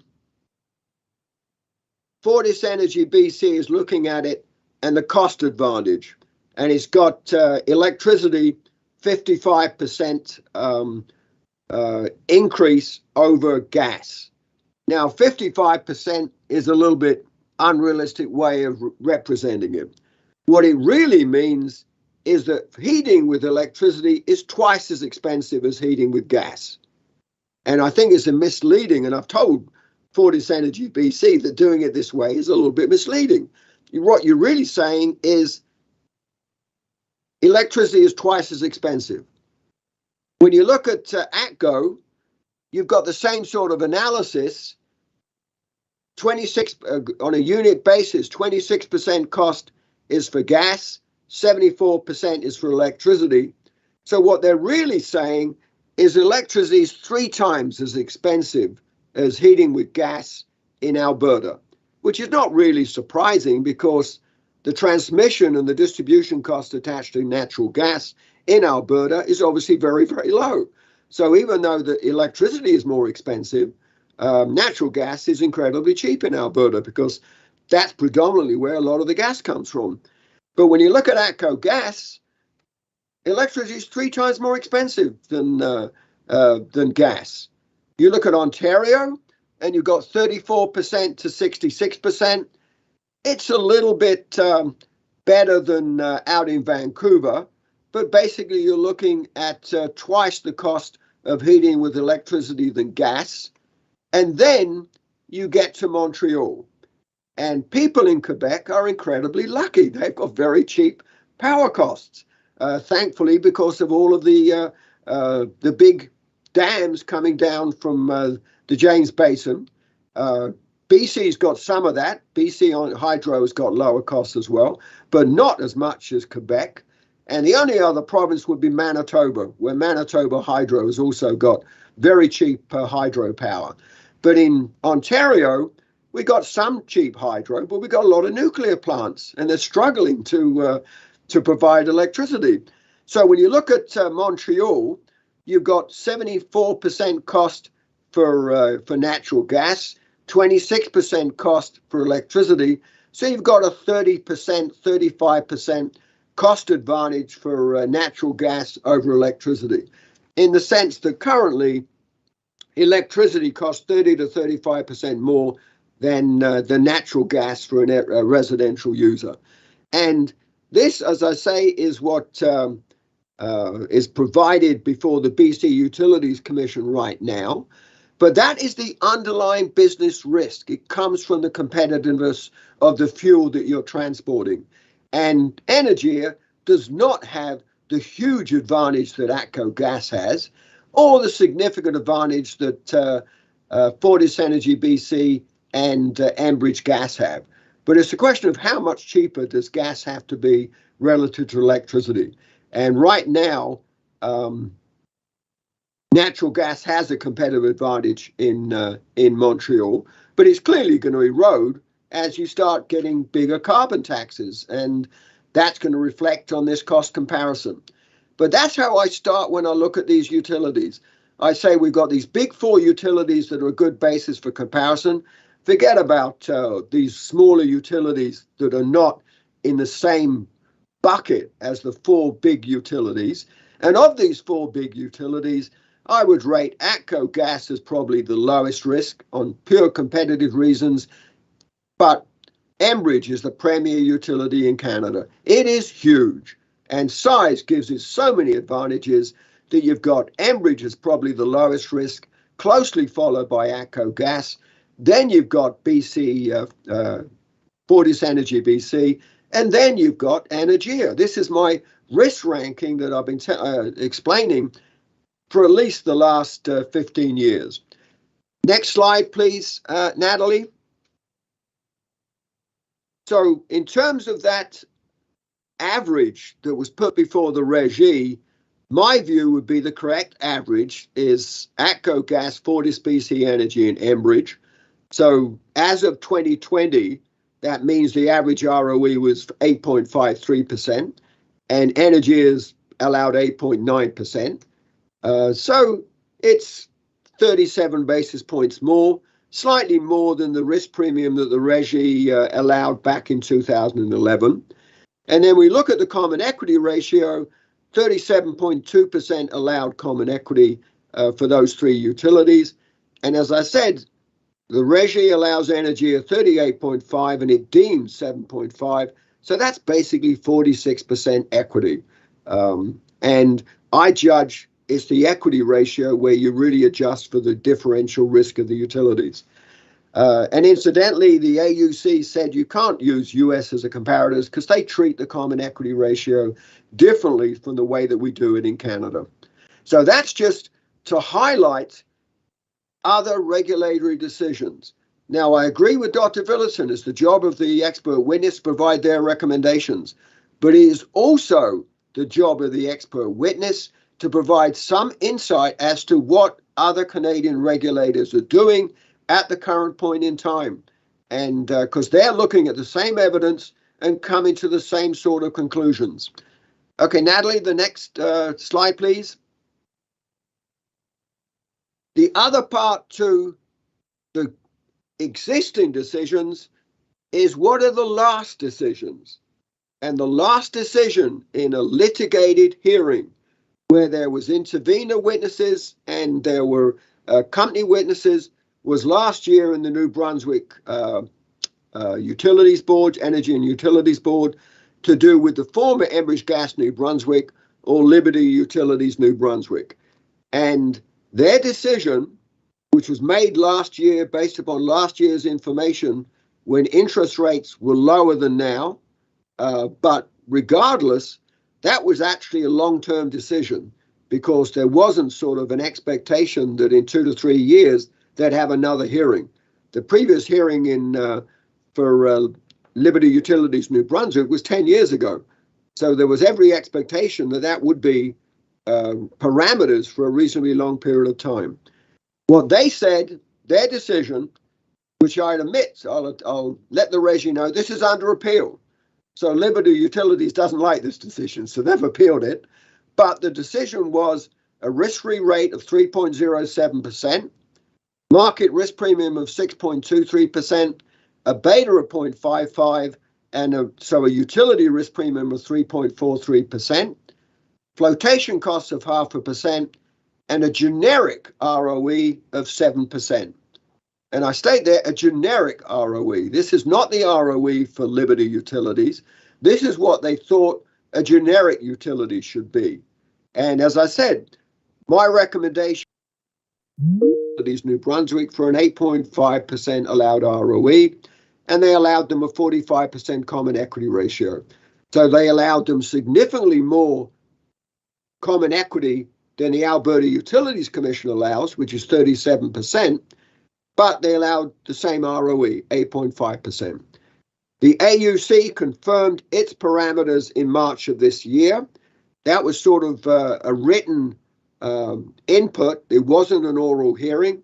I don't know whether I could describe it as a litigated decision because clearly there was input from a variety of partners, but there wasn't the normal cross-examination and you would expect in a litigated hearing. But they confirmed 8.5% ROE on 37% common equity versus my generic recommendation, 7.5% ROE on 35% common equity. So next slide, please, Natalie. So now we talk about business risk, and I listened to the cross-examination of Dr. Hopkins. First of all, we have to define risk. Risk, if you look in the dictionary, is the probability of incurring harm. So it's a combination of the probability of it happening and the amount of the harm. And in finance, we treat harm as losing money. So that is what risk is the probability of losing a certain amount of money. Now, the first time I started emphasizing this was in a Mackenzie Valley pipeline hearing before the NEB in 2005. And that was when they had backstops for the pipelines from all of the major shippers that were less than the economic horizon for the pipeline. So if I seem to remember correctly, it was sort of something like 20 years of fixed contracts, and the pipeline had 25 years to depreciate. So there was the problem of what do you do with the lack of shippers for the last 5 years? So we were talking about that as being the long run risk, which is the long run risk of the return of capital, the recovery of capital.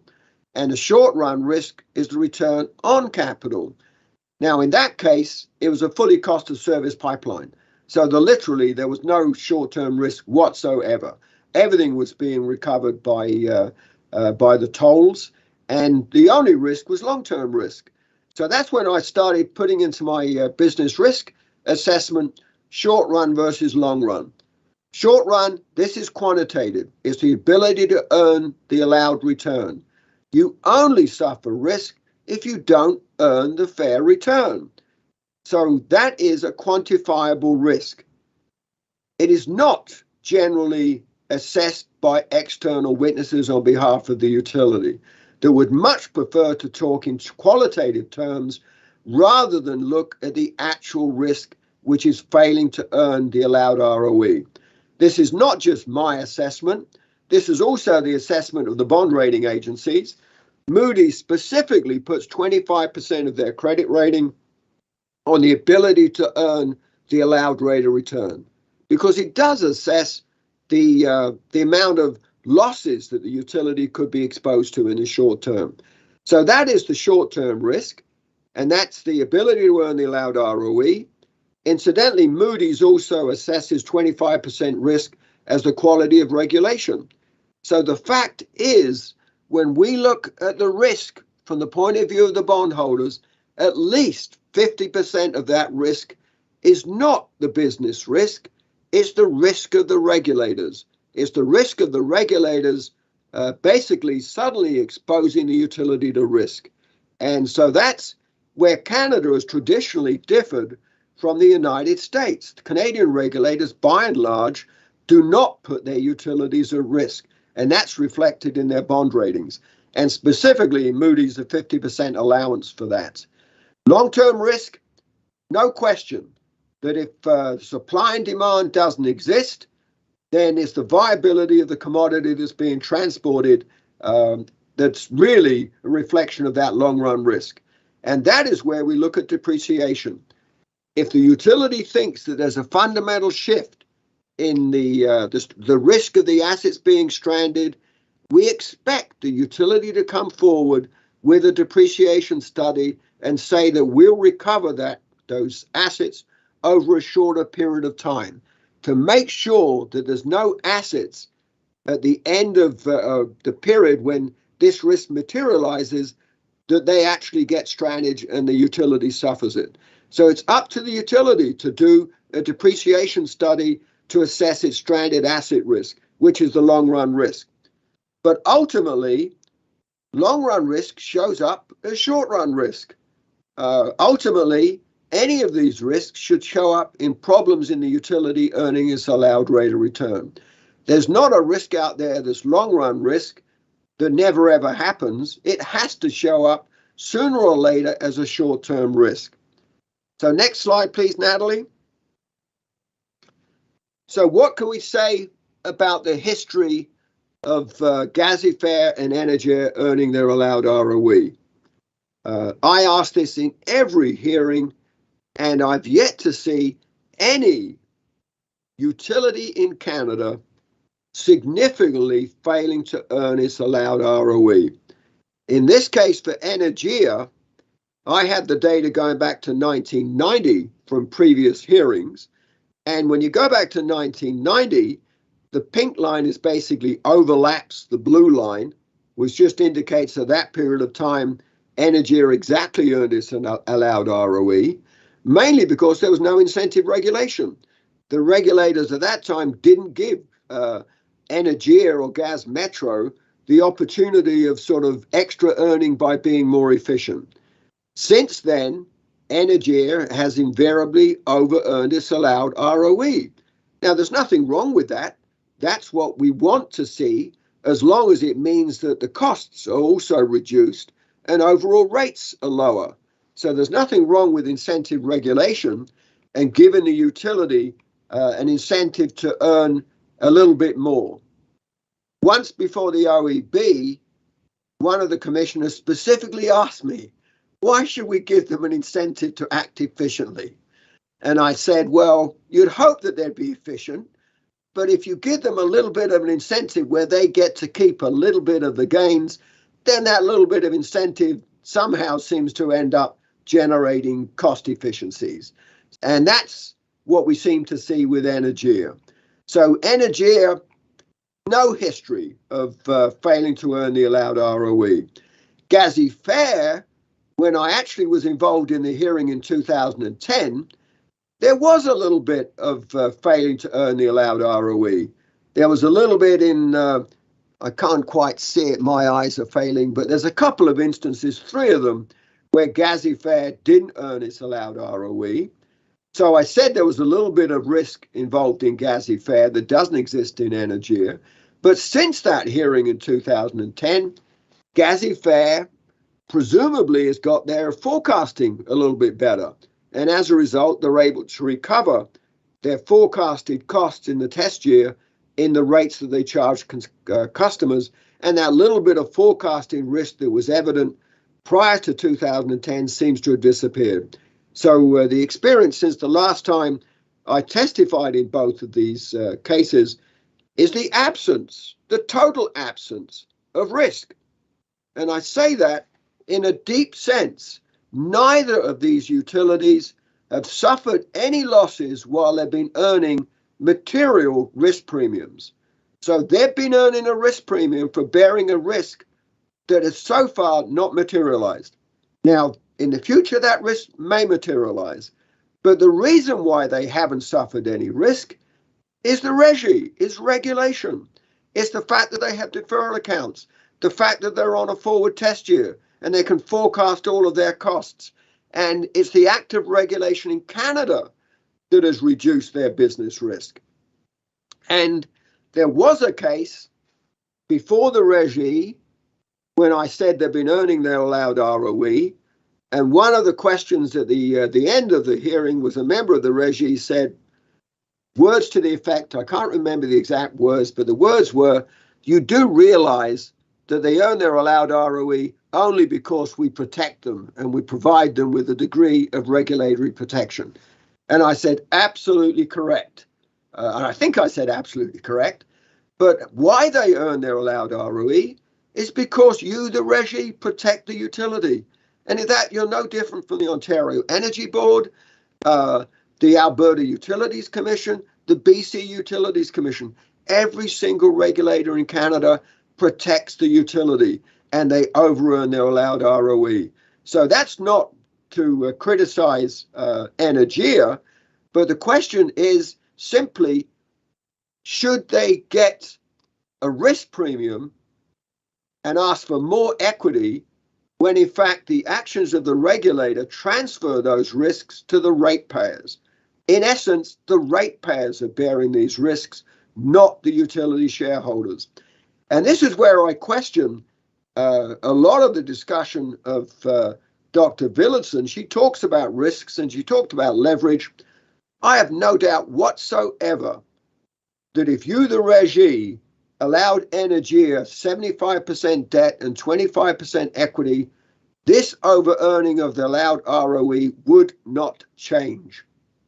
In other words, there is no magnification of the operating risks of Energia by the use of debt. What that is compensation for long-run possible stranded asset risk and the possibility that the product, the fuel, is no longer cost efficient. It is not compensation for short-run risk. Right at the moment and for the last 30 years, the use of debt has not magnified any risk to the shareholders of Gaz Metro or Gazifère, or for that matter, almost every utility in Canada. Okay, next slide, please, Natalie. Which brings us to this long-run risk.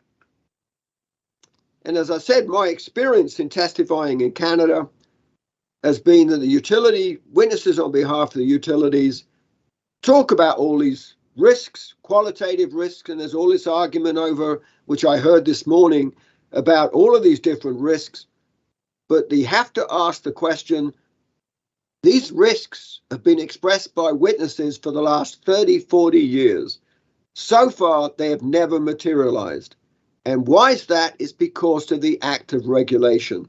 Regulation in Canada is a dynamic process.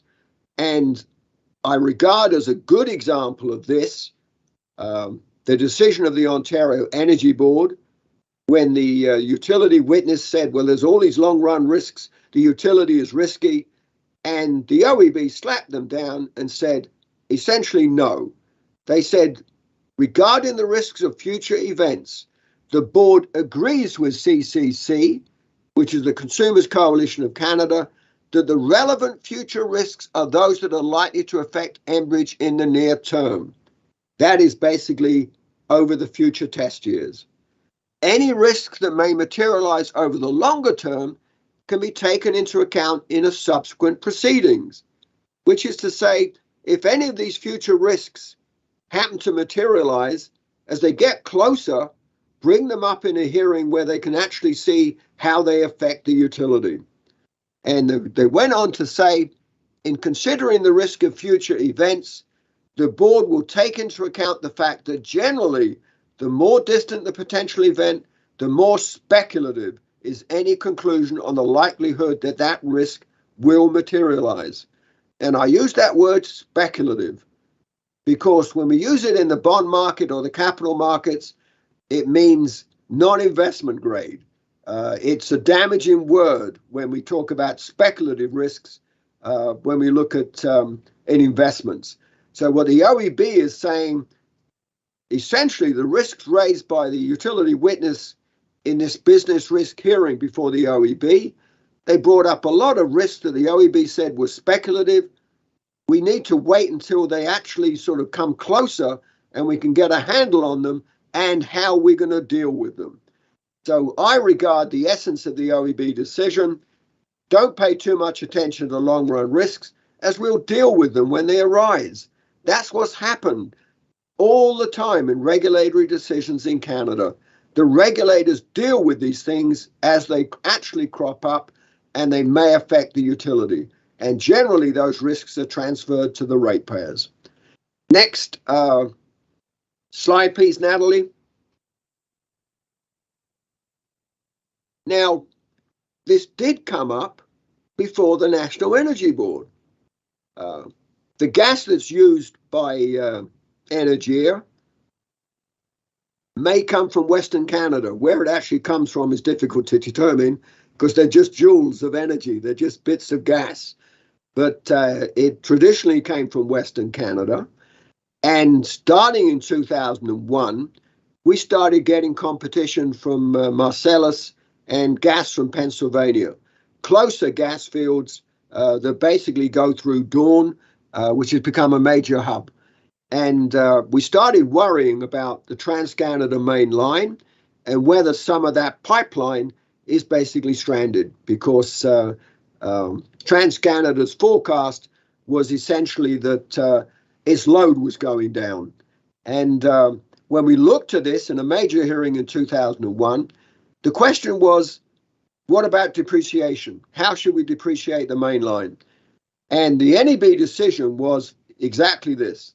The board views the issues of cost of capital and depreciation as being related, but as addressing different factors. The primary goal of the depreciation rate is to reflect the assessment of the economic life of an asset. Business risk, which is a key determinant of cost of capital, addresses the probability that a utility may not be able to recover its prudently incurred costs over the economic life of the asset, whatever that economic life may be.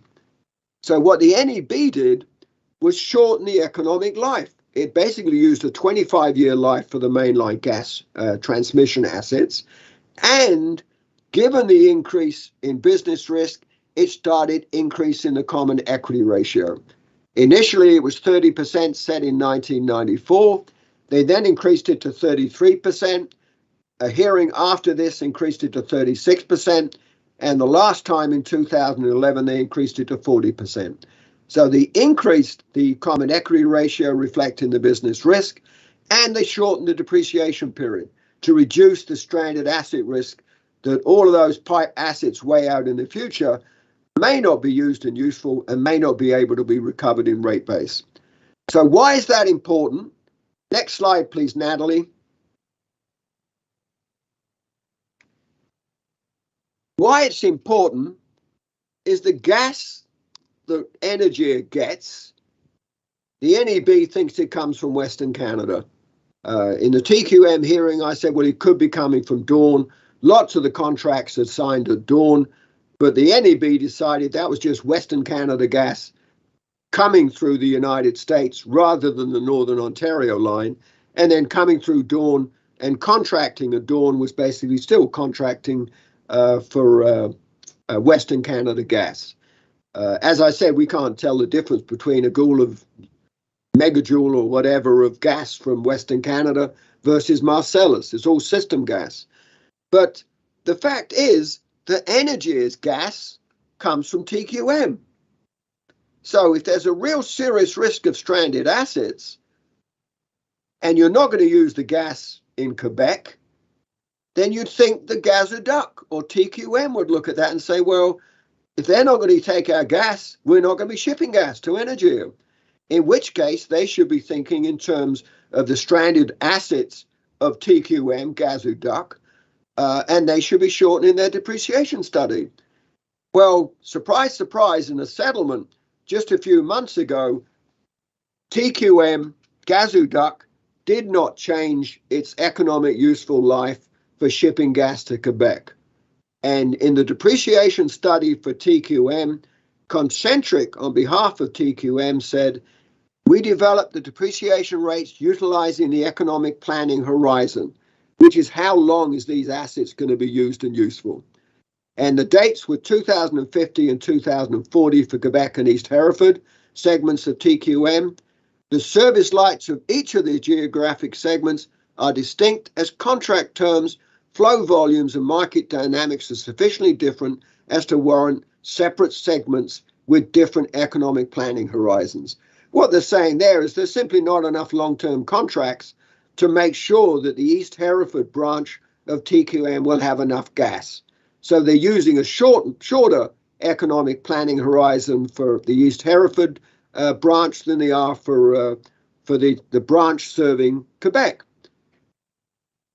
TQM's previous depreciation study, completed in 2009, also segmented the Quebec and East Hereford lines using 2050 and 2023 economic planning horizons, respectively. Concentric continues to recommend the calculation of depreciation rates based on these two distinct geographic segments, with an extended economic planning horizon for the East Hereford segment relative to previous depreciation studies. So what Concentric is saying is, compared to 2009, there's more gas flowing on TQM, but it's flowing down the East Hereford branch. And as a result, they've increased the economic life of the East Hereford segment going into New England, and they've kept the same planning horizon for the segment going into to Quebec. So from that, if there's no risk of stranded asset for gazoduc or TQM, it's difficult to see that the pipeline serving Energia is any different in risk from Energia. So from this, at least there's a prima facie evidence that in fact there is no underlying stranded asset risk for the assets serving Energia and the delivery of gas into Energia in Quebec. Okay, next slide, please, Natalie. Now, finally, we might talk about short-run versus long-run risk. We might talk about return on capital versus return of capital. But bond rating agencies are only concerned about return of capital. They're concerned about the bonds that have been issued by Energia. Are they going to pay back those long-term bonds? So if you want an assessment of long-term risk, you look at the bond rating, because they're looking at the risk of the bond, long-term bonds, getting paid back. And when you look at the long-term bond assessment, S&P is very clear. In fact, you can't be clearer. Their assessment of the business risk of Energia is excellent. Now, how do you rate excellent? Well, there's nothing better than excellent. So from S&P's assessment, vulnerables at the bottom, then weak, then fair, then satisfactory, then strong, then excellent. There's nothing better than excellent.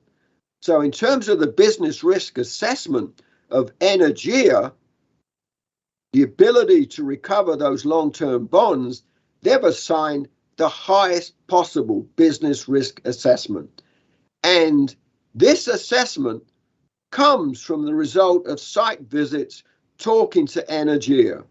The way in which you set bond ratings, I don't know whether they had a physical site visit because this is COVID-19, but normally there's a site visit, they get a presentation from the company, they go away and write their report, they return it to the company to check for any obvious errors, and then they publish their report. So you've got to look at this and say, well, this is S&P's assessment based upon discussions with Energia, and that is the highest possible assessment.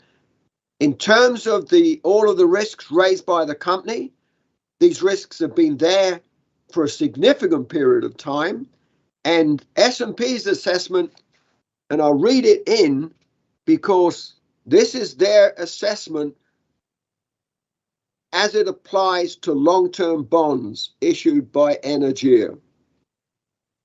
We view Energia's exposure to environmental, social, and governance-related risks as similar to the broader industry. The company is primarily a gas distributor, but also owns an electric regulated transmission and distribution network. For natural gas network operators, environmental risk, including gas leaks, explosions, emission of greenhouse gases, which can affect biodiversity. We believe Energia's environmental risk is consistent with the broader industry because the company's gas network is fairly new, does not contain cast iron or bare steel pipes, which reduces the potential of gas leaks and explosions. In addition, the company also participates in Quebec's cap and trade system to offset its GHG footprint in its gas distribution operations. That may have changed over the last year, but that was S&P's assessment after discussing business risk with Energia. And I don't see a lot of the risks raised by the company witnesses being reflected in the bond risk assessments by either Standard & Poor's or the Dominion Bond Rating Assessment. Now, final slide, next slide, please, Natalie. So what's the conclusion from this? Capital structure flows from the business risk. As yet, I see no change in Energia's business risk. And I say as yet because the company has not filed any documentation to indicate how these long-term risks affect its ability to earn its allowed ROE. Now, normally, I would have expected, as I see in other hearings, forecasting models, which is to say they forecast industrial gas use, they forecast residential use, and those forecasting equations allow you to do sensitivity analysis. Suppose that there's an increase 10% in the price of natural gas because of more greenhouse gas charges. How does that affect residential and industrial use? That is the information we need to assess the business risk of Energia. I would assume that they've got that information, but it is not available in this hearing. And I heard a lot of things this morning, and I was just dying to say, where is that on the regulator? Where's that filed in this hearing, so that the Régie can make a decision based upon the information filed in this hearing? I don't see a lot of this stuff filed in this hearing. They were not available to me to assess the business risk, and I don't think they're available to other people. As I said, when I look at this, I normally recommend 35% common equity for an electric or a gas distributor. Is that arbitrarily low? Not really. The Alberta Utility Commission assigns 37%. The BCUC assigns 38% for Fortis Energy BC, which is slightly higher risk than ATCO Gas. So I don't regard that as being excessive. I think that reflects the fact that ATCO Gas is more competitive in Alberta than Fortis Energy BC is in BC. Gazifare is a bit of a conundrum. As far as I can see, it's fully integrated in Enbridge Gas. Its legal entity is separate, but the senior management that manages Enbridge Gas also manages Gazifare. As far as I can see, it manages an integrated utility. So that may not be the legal situation, and I fully appreciate that the Régie has to regulate the legal institution, but for the border between Ontario and Quebec, it would be part of Enbridge Gas, and it would be completely integrated with Enbridge Gas. My recommendations, 38.5% common equity and 7.5% deemed preferred shares. If it works, why mess with it? And as far as I'm concerned, that adjusts for Energy's high business risk. 46% equity compared to 35% is a big boost in the equity. 40% for Gazifare accounts for its small size. AltaGas is allowed 39%, and it's half Gazifare's size. And not only is it half Gazifare's size, it's over a wide area in Alberta versus Gazifare, which is a relatively small area in Quebec. So it's slightly different from AltaGas. But that's my recommendations for the equity ratios which flow from the business risk. So I think that it would be a good place to stop. Well, my voice is getting hoarse, so I feel it's a good time to stop. And I see Mr. Willett smiling, so I think he thinks it's a good time to stop as well. I second the motion. I third the motion. Mais avant de terminer, Maître Hamlet, avez-vous jeté un petit coup d'œil sur l'engagement 3? Oui, tout à fait. Alors, l'engagement convient, on n'aura pas de questions. Parfait. Merci beaucoup. Alors, merci beaucoup à tous et on se revoit lundi matin à 9 h. Oh, pardon.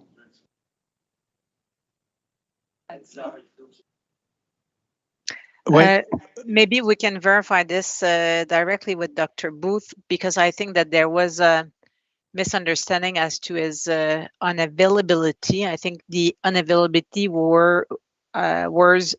availability was with Tuesday and Thursday because he teaches. So, Dr. Booth, can you confirm that you are available Monday as of 9 o'clock? Yes. I get up at 5:30 on Tuesday and Thursday, walk across campus, and I have to teach at 7 o'clock in the morning. So I'm done by 9 o'clock. And when I say done, I'm literally done. I'm tired, and I drag myself back to my office. So if you give me half an hour or so, or an hour, I can refresh myself with a cup of coffee by 10 o'clock on Tuesday. But I'd love to be able to be off the stand on Monday rather than continuing on Tuesday after teaching. Okay. So understand from that we could start on our side at 9 o'clock if it works with the Régie. Oui, parfait. Alors, ça fonctionne pour lundi à 9 h. Merci beaucoup. So, Dr. Booth, it will be Monday, 9 o'clock that we continue. Okay, very good. Thank you.